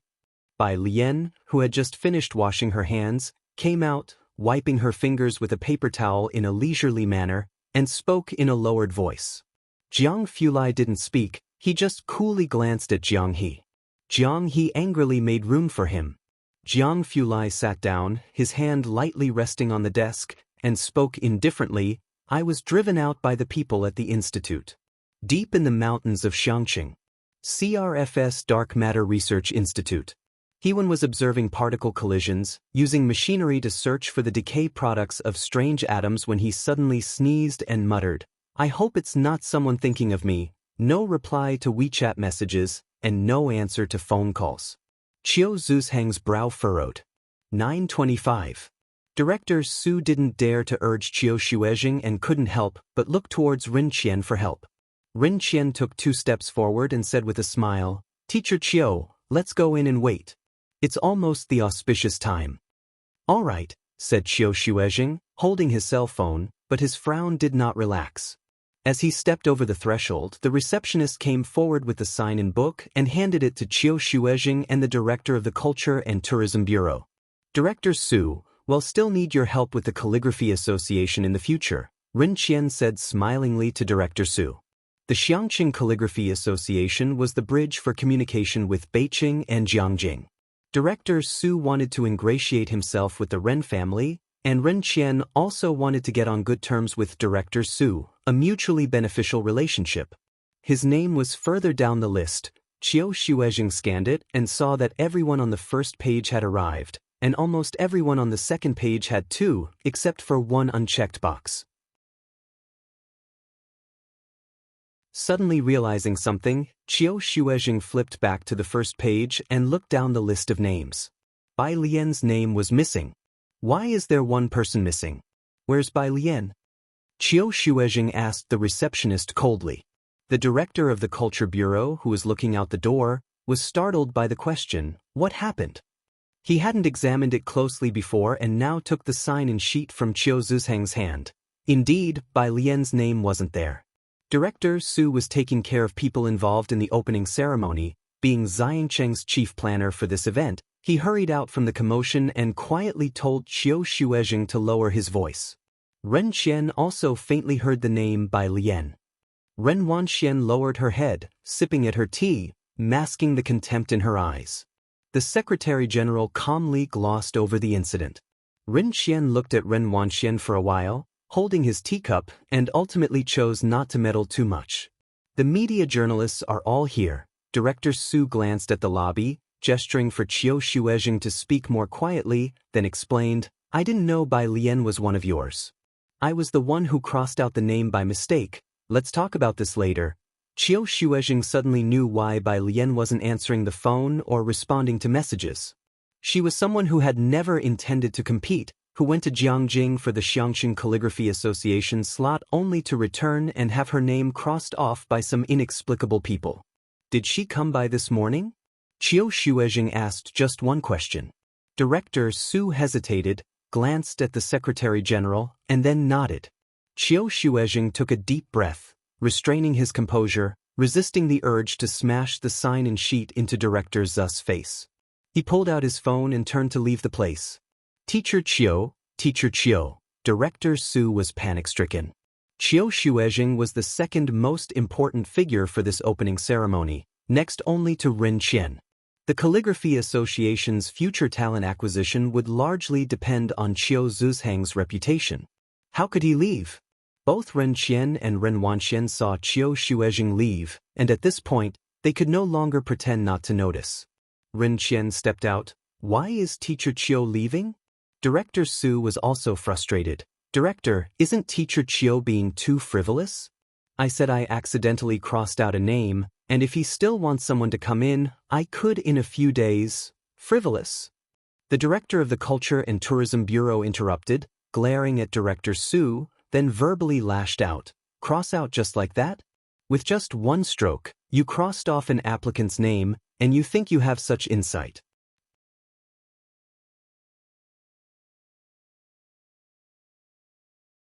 Chapter 177.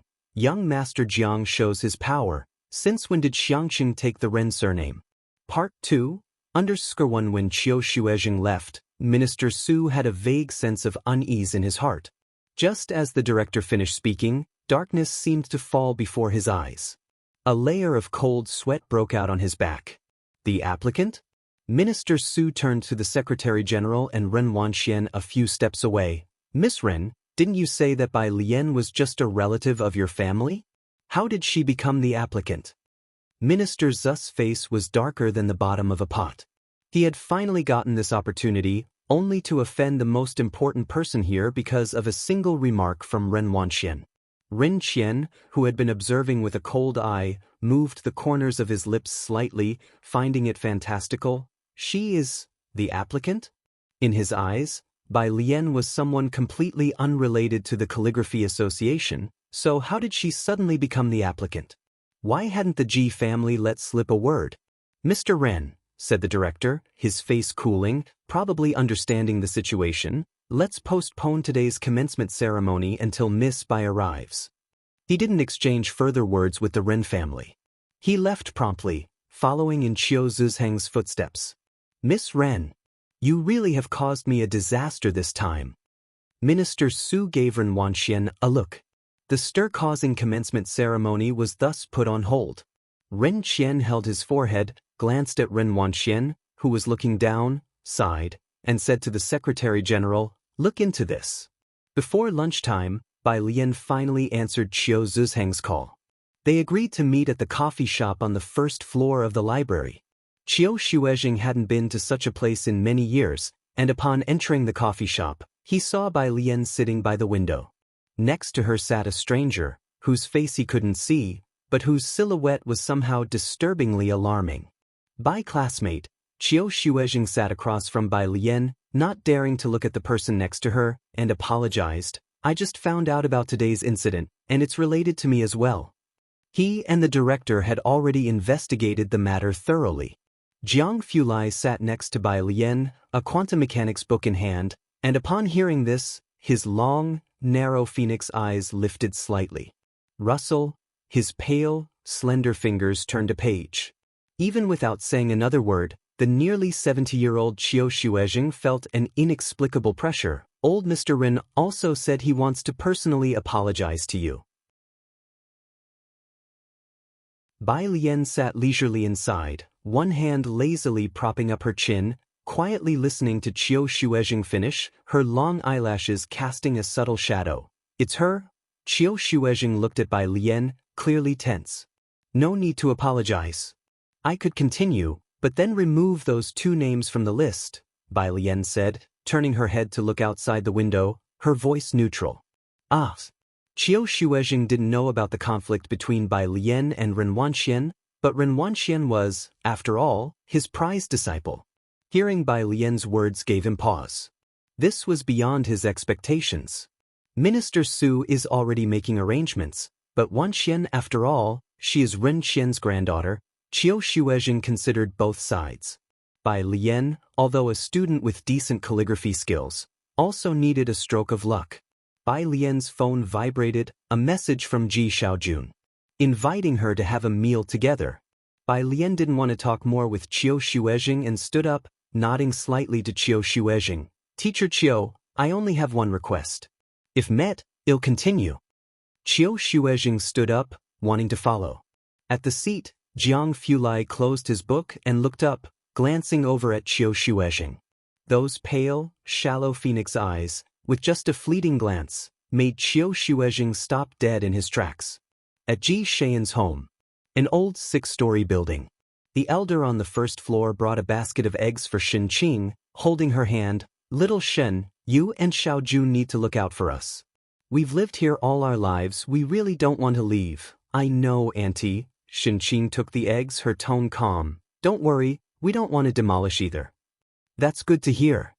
The elderly woman, thin and bent over, descended the stairs. Mostly solitary elderly people lived in this part of the neighborhood. Some had children who went out to work and were seldom home, some had gone away for good after succeeding academically, and others were like the old couple on the first floor, with no descendants. In the entire old neighborhood, only Ji Xiaojun was the sole intellectual. Whenever there was a problem, everyone liked to come to him for advice. Ji Xiaojun, sitting in the living room, frowned at the eggs Shen Qing was holding. "Why are you still accepting people's eggs? It's not easy for them without children." Shen Qing put away the eggs and glanced at him. "Then you can go downstairs tomorrow and drink the dew." There was a knock on the door. Shen Qing closed the fridge door. "That must be Alien and Dad, you go answer it."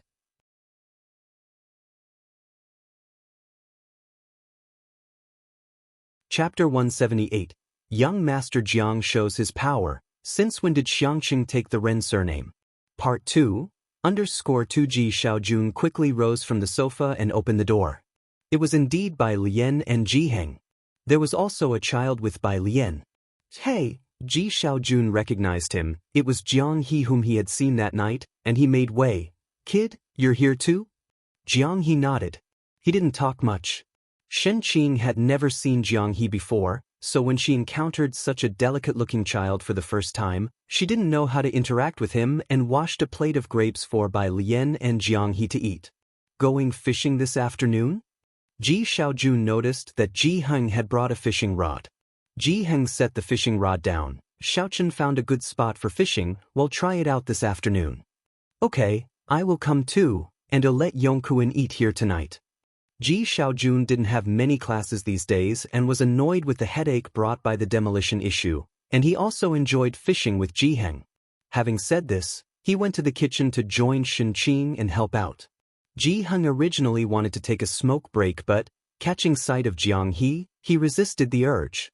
The living room in Ji Xian's house was small and not very well ventilated. The old-style phone rang once. It was Ji Xiaorong calling. Holding his empty pipe, he picked it up. Dad. The voice from the phone, Ji Xiaorong's, was calm. Is Alien there? She is. Ji Xiaorong paused. Ask her if she wants to come to the Ren family. Hearing this, Ji Heng frowned, glanced at Bai Lian, and knew the intention behind Ji Xiaorong asking him this question. He didn't ask Bai Lian and directly replied, she won't come. He hung up the phone. Did you hear that? At the Ren family, Ji Xiaorong placed his phone on the table and looked at Ren Qian. She's not coming. Next to him, Ren Qian managed to show a good expression to Ji Xiaorong for once. It's like a temple being flooded. Xiox's mistake caused such an awkward situation between our two families. Ji Xiaorong looked at Ren Qian but didn't respond. Wanxian. Ren Qian then turned to Ren Wanxian. Regardless, you need to apologize to your cousin and try to get her to forgive you. Ren Wanxian said nothing and got up, heading straight upstairs. This time, Ren Qian didn't stop her. Instead, he continued speaking with Ji Xiaorong. Xiaorong, this matter isn't bad for Bai Lian. Teacher Cho said she's unwilling to go to the Traditional Calligraphers Association, but as her parents, you should persuade her more. It's not good for her to be stuck in Xiangqing all the time. The opportunity at the Calligraphy Association was too rare. Even Ren Qian thought that he had misjudged before, acknowledging that Bai Lian was indeed extraordinary. Ren Qian recalled the recent estrangement with the Ji family due to the Chen family incident, followed by the ugly dispute with Bai Lian caused by Ren Wanxian. His heart immediately knotted up. We'll see what she wants. Ji Xiaorong wouldn't make decisions for Bai Lian. Having said that, he went upstairs to find Ren Wanxian. After Ji Xiaorong went upstairs, Ren Qian furrowed his brows and looked at the Secretary General. What's going on with you and Wanxian? It has nothing to do with the young lady. The Secretary General lowered his eyes. It's entirely my fault. Enough, I know Wanxian better than you. Ren Qian massaged his temple, feeling a severe headache, knowing full well that this matter must have been instigated by Ren Wanxian. Where's Bai Lian's information? He knew that after Bai Lian attended the Lanting Award event, he had people check out Bai Lian's background again. The Secretary General pulled out a sheet of freshly printed paper and handed it over to Ren Qian. It's all here.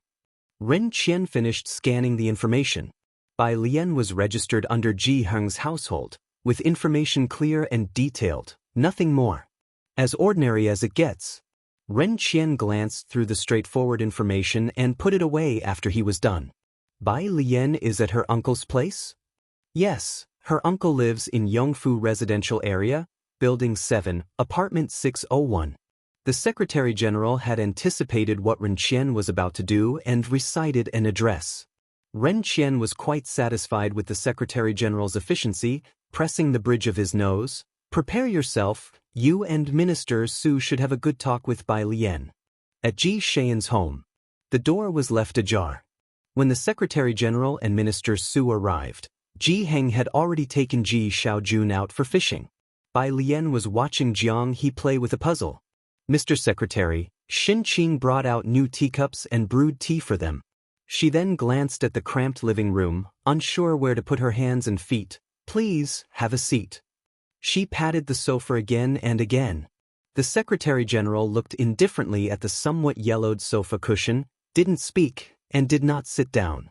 Minister Su, seeing Shen Qing's demeanor, felt much more relaxed. He took the tea Shen Qing brewed, casually putting it aside and smiling, "Thank you." Bai Lian leisurely helped Jiang He place a puzzle piece before standing up.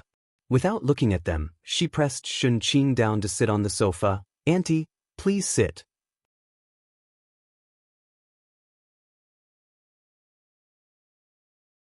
Chapter 179. Young Master Jiang shows his power. Since when did Xiangqing take the Ren surname? Part 2. Underscore 3 by Lien didn't sit down but just leaned against the back of the sofa and looked up. Is there something? She used to be quite polite to the Secretary General. But during the last 2 encounters, her attitude was very perfunctory, without a hint of manners. First, I apologize to you on the young lad's behalf. The Secretary General fully played the part, wanting to reconcile with Bai Lien. His demeanor was gentle, and after a slight pause, he still sat down on the yellowing sofa cushion. I also apologize to you. We're all family after all. She now realizes her mistake and has been grounded by the Sir. Can we consider the matter settled, Miss Bai? Minister Su also hurriedly spoke up. Miss Bai, I'm sorry. He stood up and bowed deeply to Bai Lien. Absolute sincerity. Bai Lien languidly leaned on the sofa, with one leg propped up, holding a mobile phone in her hand, her sky blue skirt hem half pressed on the couch. Upon hearing this, she tilted her head, smiling but not really smiling, like a white tiger startled by an intrusion. Settled. With her response, Minister Zu's heart sank. He thought that with Shen Qing like this, it would be easy to fool this family, but it turned out Bai Lien wasn't so easily fooled. Miss Bai, Teacher Chiu is already considering terminating the apprenticeship with the young lady. The Secretary General squinted at Bai Lien, neither humble nor arrogant. The young lady has also been punished by being made to kneel by the Sir, and her promotional video was replaced by you. She has already received plenty of punishment, while on the other hand, you haven't lost anything, have you? It's better to spare others when you can, so that future meetings will be more pleasant. As the Secretary General spoke, Minister Su sat on the side. He did not interrupt. The atmosphere grew increasingly tense. Jiang He had been piecing together a puzzle all this time without lifting his head, but Shen Qing couldn't help but grip Bai Lien's arm and looked up at her. Bai Lien's eyes did not change, she just gently patted Shen Qing's arm and then spoke slowly. It's better to spare others when you can? Why should I have such a thing? You and the young lady are relatives. The Secretary General held back his anger, knowing that Ren Qian wanted to court Bai Lien. Stop. Bai Lien laughed, extremely indifferent, lazily raising her hand. I'm not relatives with your young lady. The Secretary General could no longer keep up his act, and his face turned cold in an instant. He had intended to have a good talk with Bai Lien and to help each other in the future. He had not expected that she wouldn't give any face, and was just as stubborn as before, really thinking that with the Orchid Pavilion Award, she could have the world at her command? Miss Bai, I have already been dismissed and have apologized to you. Isn't that enough? Minister Su had never seen someone like Bai Lien. After coming here, facing Bai Lien, who lived in the cramped old neighborhood, he truly couldn't harbor any other thoughts. You shouldn't be too excessive. Bai Lien chuckled lightly. You apologize and I have to accept it? Realizing Bai Lien was not joking, the Secretary General turned to leave. Halfway through, he turned back and sneered at Bai Lien. Miss Bai, don't be naive enough to think that just with calligraphy and your background, you can make a name for yourself in Jiangjing, right? Minister Su did not speak to stop him. The Secretary General glanced at Shen Qing and sneered, really thinking that old Master Ren had no temper, huh? To be in his position, Ren Qian was not someone to be easily manipulated. The Secretary General almost ridiculed her. Bai Lien, you can prevent the young lady from entering the Calligraphy Association, but have you forgotten who Xiangqing belongs to? Forgotten that Xiangqing bears the Ren surname? What if we don't agree to the startup ceremony of the Calligraphy Association? Or perhaps, the Secretary General's voice was almost soft, I remember you transferred to Xiangqing, right? Secretary, wait. Shen Qing broke free from Bai Lien's hand, quickly standing up, almost crying out. The Secretary General sneered and without stopping, simply reached out to open the half-ajar door. At the doorway stood a tall and indifferent figure. A knee-length black overcoat. His features were cool and detached, not looking at the Secretary General, but slightly turning his head to look at the person behind him. When did I not know that Xiangqing suddenly changed its surname to Ren?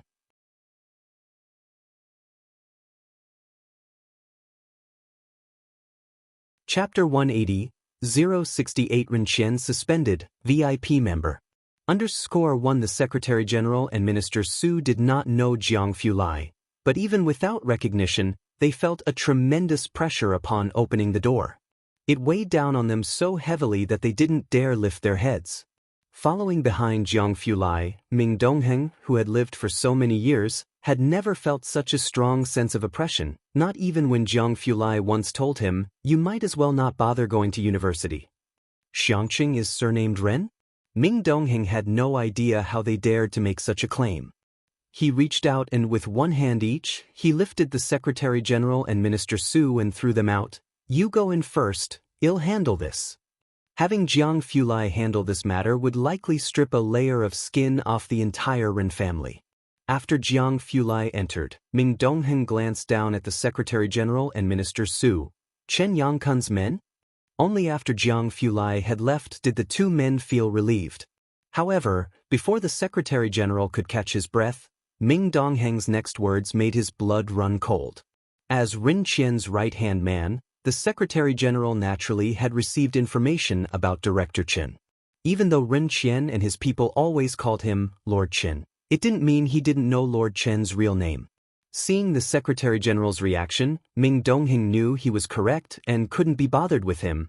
"I will have Qin Yongkuan communicate with you." After saying that, he went back inside and closed the door, leaving the two men outside. Minister Su, who had just been transferred here, naturally had not heard the name Qin Yongkuan. Only after Ming Dongheng and Jiang Fulai had gone inside did he look up at the Secretary General. "Who are those two? And who is Qin Yongkuan?" Prejudice led him to look down on Bai Lian. Just as he had finished speaking, he saw that the Secretary General had turned deathly pale. "Qin, Lord Qin."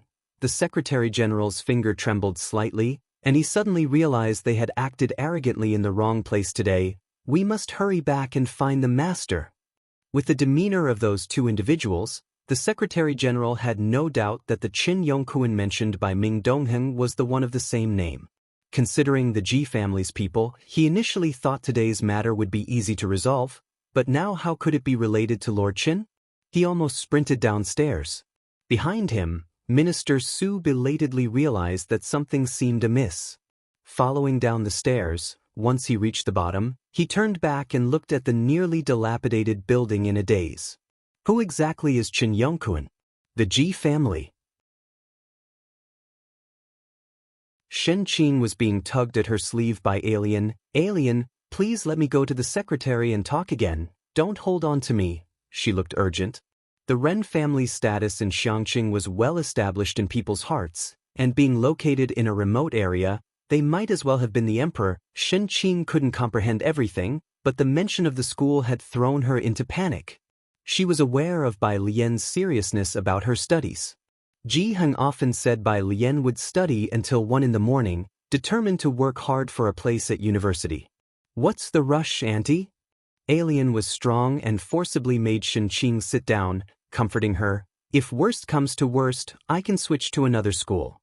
The best school in Xiangqing was number 1 middle school. What good would changing schools do? Shen Qing opened her mouth. "You child, stop pulling me. What do you know, are you just like your uncle, so stubborn you can't see sense? Why are you causing trouble with the Ren family? At this rate, you'll miss the secretary."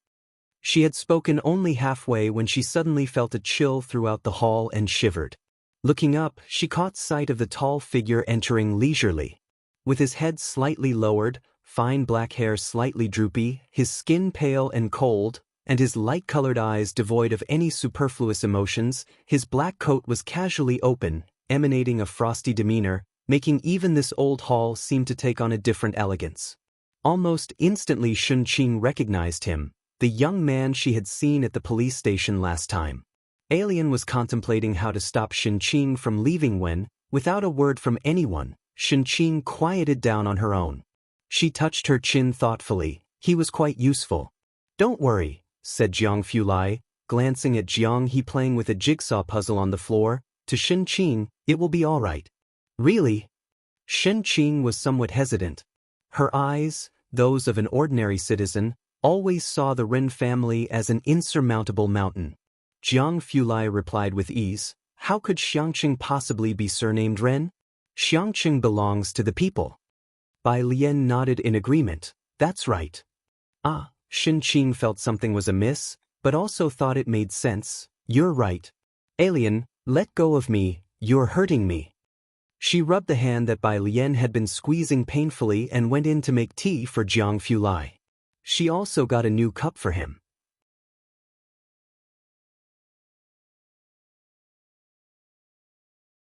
Chapter 181, 068 Ren Qian suspended, VIP member.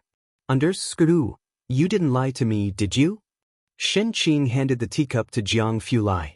Jiang Fulai sat on the sofa, taking the new cup emblazoned with Durunduo Supermarket, and gracefully blew on it before taking a sip, of course. When it came to bluffing, Jiang Fulai had a knack for it. Just by sitting there, he was as formidable as an army of thousands, so much so that even if he told Shin Qing the sun in the sky was square, she would feel there was some sense to his words. Good. Shin Qing's eyes darted around as she started to inquire more about Jiang Fulai. Xiao Jiang, where are you from? Bai Lian was listening on the side and it was giving her a headache. Auntie, we still need to go make some checks outside. She picked up Jiang He, so we'll be leaving now. Hey, Shin Qing yelled from inside the door. He, remember to come play with your sister next time. Jiang He, being held by Bai Lian, struggled to turn back to look at Shin Qing. It wasn't until they reached the downstairs that Bai Lian set him down, and Jiang He stared at the several excavators that had just entered the neighborhood for quite a while. Bai Lian didn't go to the library in the afternoon. Ming Dongheng drove to the address she mentioned. It was an old district in the east of the city. He parked the car, and as he looked up, he saw a dilapidated small quadrangle and was taken aback. This is... Jiang Fulai also got out of the car and stood in front of the gate, looking at the partially hanging sign. Xingyi Martial Arts School. The quadrangle was quite large, probably about 5 or 6 acres.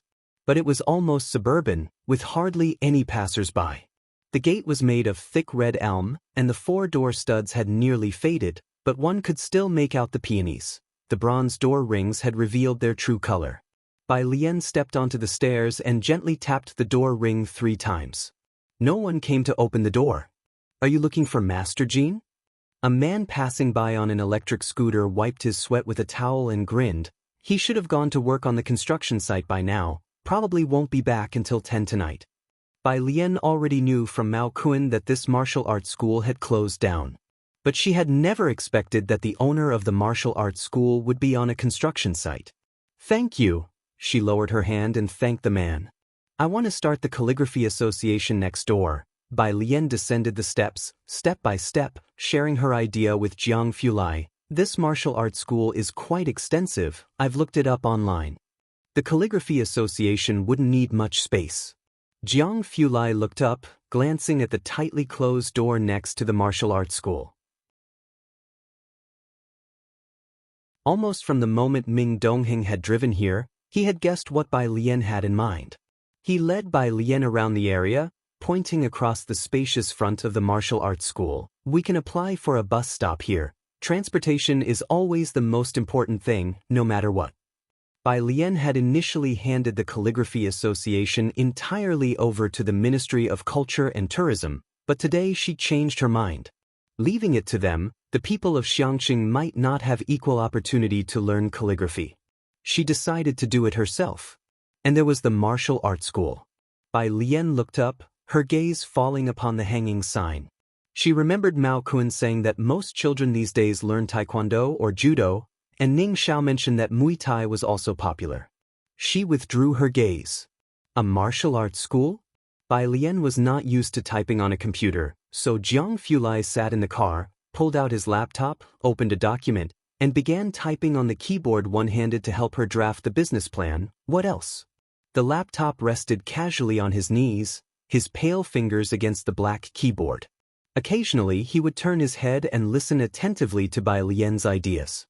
After finishing, he also sent it to Jiang Shijue to brainstorm. When Jiang Shijue, who was decisive in financial circles, thought Jiang Fulai had sent him some crucial document, he interrupted a meeting to return to his office to check, only to find a regional calligraphy association and martial arts hall plan.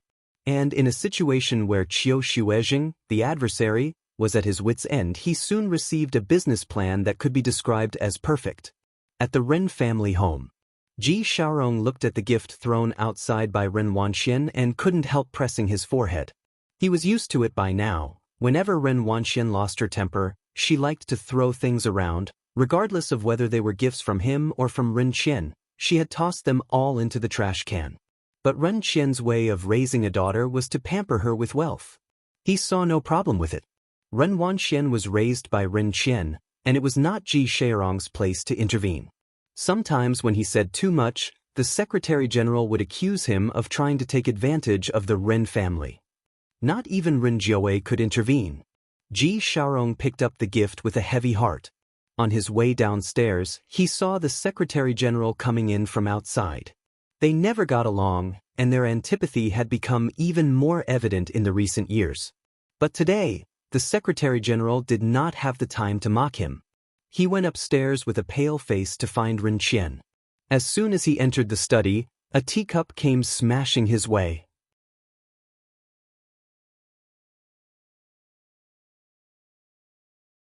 Chapter 182, 068 Ren Qian suspended, VIP member.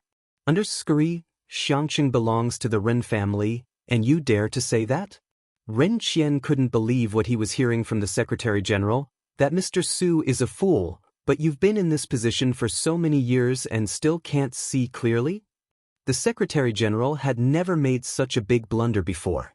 Mainly because of those people from the Ji family, he had never taken them seriously. Old Master Ren, I had no idea they actually knew Mr. Qin, whether they know Mr. Qin or not. I'm asking how you dared to utter those words? Ren Qian had never been so furious, and after some time, he collapsed into his chair, looking a decade older. I am now suspended for half a month. The Secretary General's head was buzzing. Go tell Wanxian, Ren Qian had done nothing wrong all these years and wasn't afraid of being investigated. Tell her that she won't be able to join the Calligraphy Association. As for Minister Su, he had committed too many wrongs, and there was no one left to save him. Ren Wanxian was unaware of the Ren family's troubles. She had already received notification from Qiu Shuezheng that Bai Lian was going to start a separate calligraphy association in a place where birds don't even bother to poop. Ren Wanxian was initially upset about not being able to join the calligraphy association, but upon hearing this news, she suddenly lost interest in joining. Senior brother, do you still want to join the Xiangqing Calligraphy Association? Jiangjing. Xiangqing belongs to Beijing, and the vice president had already announced the news about the founding of the Xiangqing Calligraphy Association in the Beijing Writers Association, encouraging everyone to join as members of Xiangqing. The Xiangqing Calligraphy Association is hosted by the first prize winner of this year's Lanting Award.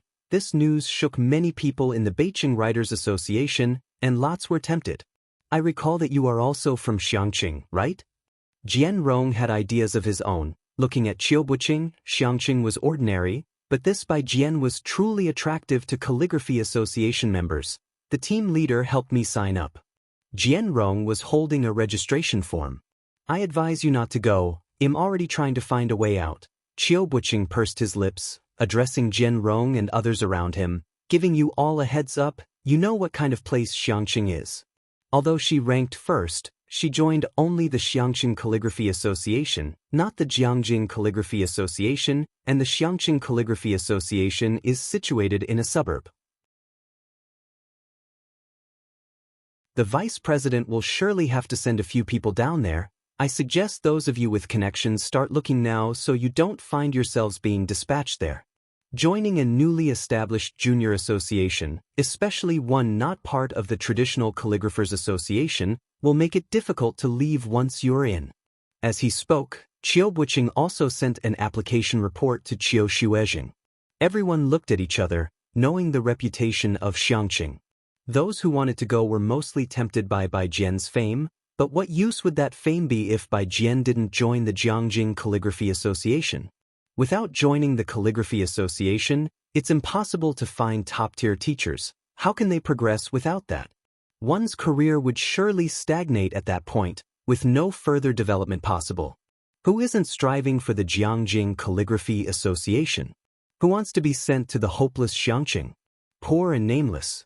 There were no famous teachers, and the only person of note, Chiu Shuezheng from the Beijing Writers Association, was average at best. She performed exceptionally this time, but without joining the Jiangjing Calligraphy Association, how can she develop without a teacher's guidance? I'll mention it to my grandfather and ask him to talk to the vice team leader. I'm going to apply to withdraw. Jian Rong frowned, abandoning the idea. I have a third-class award, which meets the application criteria for the Jiangjing Calligraphy Association. I'll find a better teacher to instruct me. Brother, just as he got up, a male student approached from behind. You're not going, are you? Can you give me the application form? You. Jian Rong looked at the student, recognizing him as his uncle's son. Jianzhe? Why would you go to Xiangqing? His gaze toward Jianzhe was akin to looking at someone with an intellectual disability. Everyone was looking for connections to avoid being sent to Xiangqing, yet here was someone volunteering to go? My female buddy, Jianzhe scratched his head. I want to check out that rock at Xiangqing No. 1 High School. You were chosen by the vice team leader, so it would be awkward for you to withdraw, but it's different for me. Grandfather would certainly not refuse. Mainly because it was only today that Jianzhe saw the work and realized Bai Lian wrote in the Liang style. And the style he studied was also Liang. Whatever suits you. Jian Rong gave Jianzhe a glance, handing over the registration form. Then you talk to grandfather yourself. It wasn't me who pressed you. Watching Jianzhe take the registration form, Jian Rong felt as if he had shed a burden, feeling much lighter. Jianzhe, holding the registration form, called his grandfather again. The Jian family valued Jian Rong highly. When they heard that Jianzhe was taking Jian Rong's place in the dismal location, grandfather Jian naturally agreed readily, without asking any further questions.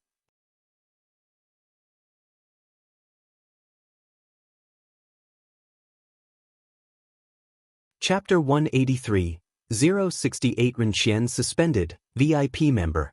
_4 Jianzhe submitted the list and flew back to Beijing the next day. After taking a train transfer, he arrived in Xiangqing dusty and disheveled on Monday afternoon. No one from the Jian family came to pick him up. He wasn't surprised at all, as he never considered himself to be the chosen one by fate. Jianzhe arrived alone at the Calligraphy Association venue, where Chiu Shuezheng was sweeping the floor outside. Seeing him, Chiu Shuezheng looked up and smiled. Jianzhe, right? Come in first, we have a members' meeting at 6 o'clock.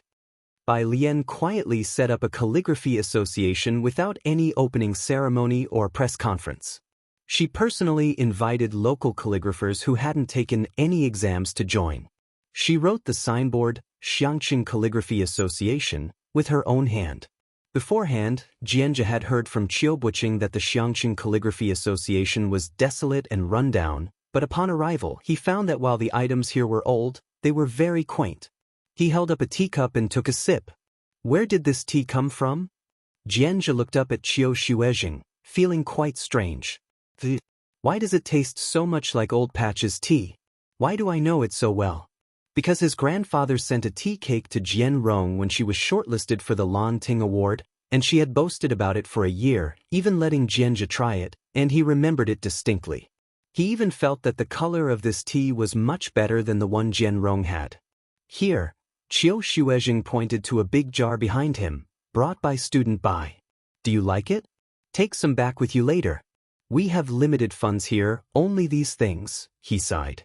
Jianzhe stared dumbfoundedly at the large jar placed behind him, and then glanced down at the tea in his hands. That time, Jian Rong had boasted about that tea cake for a long time. With so much of it, could it really be Old Patch's tea? It was almost 6 o'clock. Bai Lian arrived with Jiang He. She wore her school uniform, carried a bag, tied up her hair, and stepped into the Calligraphy Association hall against the setting sun. Everyone's here.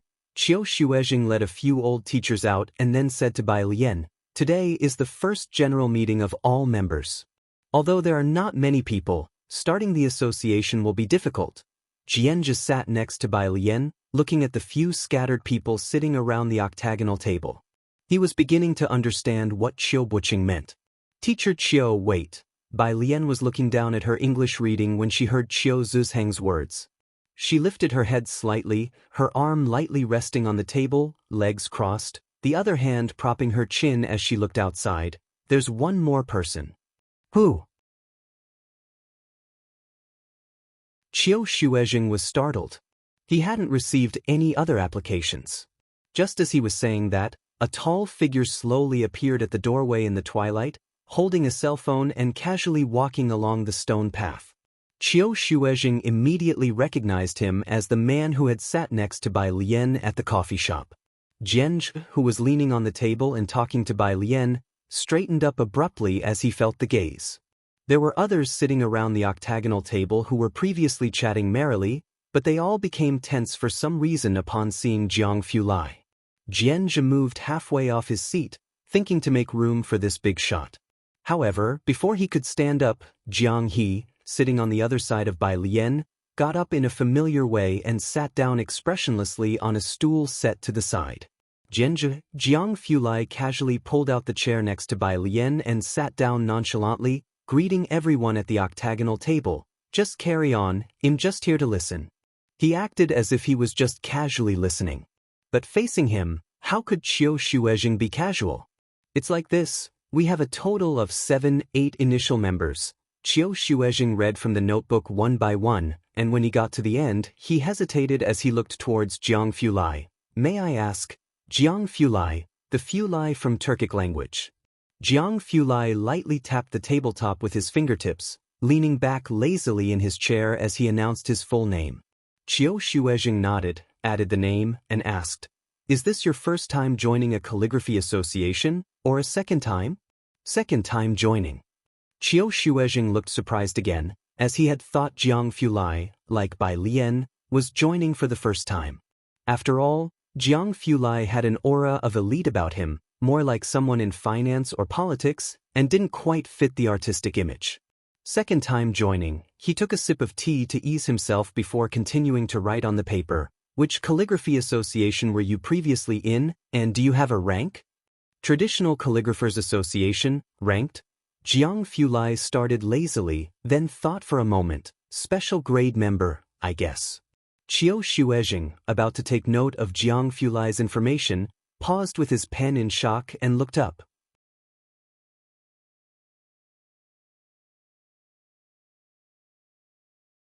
Chapter 184, 069 Practices with a Bunch of Iridium, Director of Jiangjing Hospital.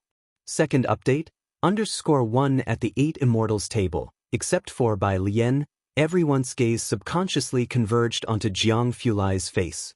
His face, like Bai Lian's, was too deceptive, not the kind that seemed to belong to someone who would be good at calligraphy. Who would have thought that he would casually mention the Traditional Calligraphers Association? Even a special grade member? There are only 5 total special grade members in the Traditional Calligraphers Association.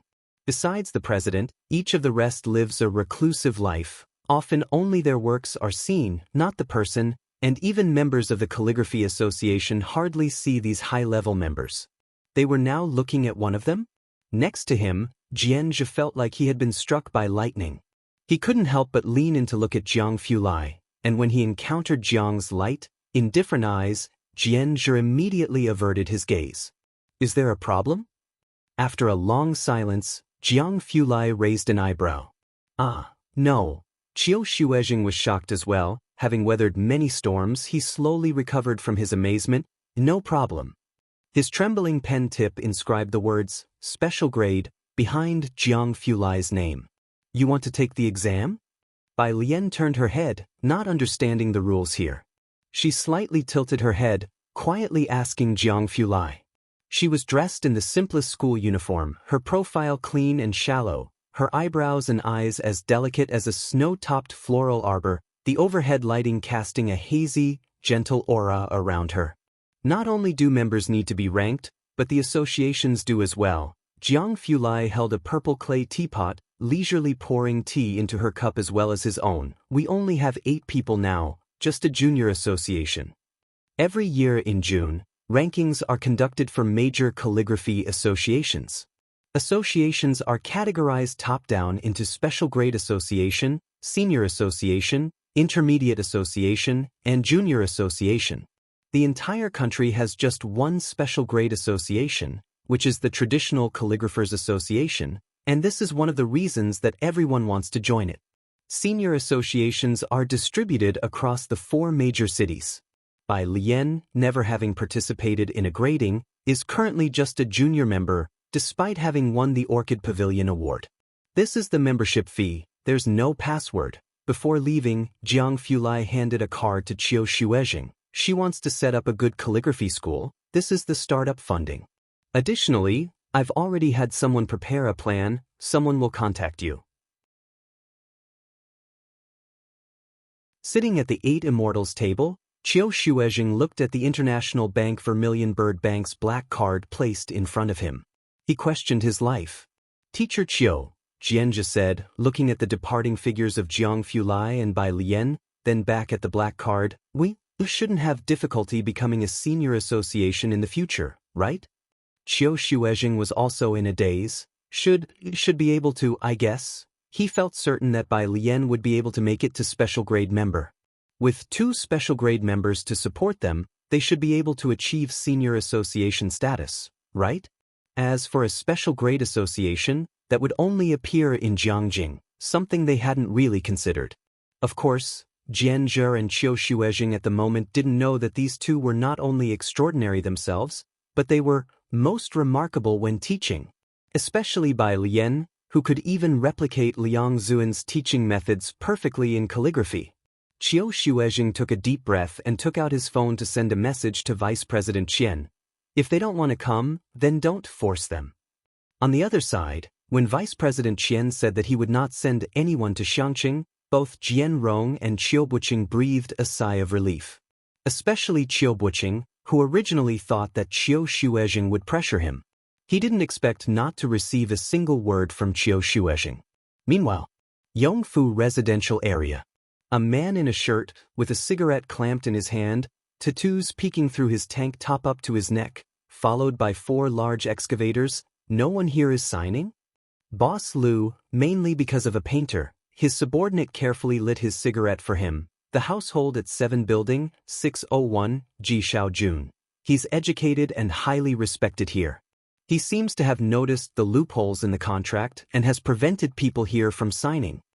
As he spoke, the subordinate also handed a stack of files to Boss Lu. Yongfu residential area is located in the development zone, a piece of cake everyone wants to get their hands on. Here live ordinary people, and the agreement for demolition provided by Boss Lu had loopholes. It was originally thought that deceiving these solitary elderly would be quite easy, but unexpectedly, not a single person had signed. Upon investigation, 7 Building, 601 was the cause of it all. Everyone in the residential area followed the painter's advice. Let's go, Boss Lu said, biting his cigarette and glancing at the files. Just an ordinary painter, a housewife full of pretense. It was nearly 8 o'clock. When they arrived, Ji Shaojun was washing dishes, and Xin Qing, upon seeing Boss Lu with his tattoo of a ferocious python and bared arms, involuntarily stepped back. Old Ji.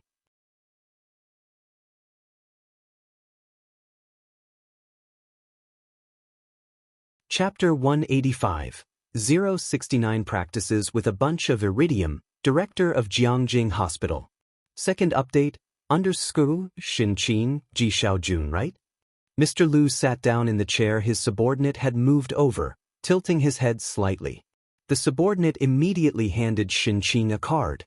Mr. Lu, clenching a cigarette between his teeth, smiled. There's 1 million in here. As long as you get the people here to sign the relocation contract, the 1 million is yours. They had conducted a thorough investigation. Ji Shaojun was known for his integrity, but Xin Qing was a petty bourgeois. 1 million. Enough to buy a soul. 1 million. Xin Qing's eyes widened upon hearing this, staring at the card. For an ordinary person, this was a fortune. Xin Qing had never seen so much money. Without even blinking, Ji Shaojun returned the card to Mr. Lu. We won't do such a thing. Mr. Lu laughed. He looked deeply at Xin Qing and then waved his hand. Let's go. After the men had left, Ji Shaojun slammed the door shut and frowned at Xin Qing. Don't even think about it. Yang Lin had been coming to school regularly these past few days. Bai Lian took out the books one by one, pondering how to discuss the matter of moving the household registration with her. Unlike the others, Yang Lin always avoided contact with people. Lian, Xiaohan twirled her finger in front of her, looking at Bai Lian. That? Bai Lian looked up, her eyes reflecting the morning sun, appearing rather charming. Speak. Oh, Xiaohan said, looking at Bai Lian. I'm a self-media practitioner. Of course, I'm still at the starting stage. I want to post your school anniversary video on my account. Can I do a little blurring? Zhang Xi's, who had just arrived in the classroom, felt dizzy. He strode in with long legs. Xiaohan, can you talk slower? Who can understand you?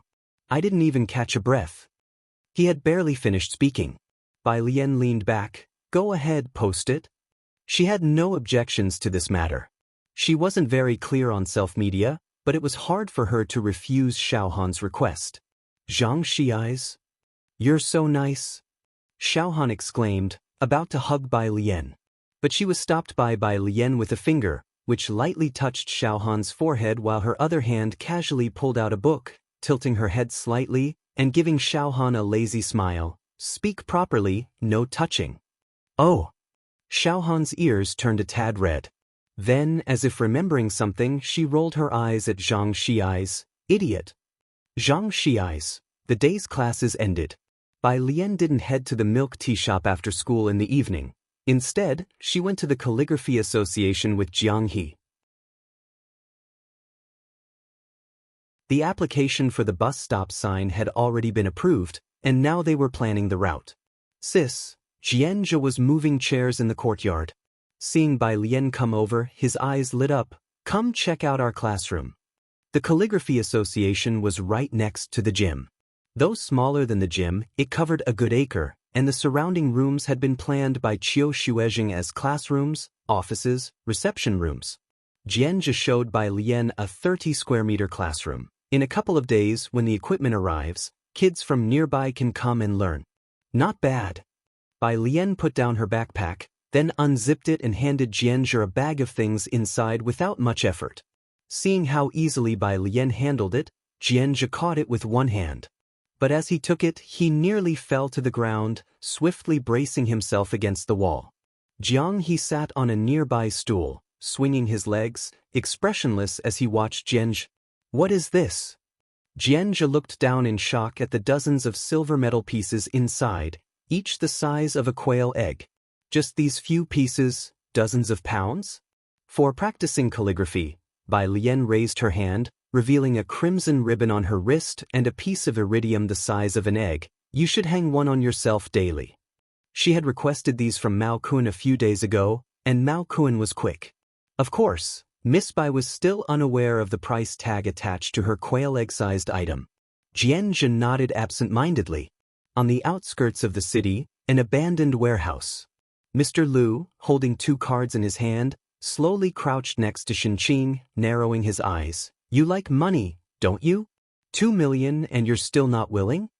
He couldn't understand why with 2 million offered, Shenqing would say she was unwilling. The profile of Shenqing described her as greedy for petty gains, vulgar, selfish, and mercenary. He could obviously tell that she was extremely greedy for money. After glancing at the bank card, Shenqing looked up after a long while, smiling obsequiously. Mr. Liu, the elders in our community, I thought we were of the same kind, but you truly disappoint me, Mr. Liu said with a smile. He stood up, his foot crushing hard on Shenqing's right hand, and gently tossed the 2 bank cards aside.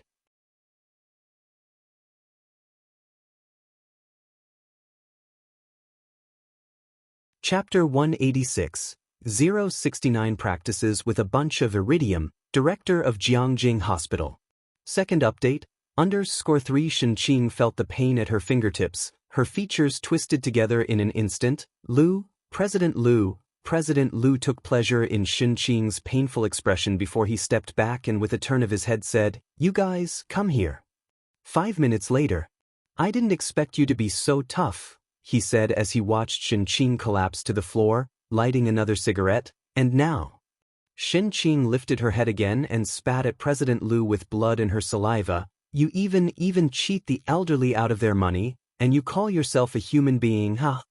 President Liu slowly wiped the spit off his face, his smile unwavering, but his gaze was like a venomous snake hidden in the abyss, much like the python trailing up to his neck. Teach her a good lesson. 9 o'clock in the evening. Ji Mulan, who had just finished taking a bath, received a phone call, almost dropping the towel in her hand. What? She hung up the phone, quickly changed her clothes and scrambled for her coat. What's wrong? Suan had just finished a meeting when he saw Ji Mulan grabbing her coat and heading out the door. My brother, Ji Mulan said with furrowed brows, grabbing her car keys. He's in the hospital right now. My sister-in-law is in emergency. They need panda blood, and I'm the only match. She didn't have a high opinion of Shen Qing, the kind of petty bourgeois who fawned over others for personal gain. But the call was from Ji Xiaojun.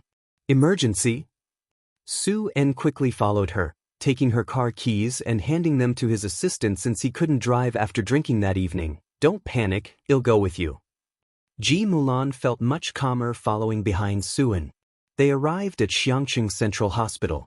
Standing at the entrance, Ji Xiaojun rushed towards Ji Mulan as soon as he saw her, pulling her forward without a word. Brother, slow down. Ji Mulan stumbled. What exactly happened? Ji Xiaojun didn't say a word. He simply handed Ji Mulan over to the nurse with a deep look. She is panda blood. Please get ready. The nurse rushed Ji Mulan to draw blood, not forgetting to hand the critical condition notice to Ji Xiaojun. The patient's condition is very bad. With shaking hands, Ji Xiaojun signed his name on the paper. In just half an hour, 3 critical condition notices had been issued. You have to hold on. Su En patted Ji Xian's shoulder for comfort, then inquired, what happened to Aunt Alien? If you need any help, just say so. After signing the critical condition notice, Ji Xiaojun slumped down against the wall to the floor. Without saying a word. Ji Mulan came out soon after having her blood drawn, looking somewhat pale. Where are Shen Qing's family members? The nurse hurried in and out with the blood bag, her urgency clear. The blood isn't enough, and the patient's condition is complicated.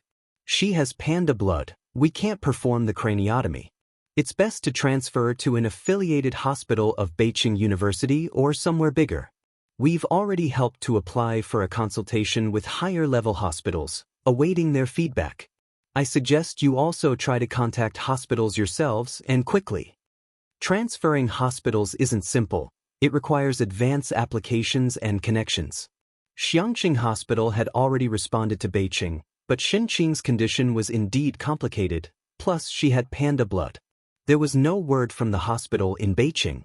Su En patted Ji Xian's shoulder to comfort him and then signaled his assistant to make calls to help contact hospitals for Shen Qing.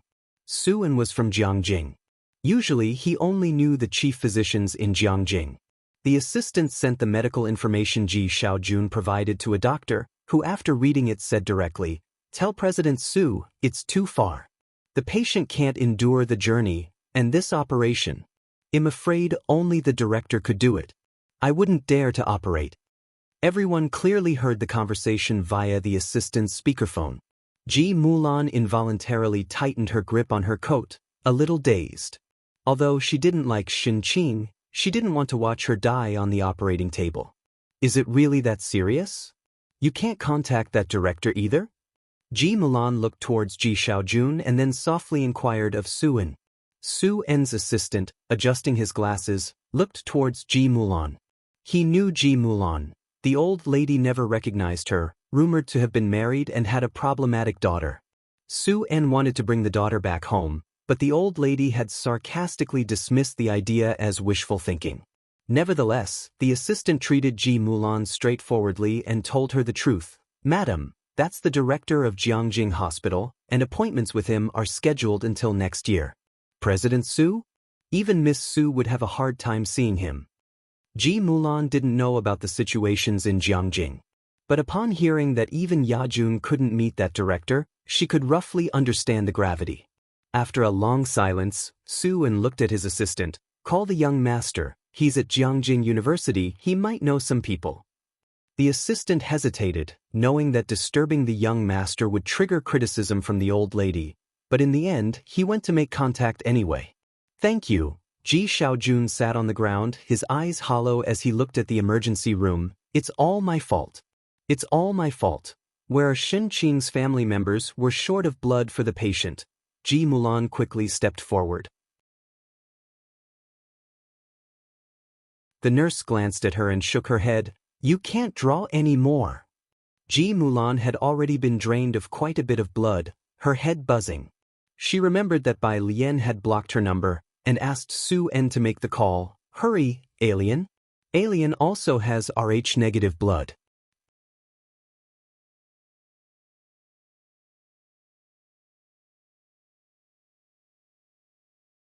Chapter 187. Mysterious Surgeries Number 1 Saintly Hand. Alien's True Nature _1 Bai Lian arrived at the hospital after 10 o'clock. She had already changed out of her school uniform and was wearing a white house dress, her face expressionless, ignoring everyone as she went with the nurse to have her blood drawn.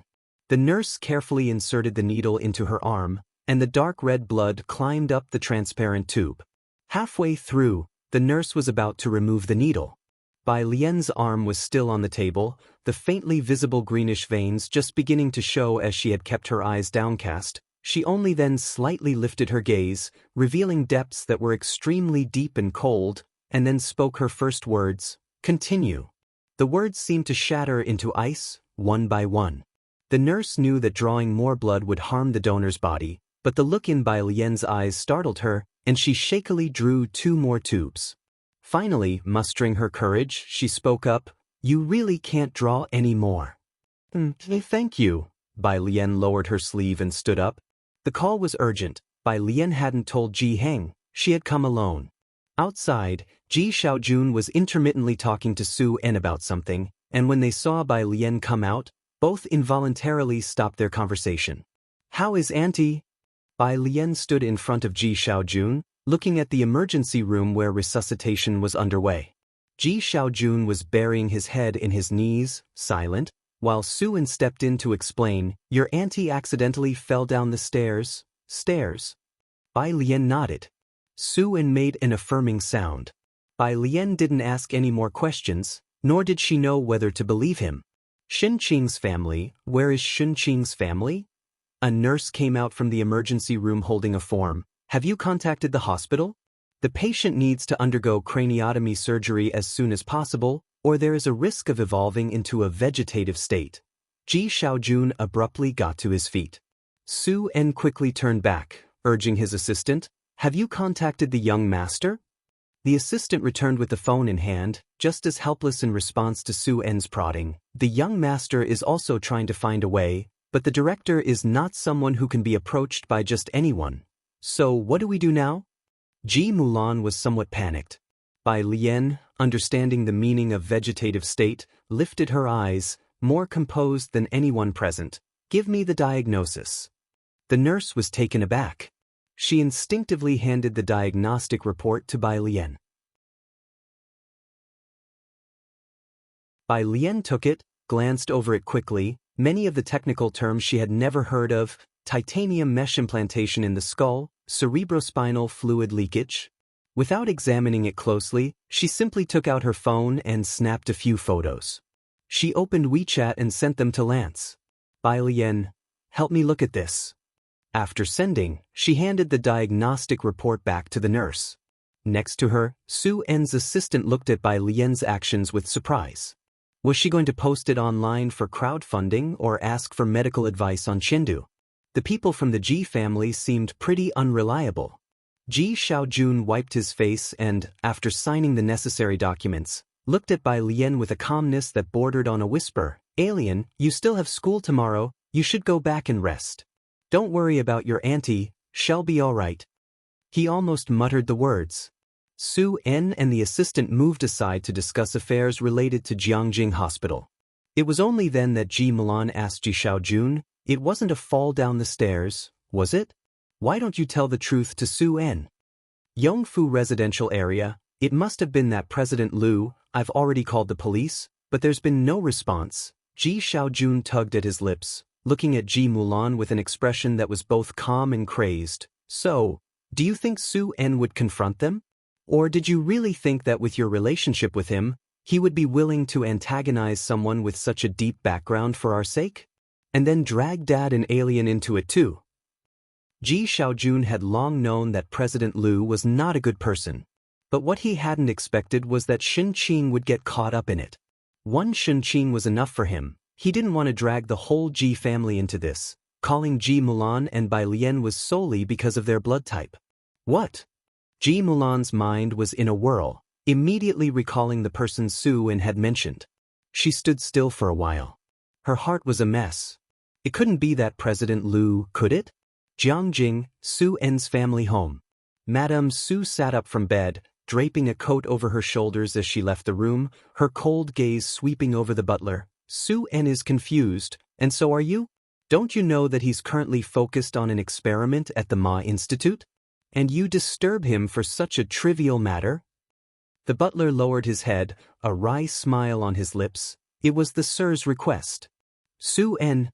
Madame Su scoffed. He's gone mad over a woman, running off to a place like Xiangqing. Has he achieved anything remarkable? And now he's even interfering with his son's critical future?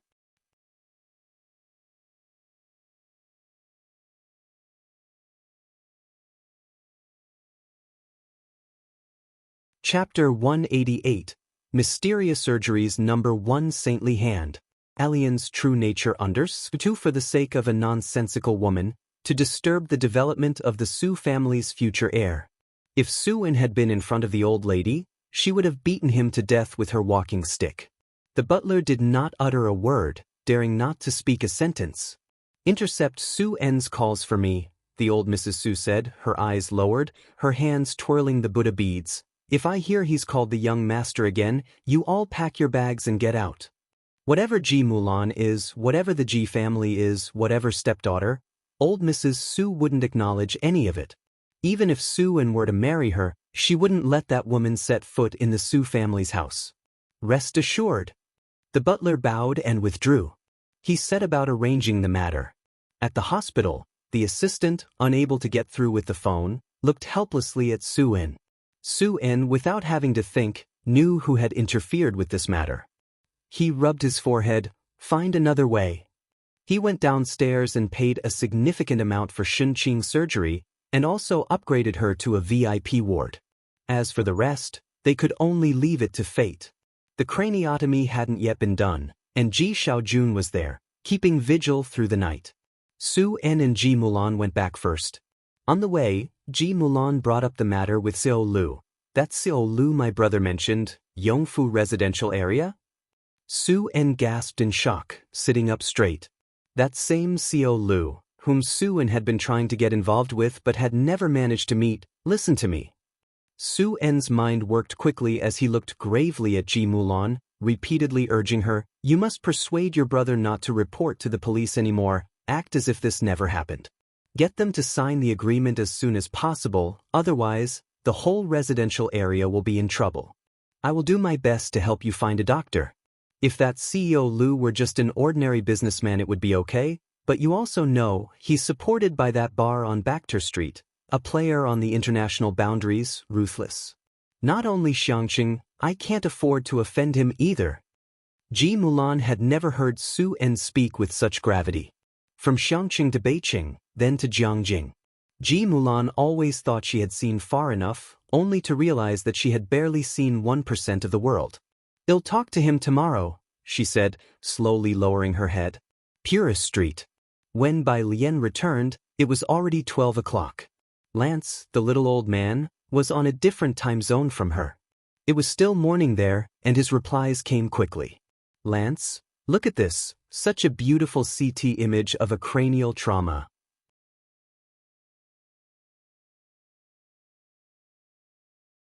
Lance, I can almost see a standard paper being produced by my student. Lance, Bai, where did you find such a textbook-like cranial trauma image? Lance, oh my God. And it's the rare Rh-negative blood. This surgery needs to be absolutely flawless. The success rate is virtually 0%. Such a shame. The cranial repair was a minor issue, but because of Shen Qing's rare blood type, it increased the risk from 50% to 99.9%. because the repair process could not afford even the slightest mistake. Bai Lian gently closed the door, looking at Ji Heng in the center room, who had not been awakened, and let out a slight breath of relief. Unable to sleep, she sat at the desk, pulling out physics problems to calm herself. When she saw Lance's reply, she had just finished a major problem. She glanced at it and replied to Lance with 3 words, "My aunt." There was a pause from Lance's end, no messages, probably looking up what aunt meant. After 10 seconds, Lance withdrew a message. Lance withdrew a message. Lance withdrew a message. Lance withdrew a message. Lance. Look at this heartbreaking news. Lance. Note that although the skull is severely damaged, it's not to the point that surgery cannot be attempted. Lance. Of course, a 0% success rate. That's for other doctors. Bai Lian got his point directly. What about you? Lance. Mind your words, you're talking to Lance, the top surgical hand in the field. Lance was very arrogant. 100%. Bai Lian did not doubt Lance's medical skills. Medicine knows no borders. After exchanging information for so long, they both were well aware of each other's medical expertise. Lance had realized the breadth and depth of Chinese medicine, and Bai Lian had reconciled with Western medicine, understanding that it had almost replaced Chinese medicine domestically in just a few hundred years for good reason. She realized the essence of the issue was not to resist Western medicine, but to promote Chinese medicine. Learning that Lance could perform the surgery, she breathed a sigh of relief. Bai Lian, can you come? Lance did not hesitate on his end. He had been curious about Chinese medicine and wanted to try acupuncture with Bai Lian to see if it could cure his myopia. Now it was just a matter of arriving a few days earlier. Lance, then you have to give me acupuncture? Bai Lian, what? Lance, I'm on my way. She sent the Xiangqing address to Lance.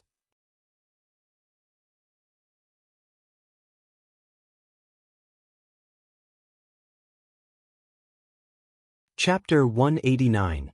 Mysterious Surgeries Number 1 Saintly Hand. Alien's True Nature Under Scree. Finally, they all let out a sigh of relief. Lance was abroad, and even if he took a flight right now, he wouldn't arrive until tomorrow at the earliest. Bai Lian hardly slept that night.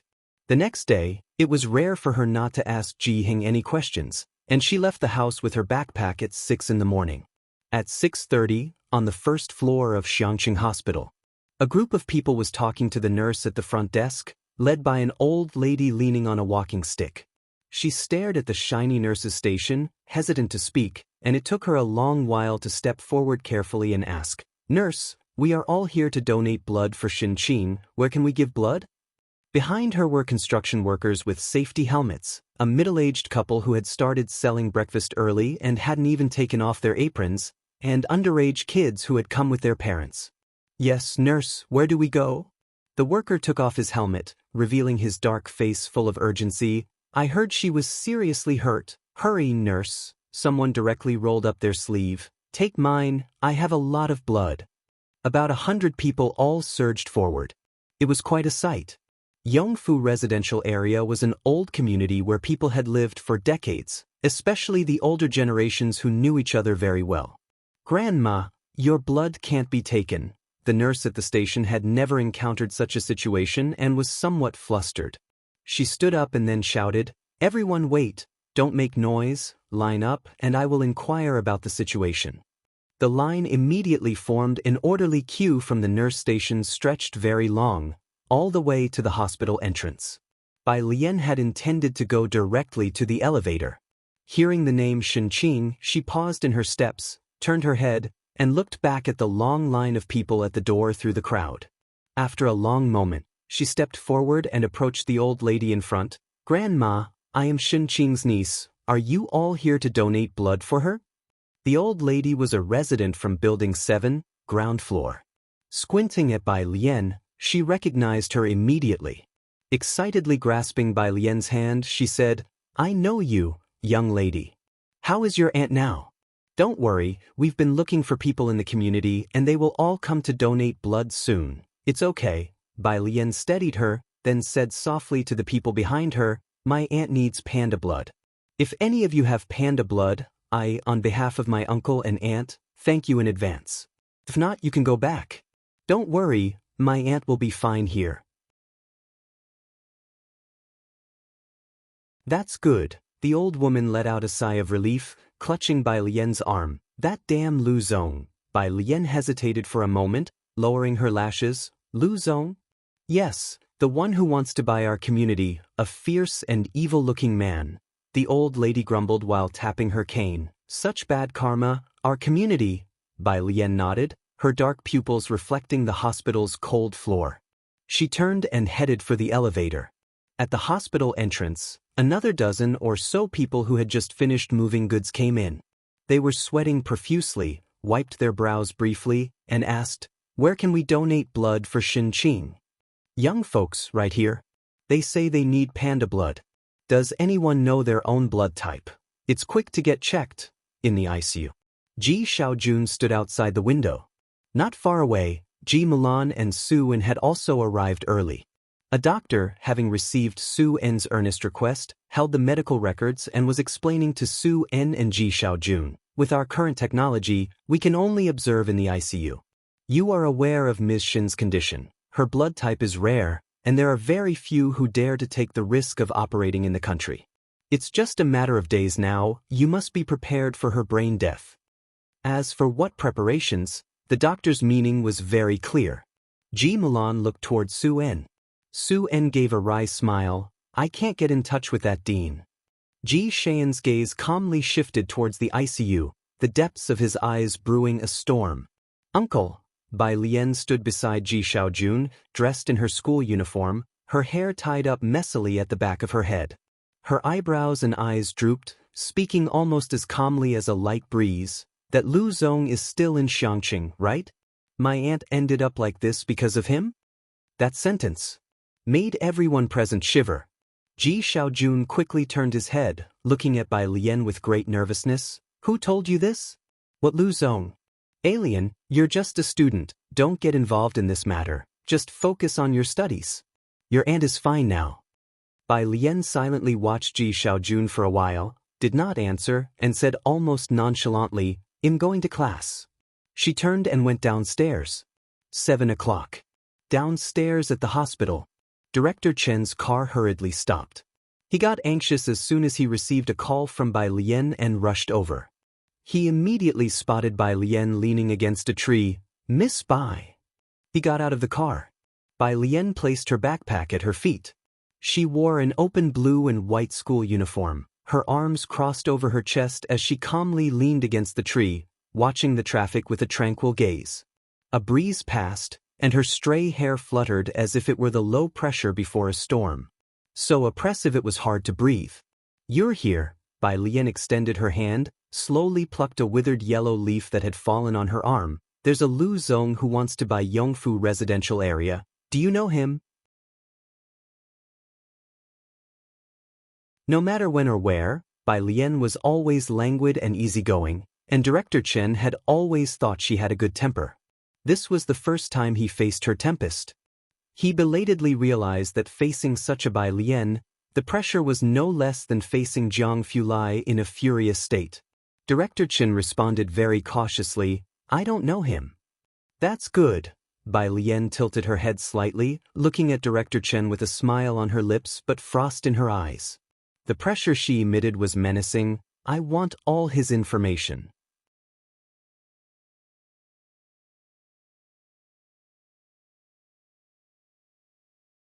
Chapter 190, 071 Gathering from all directions, converging in Xiangqing, second shift. _1 Chief Chen didn't dare to ask at this moment how Director Lu had offended Bai Lian. "Miss Bai, rest assured," Chief Chen's mind spun rapidly, "it's just a background check.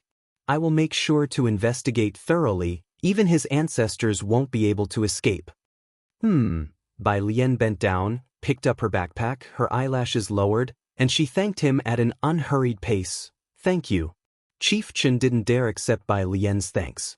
Such a small matter, and the several suggestions Bai Lian had given him had made him feel on top of the world recently. He stood still, watching Bai Lian leave, and waited until she boarded the bus. Only then did Chief Chen wipe the sweat from his brow, unable to help thinking, Would Bai Lian have torn him apart as well if he had known that Director Lu? After that thought, he shivered with cold. He immediately placed a phone call to look into the issues at Yongfu residential area and that Lu surname, who truly seemed to have a death wish. Then he called Ji Xiaojun. Ji Xian's words were vague, only mentioning that Shen Qing was currently in the hospital and sticking to the same story, that she'd fallen down some stairs. Nothing more was said. Linking this to Bai Lian's reaction, Chief Chen almost instantly guessed. This matter must be related to that Director Lu. This Xiangqing, Chief Chen said as he dialed Jiang Fulai's number. Why is it always causing me such trouble? He returned to his car, his demeanor incredibly stern. This Lu surname he's done for. Pu Xiaohan saw Bai Lian and originally wanted to share the news that her video had gone viral. But as her eyes lifted, she saw Bai Lian enter with a wrapping of coldness. Bai Lian gently placed her backpack on the desk, her black hair gathered behind her head, and those black pupils seemed to swallow all light. The tranquil atmosphere spread outward from her at the center. Even the usually oblivious Zhang Xiais sensed something was off, and became quiet. The physics teacher came to class and found the usually lively class eerily quiet. That's how it should be.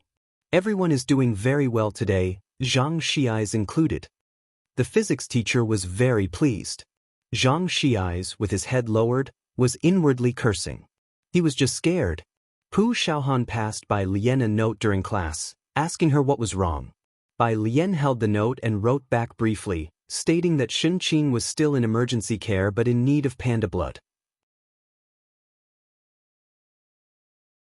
Pu Xiaohan took the note back and looking at the reply, took a secret photo of it with her phone after class. One big bowl per meal. The young lady who played the guzheng yesterday, her aunt is in emergency care. Are there any friends with Rh negative blood nearby? Xiangqing, praying hands, praying hands, praying hands. Picture. She hadn't yet shared the good news that her video had gone viral with Bai Lian. She gained 200,000 followers overnight, with views surpassing 5 million and still rapidly increasing. Her comment section became active again as soon as she posted the video. Alien, Pu Xiaohan looked back down. Do you have your aunt's medical certification? Bai Lian, resting her chin on her hand, quietly gazed out the window. At the sound of the voice, she tilted her head, and sent Xiaohan the photo she had taken the day before.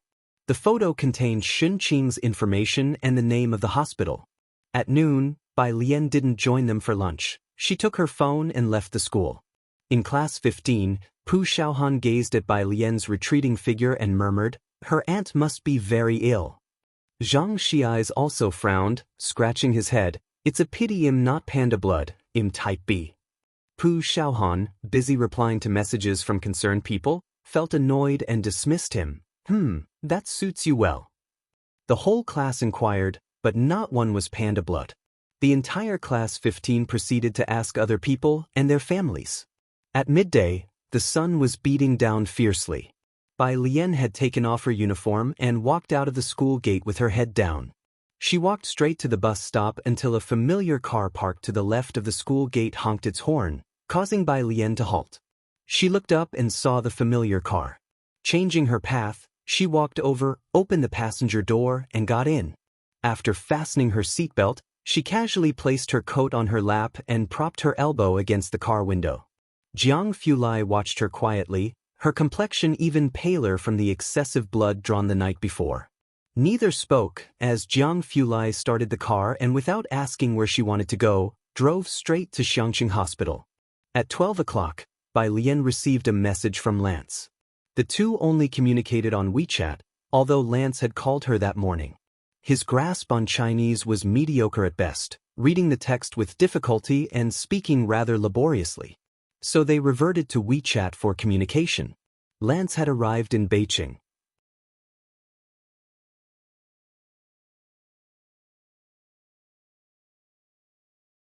Chapter 191, 071 Gathering from all directions, converging in Xiangqing, second shift, _2 Lance. My assistant says there's no plane in Xiangqing, we don't know when we'll be able to get here. He then sent a location. They are now looking for a car to drive there. Bai Lian slightly lifted her face, her fingertips propping up her chin. suddenly turning her head to look at Jiang Fulai. She remembered that someone owned a private plane. It was parked at Danping City. Red light. Jiang Fulai stopped at the intersection.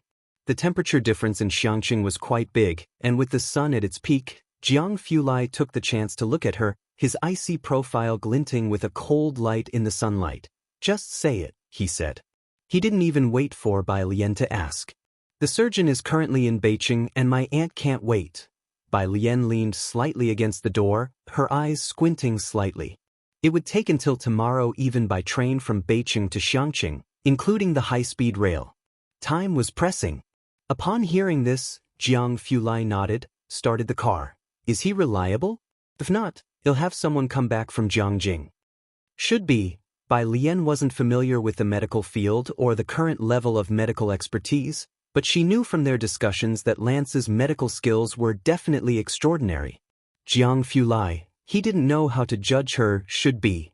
He had just come back from the laboratory and didn't know the specific condition of Shenqing. He planned to go to the hospital later to get a clear picture and make preparations just in case Bai Lian's should-be doctor wasn't reliable. The hospital. The intensive care unit.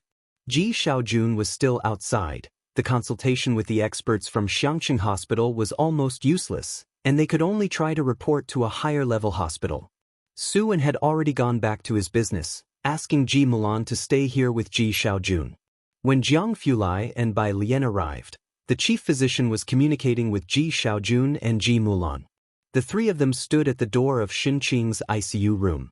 Ji Xiaojun hadn't slept in a day and a night, looking utterly world-weary.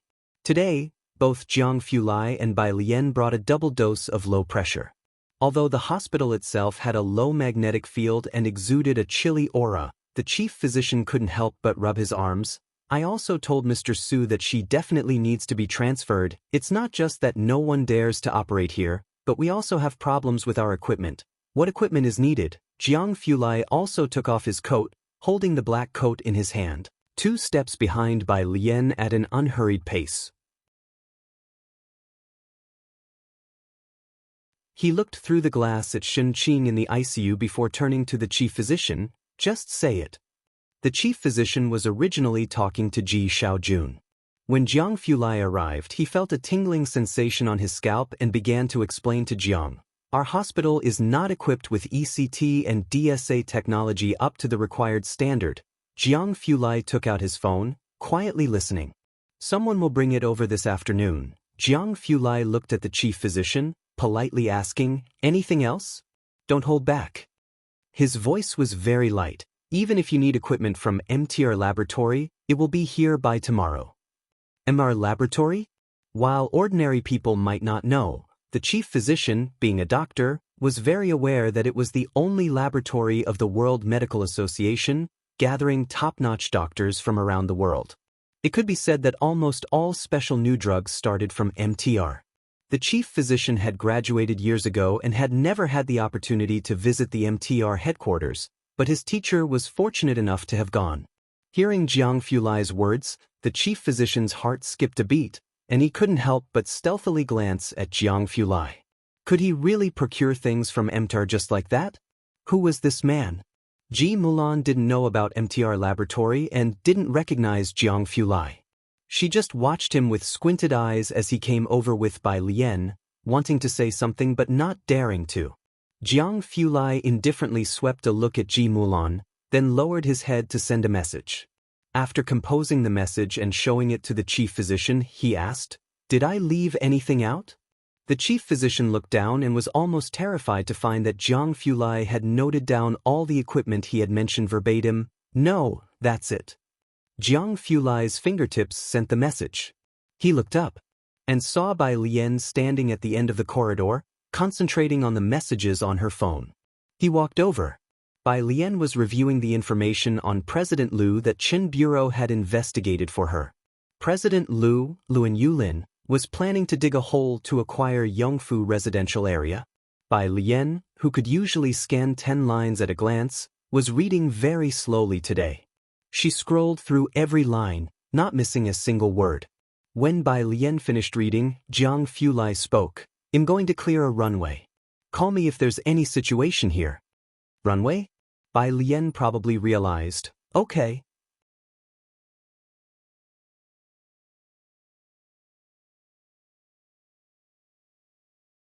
Chapter 192, 071 Gathering from all directions, converging in Xiangqing, second shift. _3 She watched as Jiang Fulai left. Then, she took out her mobile phone to give Mao Kuan a call. The fighting arena. Mao Kuan took off his mask, wiped away some sweat, and lazily grabbed his ringing phone. Upon seeing the caller ID, he was startled. Sis? Do you know Luan Yulin? Bai Lian gazed out the window, the eyes beneath her lowered lashes swirling with devilish audacity. The tone of her voice seemingly had already torn Luan Yulin to shreds. Realizing the chill in Bai Lian's voice, Mao Kun's hand shook involuntarily. He sat on the ground and thought carefully, I don't know him.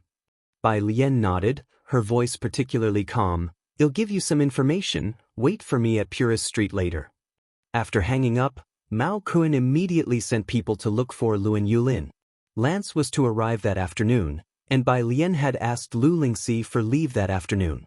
The students of Class 15 were searching for someone with panda blood. Knowing about Bai Lian's aunt's situation, Lu Lingxi approved her leave and told her not to worry. 2:30, Su En's assistant rushed over in a hurry. Su En was very concerned about the Ji family's affairs, and the assistant, coming out of the elevator, said to Ji Xiaojun, Quick, Mr. Su has contacted Jiangjing Hospital for you. There's a chief physician who says he has a 60% chance. Head out for Jiangjing now. Thank you. Ji Xiaojun, who was sitting outside the intensive care unit, suddenly looked up. I'll go find the chief physician. He stood up, feeling a bit dizzy. Almost falling over. Caught by Ji Mulan. Be careful. The assistant had already contacted the hospital and was there to notify Ji Xiaojun. Mr. Su has already communicated with the hospital, and they will arrange everything to head to Jiangjing as soon as possible. Ji Mulan finally breathed a sigh of relief, looking at the assistant. Thank you for your trouble. The attending physician had obviously also received the message from the hospital. He hurried over from his office. Are you really going to Jiangjing? He looked at Bai Lian, unaware of others. Just now the man who brought up MTR laboratory with Bai Lian. Of course, Mr. Su has arranged everything. Although the success rate is not as high as that of the director, he is willing to give it a try, said Su En's assistant, a surgery hard won by Su En. No need. On the side of the corridor, leaning against the wall, Bai Lian raised her head and slowly draped her school uniform jacket over her shoulders. What do you mean no need? You go to school. Don't meddle in this matter. Ji Mulan's brows subconsciously furrowed.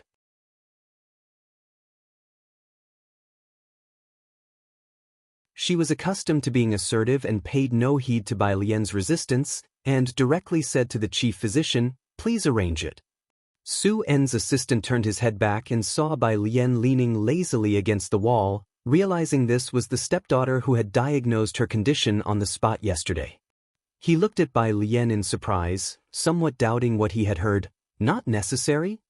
Bai Lian didn't zip up her jacket, ignoring Ji Mulan. She met the gaze of Su En's assistant, showing a demeanor that was nonchalant. Thank you, but we've found another doctor. Who have you found? Su En's assistant was slightly stunned. Bai Lian looked towards the elevator. He has already arrived in Xiangqing. Xiangqing was recently building a new expressway. It was a 6-lane main road. One section had just been constructed up to the city center, from Wallow Road to the roundabout. Both ends were blocked by iron fences, and the accumulated cement on the road was being cleared away one by one. At both ends of the road, there were 2 teams of men in black, preventing anyone from trespassing. Drivers passing this road couldn't help but look over.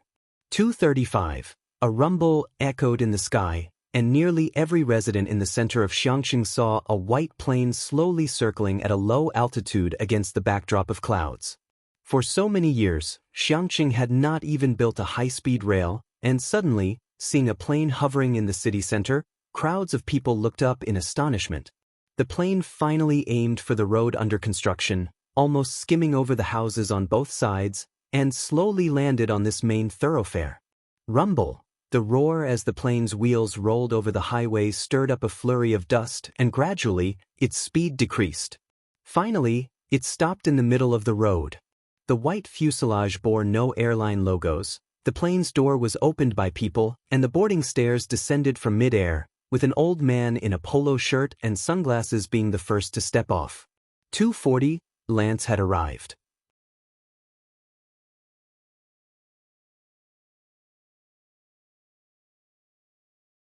Chapter 193, 072 Surgery Successful. Please be considerate of the feelings of ordinary people.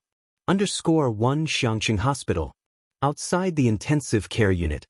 Assistant Su En's gaze shifted back and forth between Ji Milan and Ji Xiaojun for a long time before he realized that Ji Milan might not be able to make decisions for Bai Lian, so he focused on Ji Xiaojun. Ji Xiaojun stood in the middle of the corridor, looking travel-worn. His eyes were ancient and red. Listen to alien. His voice sounded exhausted. Unlike Su En, Ji Xiaojun knew that Bai Lian had at least once lived in the Bai family. She wasn't the kind to joke around. This is insanity. Assistant Su En couldn't understand Ji Xian's thinking. A 60% success rate was considered above average in China, especially for a surgery on Xin Qing. If Ji Xiaojun disagreed, all he could do was to relay Ji Xian's decision to Su En, right? I heard they've invited a doctor, not sure who. The assistant was mid-sentence. The elevator ascended to their level, came to a stop, and the large elevator doors opened, revealing 3 people inside. The one in the lead was wearing a polo shirt and floral shorts, with sunglasses perched on his nose. As soon as he stepped out of the elevator, his eyes locked onto Bai Lian, brightened, he took off his glasses, and, opening his arms, approached Bai Lian. Hello, Bai. Bai Lian wasn't accustomed to hugging people, so she extended her hand and shook hands with Lance very politely. Okay, Lance said in not quite fluent Chinese, already aware that people from China are conservative. You are truly too conservative. My aunt's chief physician. Bai Lian took Lance to the chief physician who was still standing aside. Please explain the basic condition of my aunt's health, as he will be the lead surgeon shortly. The chief physician looked at Lance in his floral shorts and was momentarily stunned into confusion, hesitating greatly. Each of the seniors he knew was very serious. The image of this gentleman looked more like someone who would dance in a senior disco. Prepare the sterile room. Lance wasn't as friendly when he spoke to the chief physician. He just ordered, I've brought both my first and second assistants. If you want to observe, you can enter with 5 people. Also, a batch of equipment came with me and is being handed over downstairs. You have 1 hour to swap out the equipment. He reverted to English toward the end of his instructions. I need to ask for permission from the hospital director. The chief physician hesitated. He wanted to ask Lance a couple of questions. When he looked up, he saw the WMA logo on the polo shirt Lance was wearing. His spirit jolted, and he promptly took out his phone, decisively issuing orders. Prepare the sterile room, and also call in 5 available staff from the rest areas. As the chief physician spoke, he glanced at the old man beside him wearing sunglasses. He couldn't help but think that this old man looked somewhat familiar. The entire corridor was quiet. The efficiency was high. In less than 5 minutes, nurses came up to remove the machines from Xin Qing and wheeled her into the elevator. Soon, several doctors with chief titles appeared at the entrance to the operating room. The situation was urgent. Lance donned sterile attire and entered the operating room. The red light came on. The hospital and Lance moved so fast that Ji Xiaojun hadn't recovered his senses before the surgery began. He looked towards Bai Lian. Alien, was that the doctor you mentioned? A Western doctor. Bai Lian leaned against the wall, her deep dark eyes slowly said, his success rate is higher than 60%. There won't be any problems. Uncle, you should rest for a while. You will need to take care of her when Aunt comes out. Ji Xiaojun didn't want to rest, but, hearing that he needed to take care of Xin Qing when she came out, he lay down on the bench outside the operating room. He couldn't sleep but kept his eyes shut. Ji Mulan and assistant Su En followed as well, exchanging surprised looks with each other. How come there were suddenly so many doctors around? Especially in the assistant's view, The Ji family had reserved the high-ranking wards in advance with the help of Su En. They shouldn't have this kind of network. They didn't know Lance, but they also knew that the surgery was likely to involve the old man wearing sunglasses and a polo shirt with floral shorts. Ji Mulan wanted to ask Bai Lian a few questions, but she dared not speak to Bai Lian. Since Shen Qing's surgery was going to last over 5 to 6 hours, Ji Mulan and the assistant naturally didn't feel like waiting around. 10 minutes after the surgery began, the two entered the elevator and went downstairs. Once the elevator doors closed, Assistant Su En turned to Ji Mulan. Pausing, he asked politely, "Madam, did you recognize any of those people just now?" "I don't know them." Ji Mulan was familiar with Beiqing but unclear about Xiangqing. "What about you?"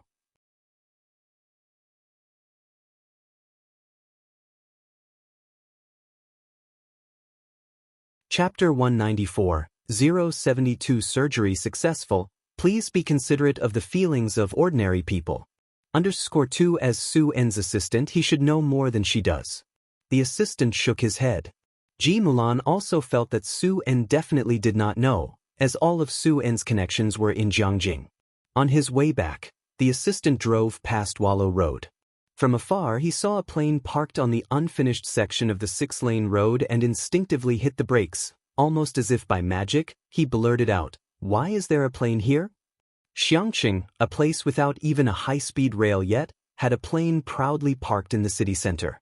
"I have no idea. Could they be planning to build an airport in advance?" Ji Mulan looked over, equally surprised. The assistant immediately called Su En. Ji Mulan was startled, thinking that such a matter also needed to be reported to Su En. Before she had finished thinking, she heard the assistant on the phone, explaining to Su En with a grave expression, "It seems to be an Airbus ACJ350. "What?" On the other end of the line, Su En was also shocked. "Are you sure?" They recognized the plane solely because of a rumor in Jiangjing, with virtually no information about the owner of the Airbus ACJ350 to be found online, but almost everyone in their circle knew which family it belonged to.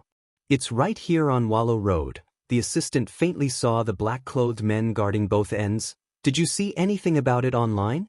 With one hand holding the phone and the other on the computer search page, Su En replied, "Absolutely nothing."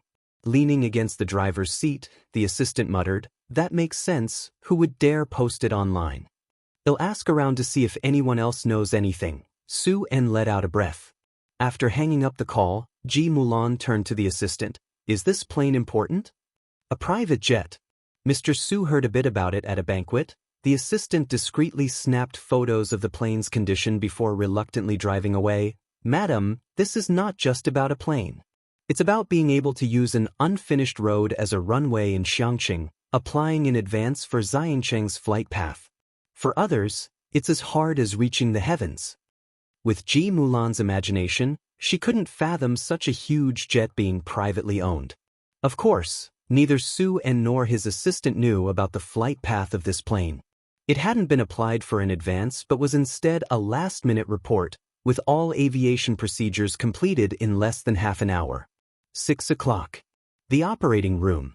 The door opened and Lance, dressed in blue surgical scrubs, raised his hands as he came out, with the chief nurse respectfully changing his gloves beside him.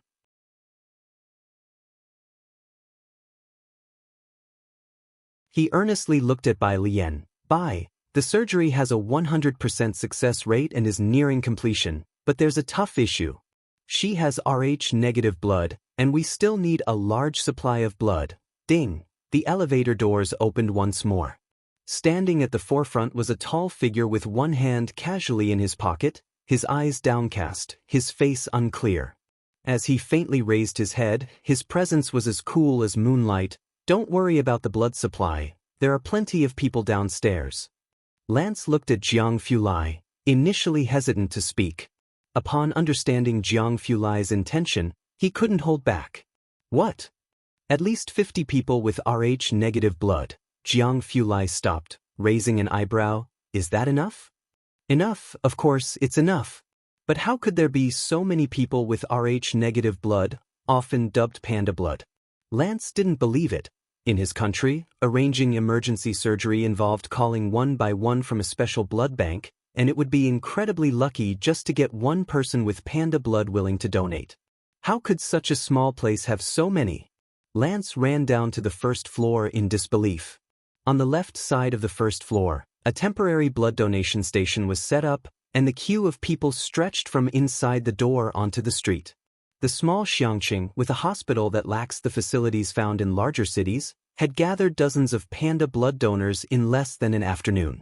And there were more donors continuously arriving from surrounding cities. How is this possible? Lance turned back to Jiang Fulai incredulously, never having experienced such an impressive spectacle. He blurted out in English, "How did you find so many people in such a short time?"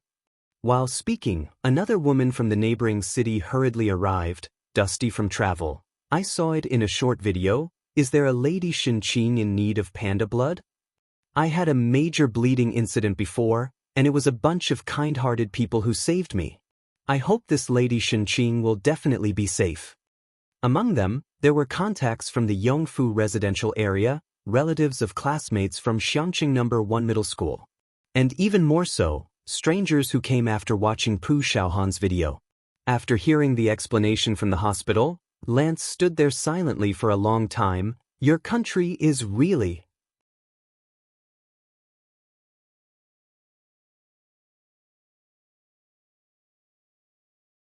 Chapter 195. 072 Surgery successful. Please be considerate of the feelings of ordinary people. Underscore 3 Of course, Lance wouldn't understand. That was the solidarity and tenderness ingrained in the bones of the Chinese people. In the distance, every person who had just donated blood was gifted a care package. A man who had just finished donating blood was live streaming as he opened the care package. "Family, I've finished donating blood, and I'll live stream my drive home in a bit. The hospital says there are already a lot of people, so no one else should come, okay? They even gave me a bag of milk." He was halfway through opening it when he suddenly exclaimed, "Huh? Ginseng? Tea cake?" The barrage of comments also began scrolling rapidly, with sharp-eyed viewers identifying the brands. Old Spot Tea? A tea cake worth several thousand per piece? Blood ginseng? Just asking out of curiosity, are they really donating blood instead of worshipping the god of wealth? I'm going, today nobody can stop me or I'll lose it. 8:30 p.m. The operating light finally went off. Approaching 6 hours of surgery, even Lance felt extremely fatigued. He took off his blue sterile suit and walked out of the operating room. Ji Xiaojun, who hadn't fully fallen asleep, woke up immediately, moving his lips and looking at Lance. Lance removed his cap. The surgery was very successful. The patient should wake up in the next couple of days. Thank you, doctor." Ji Xiaojun looked at Xinqing being wheeled out, his voice choked with emotion. "Once your aunt's condition stabilizes in a couple of days, you can take me to your classmate to record an appreciation video." Xinqing had turned the corner, and Ji Xiaojun felt much more relaxed as he urged Bai Lian to go home and sleep. "All right, you go home first, you still have class tomorrow." He then turned to Jiang Fulai. "Xiao Jiang, thank you for today." Ji Xiaojun had heard from the doctors that most of the medical equipment was provided by Jiang Fulai. Jiang Fulai's sleeve was slightly rolled up, and despite running around all afternoon, there was not a speck of disorder on him. From his collar to his shoes, everything was impeccable and clean. That sharply defined face, which typically exuded a sense of pride and sharpness, now under the hallway lights, seemed somewhat scholarly and gentle. "You're welcome." Bai Lian couldn't help but glance at him. Jiang Fulai returned his gaze, calmly looking at her. "Is there a problem?" "You missed one word," Bai Lian said deliberately, pulling up her zipper to her chin, undisturbed. "It should be, you have a problem." Chief Chen, who had just finished investigating Yongfu residential area, and Mr. Liu, stepped out of the elevator. "Oh my God, Miss Bai, when you talk about young Master Jiang, could you at least consider the setting and spare a thought for the feelings of us ordinary folks?" Why did he have to hear that remark? Chief Chen very stiffly, at a tenth of the normal speed, put his foot down without looking up, already feeling the icy glance from Jiang Fulai sweeping over him. Lance went back to the hotel to rest.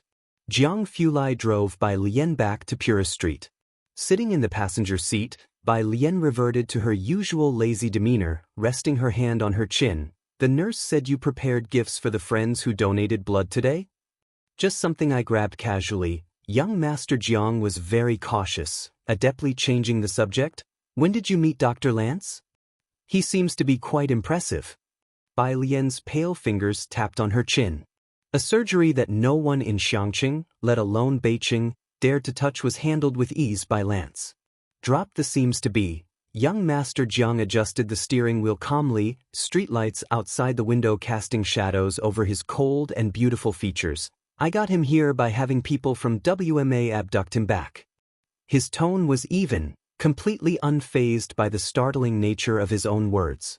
By the time Bai Lian returned to Purist Street, Jiang Fulai stood at the entrance of the alley, watching her unlock the door and enter her house before he took out his cell phone to call Chief Chen. His indifferent voice sent a chill down Chen's spine. What are you even good for? Meanwhile, in neighboring Danping City, an elderly man with slightly gray hair just off the plane held his phone in the chaotic wind. You don't need me anymore? I dropped everything just to rush to Xiangqing, and you're telling me the matter is resolved? How often do I get a chance like this? And you're saying I'm missing out on the opportunity to show what I can do. You can ask young Master Jiang yourself, Ming Dongheng coolly replied to him. The old man was at a loss for words, then turned around and boarded the plane again. Never mind, the answer isn't that important. To just change routes and return to Jiangjing, that's what he would do. When Bai Lian came back, Jiheng had not gone to sleep yet. He was sitting in the living room, embroidering by lamplight with his glasses on. She told him the news of Shunqing's successful surgery. Ji Xiaojun hadn't slept for 2 days, and now that Shunqing's surgery was successful, Jiheng didn't have to be scared and anxious anymore. He could take turns with Ji Xiaojun watching over Shunqing. As soon as Bai Lian spoke, Jiheng set aside what he was doing and headed to the hospital. After Jiheng had left, Bai Lian went back to her room. She changed into a new outfit and left the house with her phone. 10 o'clock. At the dining table, Su En cursed Lun Yulin, that old fox, for not giving away a single piece of information. Instead, he had been forced to drink a lot. Mr. Lun, outside the Wanhe building, Su En watched Lun Yulin get into his car, looking forward to working together. Lun Yulin had a face that seemed gentle, a stark contrast to the sinuous snake tattoo on his neck. Mr. Su, I have to make another stop at Bacter Street, so I'll have to take a rain check on the drinks.